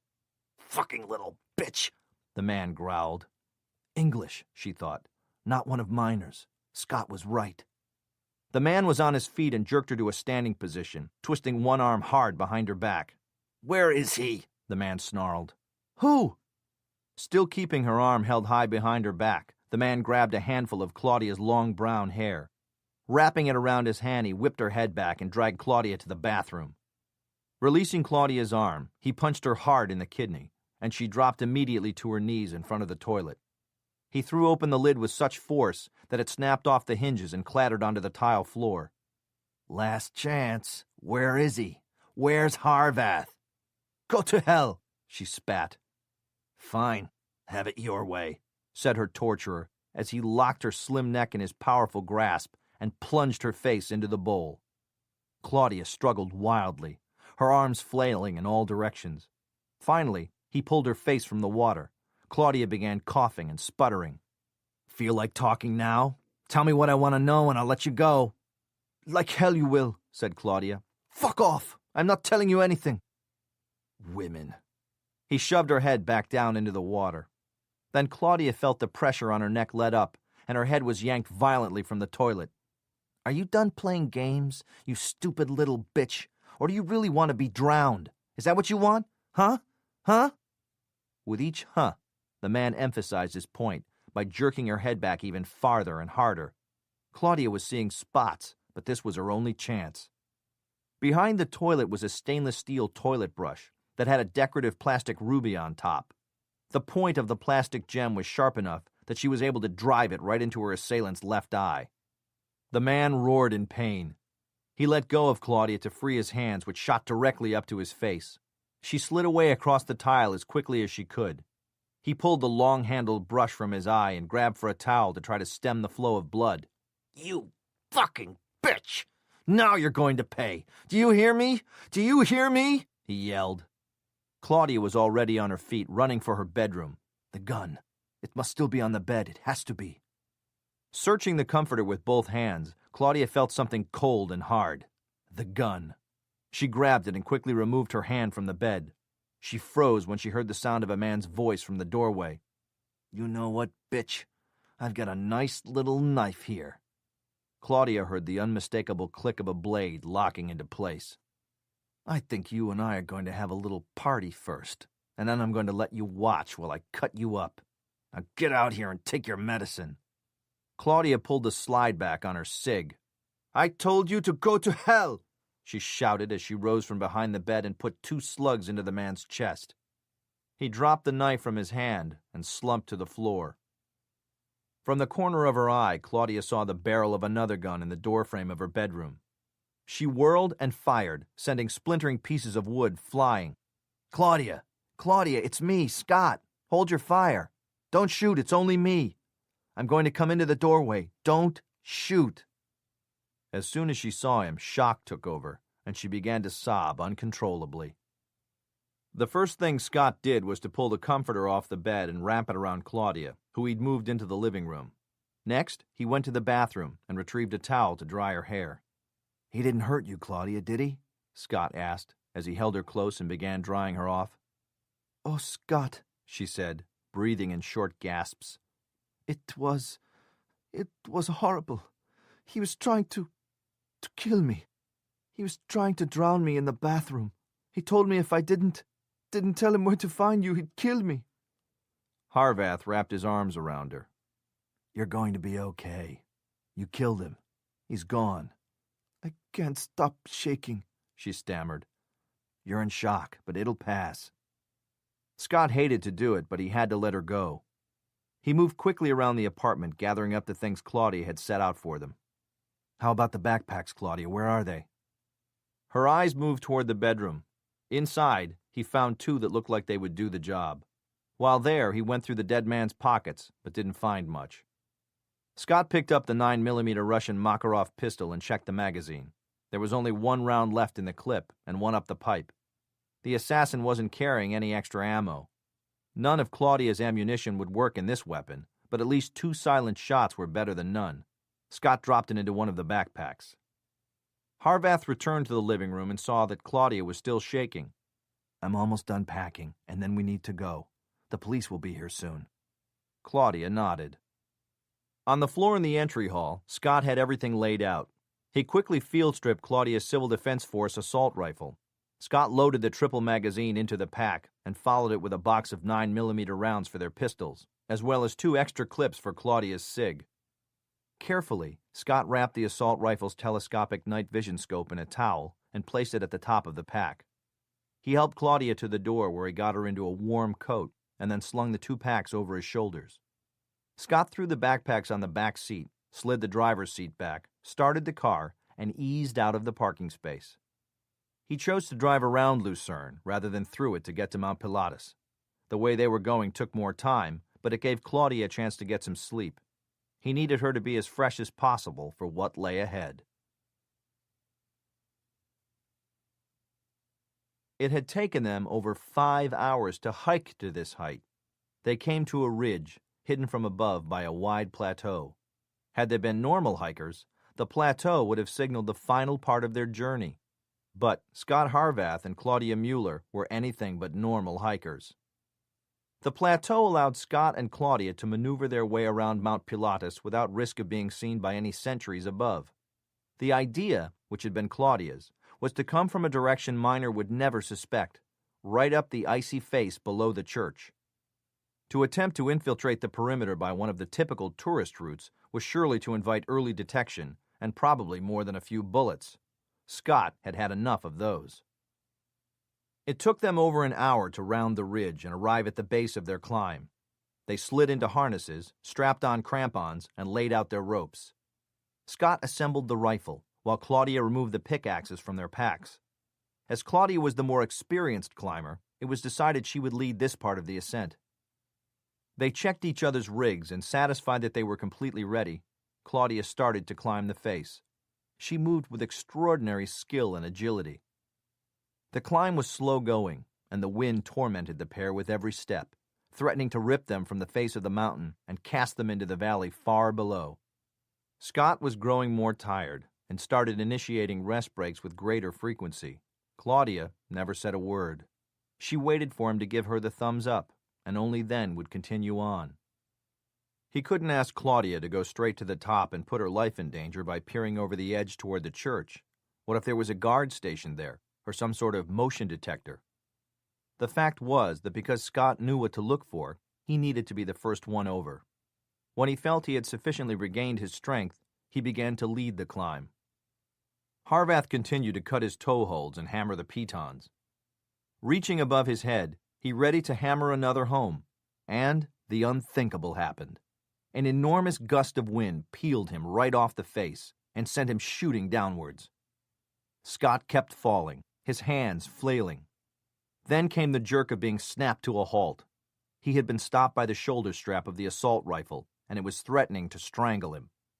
Harvath's eyes drifted out over the dark valley below, and he wondered if this was how it would end. Claudia scrambled up the icy face to where Scot hung. After wrapping an extra length of rope around Scot's chest and under his arms, Claudia shot upwards. There was no time to dig proper toe holds or hammer pitons. Safety was forgotten, as she focused on the man slowly choking to death below her. The wind continued to buffet her body as she climbed. Twice, the gusts threatened to rip her from the face, but she dug in deeper and refused to be beaten. Claudia's axes swung and cracked into the ice, delivering bone-jarring pings through her arms as she scrambled up the mountain. Hammering with a vengeance, she placed 2 pitons a few feet back from the lip of the crest and anchored herself in. Scot had insisted on total radio silence, but Claudia decided to break it to let him know she was about to pull on the rope. "On belay," she said into her microphone. There was no response. "What if I'm too late?" Once again, Claudia dug in her heels, leaned back into her harness, and began pulling, hand over hand with all of her might. The rope instantly became taut, but wouldn't move. "He's more tangled than I thought." Claudia leaned farther back and pulled harder. She willed Scot Harvath to live and to move. Her arms ached, her back and shoulders burned, but she wouldn't give up. Slowly, she felt herself making progress. "He's free." She kept pulling, hand over hand, an inch at a time. "Not too much longer. Almost there." "Stop! Don't move!" The voice took Claudia completely off guard. The man was dressed in all white, much like they were, and carried an automatic weapon which was pointed right at her. "What are you doing here?" We are climbers. We were stuck by the storm halfway down. We waited for it to get better, and when it did, we decided to finish the climb." "In the middle of the night? I don't think so. Come with me." "Look, I have the right equipment." With that, Claudia grabbed one of the ice axes and let it fly. The axe hit him square in the chest, his winter-white combat fatigues turning red with the gush of blood. "Scot, I don't know if you can hear me," said Claudia over her headset. "We've got to get moving." Claudia was able to pull in several more meters of rope when the snow around her exploded in a hail of gunfire. She reacted with the speed of a cat who'd stepped on a hot stove. Tying off the rope on one of the anchor pitons, Claudia rolled hard to her left toward the shelter of a small snowbank. The bullets fell like a hailstorm as the second sentry ran toward her with his weapon blazing. As the man stood in front of her, his weapon rising to fire, it was preceded by a little red dot. Laser sight. Claudia watched helplessly as the dot traced up her leg, then her chest, where she lost track of it before it flashed once in her eyes, and then came to rest on her forehead. Suddenly, the sentry's body tensed, and a red dot appeared on his own forehead. For a moment, Claudia didn't understand. Then the sentry's dot darkened and began to drip. Blood. Looking to her right, she saw Scot, precariously perched half over the lip of the crest. He was still aiming the silenced Makarov.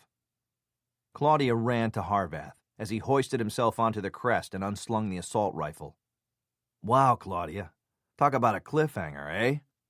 "Are you okay?" "I'll probably be wearing turtlenecks for a while, but I'll live. How about you?" "Scared, but I'll live too. You know, that's the second time you've done that."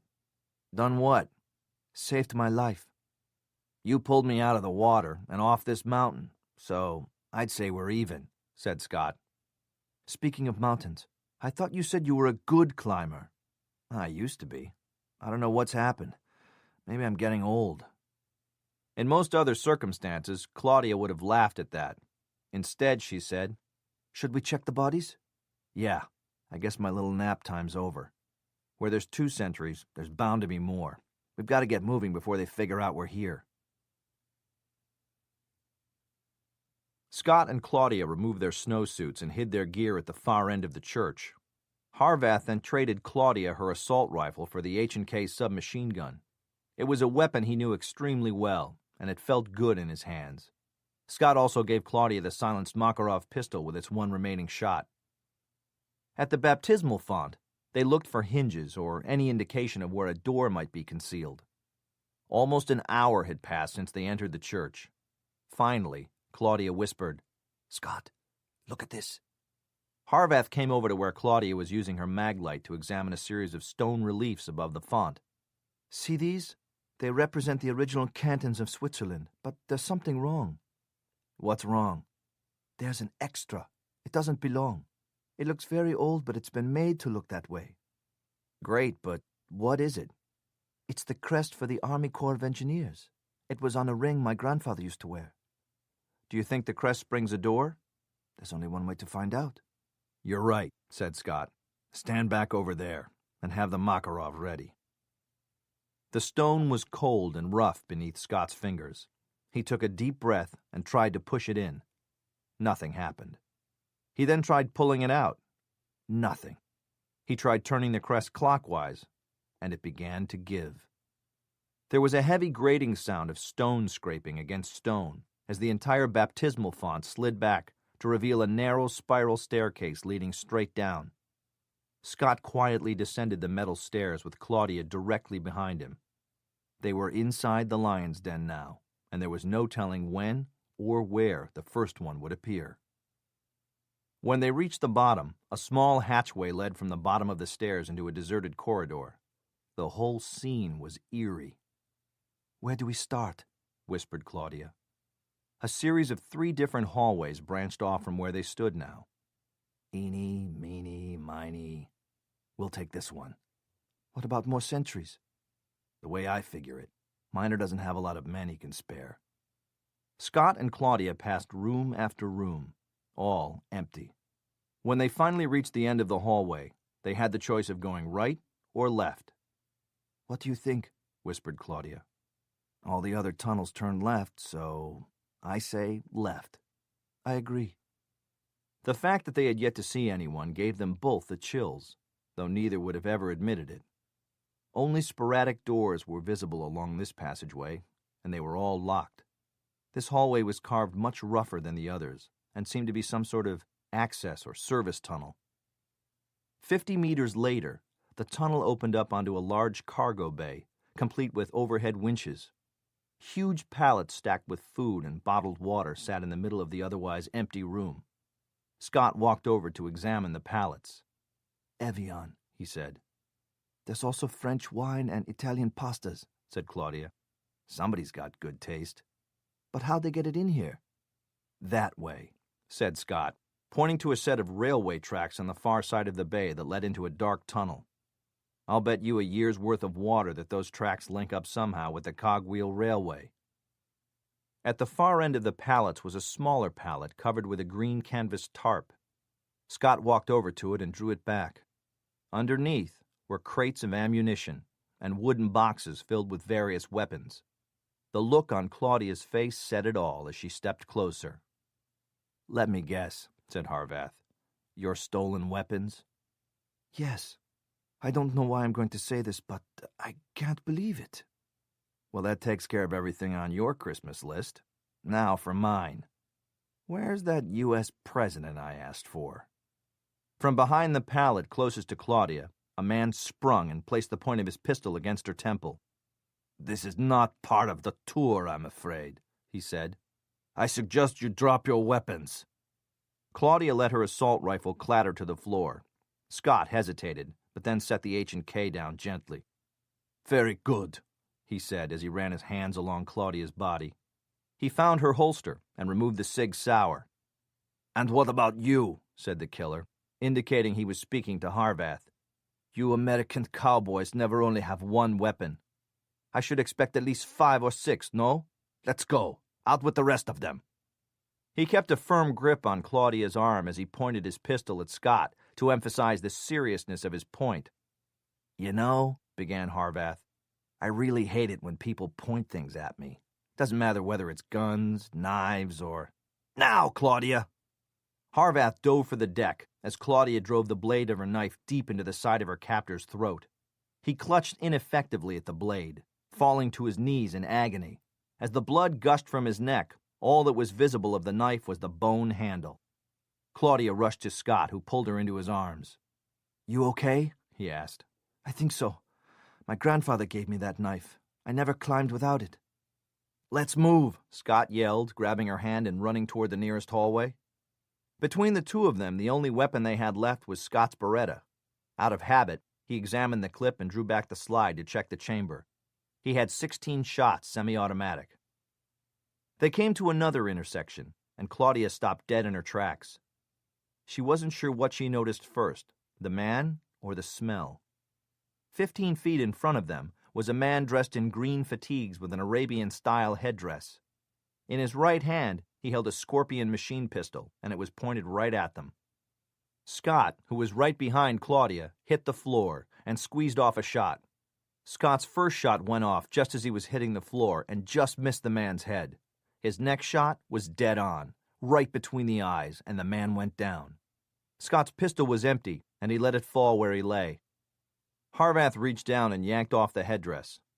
Underneath was a man with blue eyes and blonde hair, who looked more Swiss than Heidi. Scot glanced at Claudia, whose face was registering the same bewilderment as his own. Why pose as a Middle Easterner? The man had been sitting at a small wooden desk across the hall from a large metal door. On the desk was a ring of keys. Scot grabbed the keys and motioned Claudia to pick up the Scorpion. "Cover me," he said. As the door opened, Harvath was greeted with a hot gust of air and the terrible smell of camel feces. The temperature difference had to be at least 30 degrees. The room was dark, and it took his eyes a moment to adjust. The walls had been treated to look like sandstone. The floor was covered with straw, and there, sitting in the corner, his hand in a dirty bandage, was the president. Rutledge lifted his hand to his forehead and tried to peer into the light. "Who is it? Who's there?" he asked feebly. "It's Secret Service Agent Harvath, sir. You're going home." "I seriously doubt that," said a voice, as Claudia was struck in the back of the head and thrown in a heap on the floor. Scot spun just in time to see Gerhard Miner bring the machine pistol down hard across the top of his head. Harvath's knees buckled and gave out. He fell to the ground, and before he could catch his breath, Miner kicked him hard in the jaw, sending him reeling backward. The blow had been incredibly painful. He needed to do something now, or it would be too late. As Miner drew his foot back and came forward for the next kick, Scot was ready for him and grabbed at his ankle in mid-strike. "Do you honestly think I am that stupid, Agent Harvath?" said Miner, who anticipated the move, avoided it, and now struck him repeatedly with the gun. Harvath returned the favor with a knee to Miner's groin, an elbow to his face, and an uppercut to his jaw. Harvath hammered at the man's shoulder and reached for the hand that held the gun. Scot caught Miner by the wrist and drove it into the wall. He heard a snap as Miner let out a scream. He pounded the man relentlessly, the blows falling faster and with more ferocity. He pounded him for Agents Maxwell and Ahern and Houchins. He pounded him for the betrayal he had suffered at the hands of William Shaw and for the lives of his friend Natalie Sperando and her friend Andre Martin. He pounded Gerhard Miner for all of the innocent lives that had been lost, especially that of his best friend, Sam Harper. Miner was going to die, and Harvath was going to send him to hell on an express train, all expenses paid. Scot's hands were covered in blood. He heard bone shatter as he landed his blows. His rage, guilt, and remorse drove him on like a madman. In the middle of it all, something called out to him, urged him back toward the shores of sanity. There was a hand on his shoulder. The president's. He was speaking to him. "Agent Harvath, that's enough," he rasped. "We need him alive. Come on now. He can't hurt us anymore." Scot steered Claudia out the door and to the right. The president followed behind. Harvath had no idea if any of Miner's men would be in front of them, but he knew they had to chance it. Going back the way they came didn't seem like the best idea. Not even 5 feet down the hallway, they discovered the direction Scot had chosen wasn't such a hot idea either. Standing in front of him was a group of figures dressed in black Nomex fatigues with goggles and black balaclavas. My God, how many men does Miner have? Harvath thought desperately. He had no idea what to do. His mind raced for options. He knew he had to protect the president at all costs. But what could he do against a group of 6 heavily armed men when he had nothing? One of the men reached across his weapon and pulled a piece of black material from his arm. Underneath was a red, white, and blue flag, along with a symbol for the military elite's special forces. He then removed his balaclava, revealing the face of Dr. Skip Trawick. Using his favorite mock Scottish accent, the first words out of his mouth were, "Surprise, surprise!" "You guys sure took your time," deadpanned Harvath. Wordlessly, Claudia reached out and took his hand. Scot pulled her to him, and as careful as he could not to hurt her injured lip, he kissed her. Claudia wrapped her arms around him, holding him tightly. They both ignored their pain, happy it was all over, and that they were together. In the wee hours of the next morning, 5 white Mercury Villager minivans were parked on the driveway of Donald Fawcett's palatial estate on Lake Geneva, Wisconsin. 55 Secret Service agents moved in from their assigned positions. All of the utilities were cut and the security system disabled. Within a minute, agents had breached the front doors and were sweeping the house. There was no sign of Fawcett. The agents clearing the study had found the bodies of 2 men, shot execution style. The bodies appeared to be those of Senators Russell Rolander and David Snyder. After a thorough search of the property, Donald Fawcett was still nowhere to be found. After 5 days in the Swiss hospital, Harvath was flown home to Washington, ostensibly to recuperate and undergo further tests. In reality, a whole host of people, including the Justice Department, the CIA, the FBI, and the Secret Service, wanted him back for debriefing. Scot attended a private ceremony at the White House after the funeral of the vice president.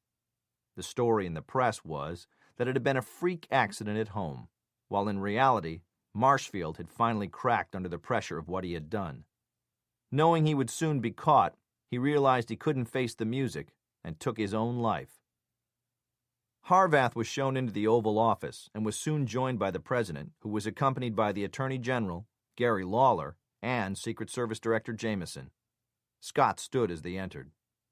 "Here is the man I've been waiting to see," said the president. "I cannot thank you enough, Agent Harvath. Once the full story of what you went through was relayed to me, I couldn't believe it. You risked everything. That's my job, sir." "Sir, if I may interrupt," broke in the Attorney General. "Of course.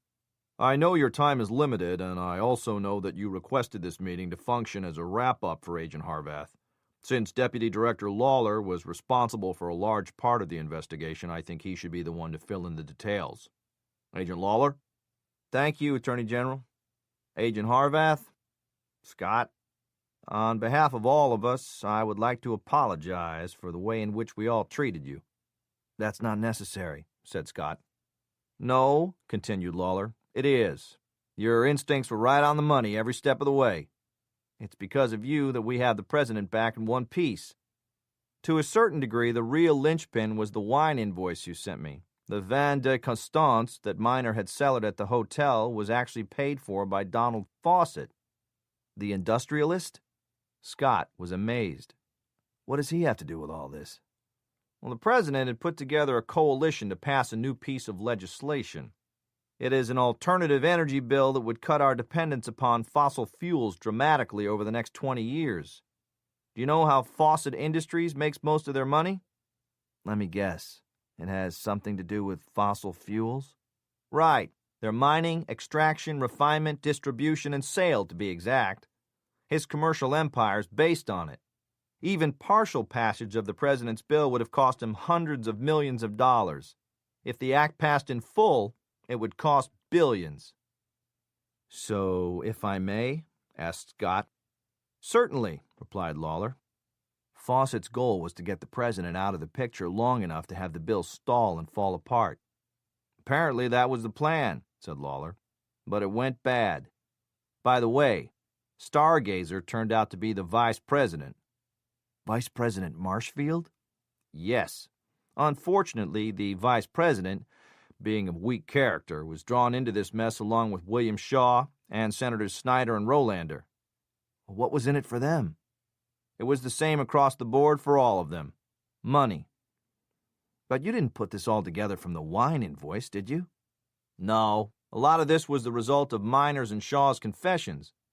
The wine invoice led us to Fawcett, and all of this has been confirmed in Gerhardt Miner's confession. That's why I needed you to let him live, Scott, said the president. We needed to know who was behind all this. So, what now? I understand Fawcett is still at large, said Scott. With his kind of money, it's easy to disappear, said Lawler. But we'll find him. We already have a couple of leads. Director Jameson, I believe you have something else to say, said the president. Yes, sir.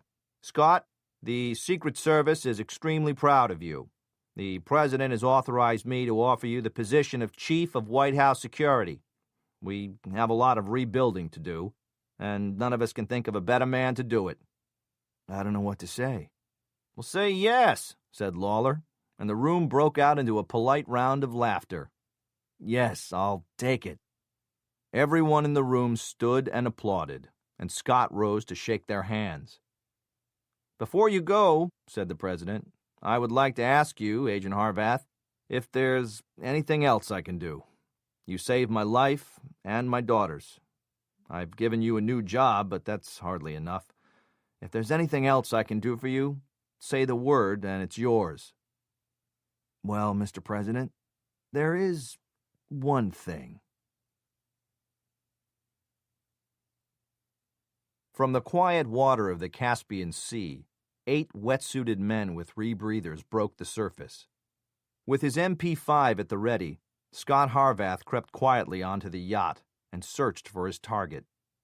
As he rounded on the galley, he could see his target dressed in Madras Bermudas and a white linen shirt. Harvath conspicuously cleared his throat, and Donald Fawcett spun to see the MP5 pointed right at his forehead. Who the fuck are you? What do you want on my boat? I have a special delivery for you from the president, said Harvath. You have no authority here. These are Russian waters, cried Fawcett. There's no extradition deal here. You can't just come and take me.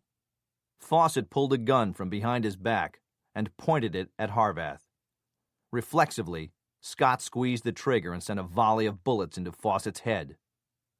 Before the lifeless body had slid to the floor, Scott engaged the throat mic beneath his wetsuit and spoke the 4 words he knew the president, Gary Lawler, and everyone else watching and listening in the White House Situation Room were waiting to hear. Tango down. Mission accomplished. He then disengaged the microphone and said into the quiet space, That was for you, Sam. I'll miss you. Harvath looked at his watch and figured he would be able to make the morning flight to Zurich. He knew Claudia would be more than happy to pick him up. It was finally time for that vacation.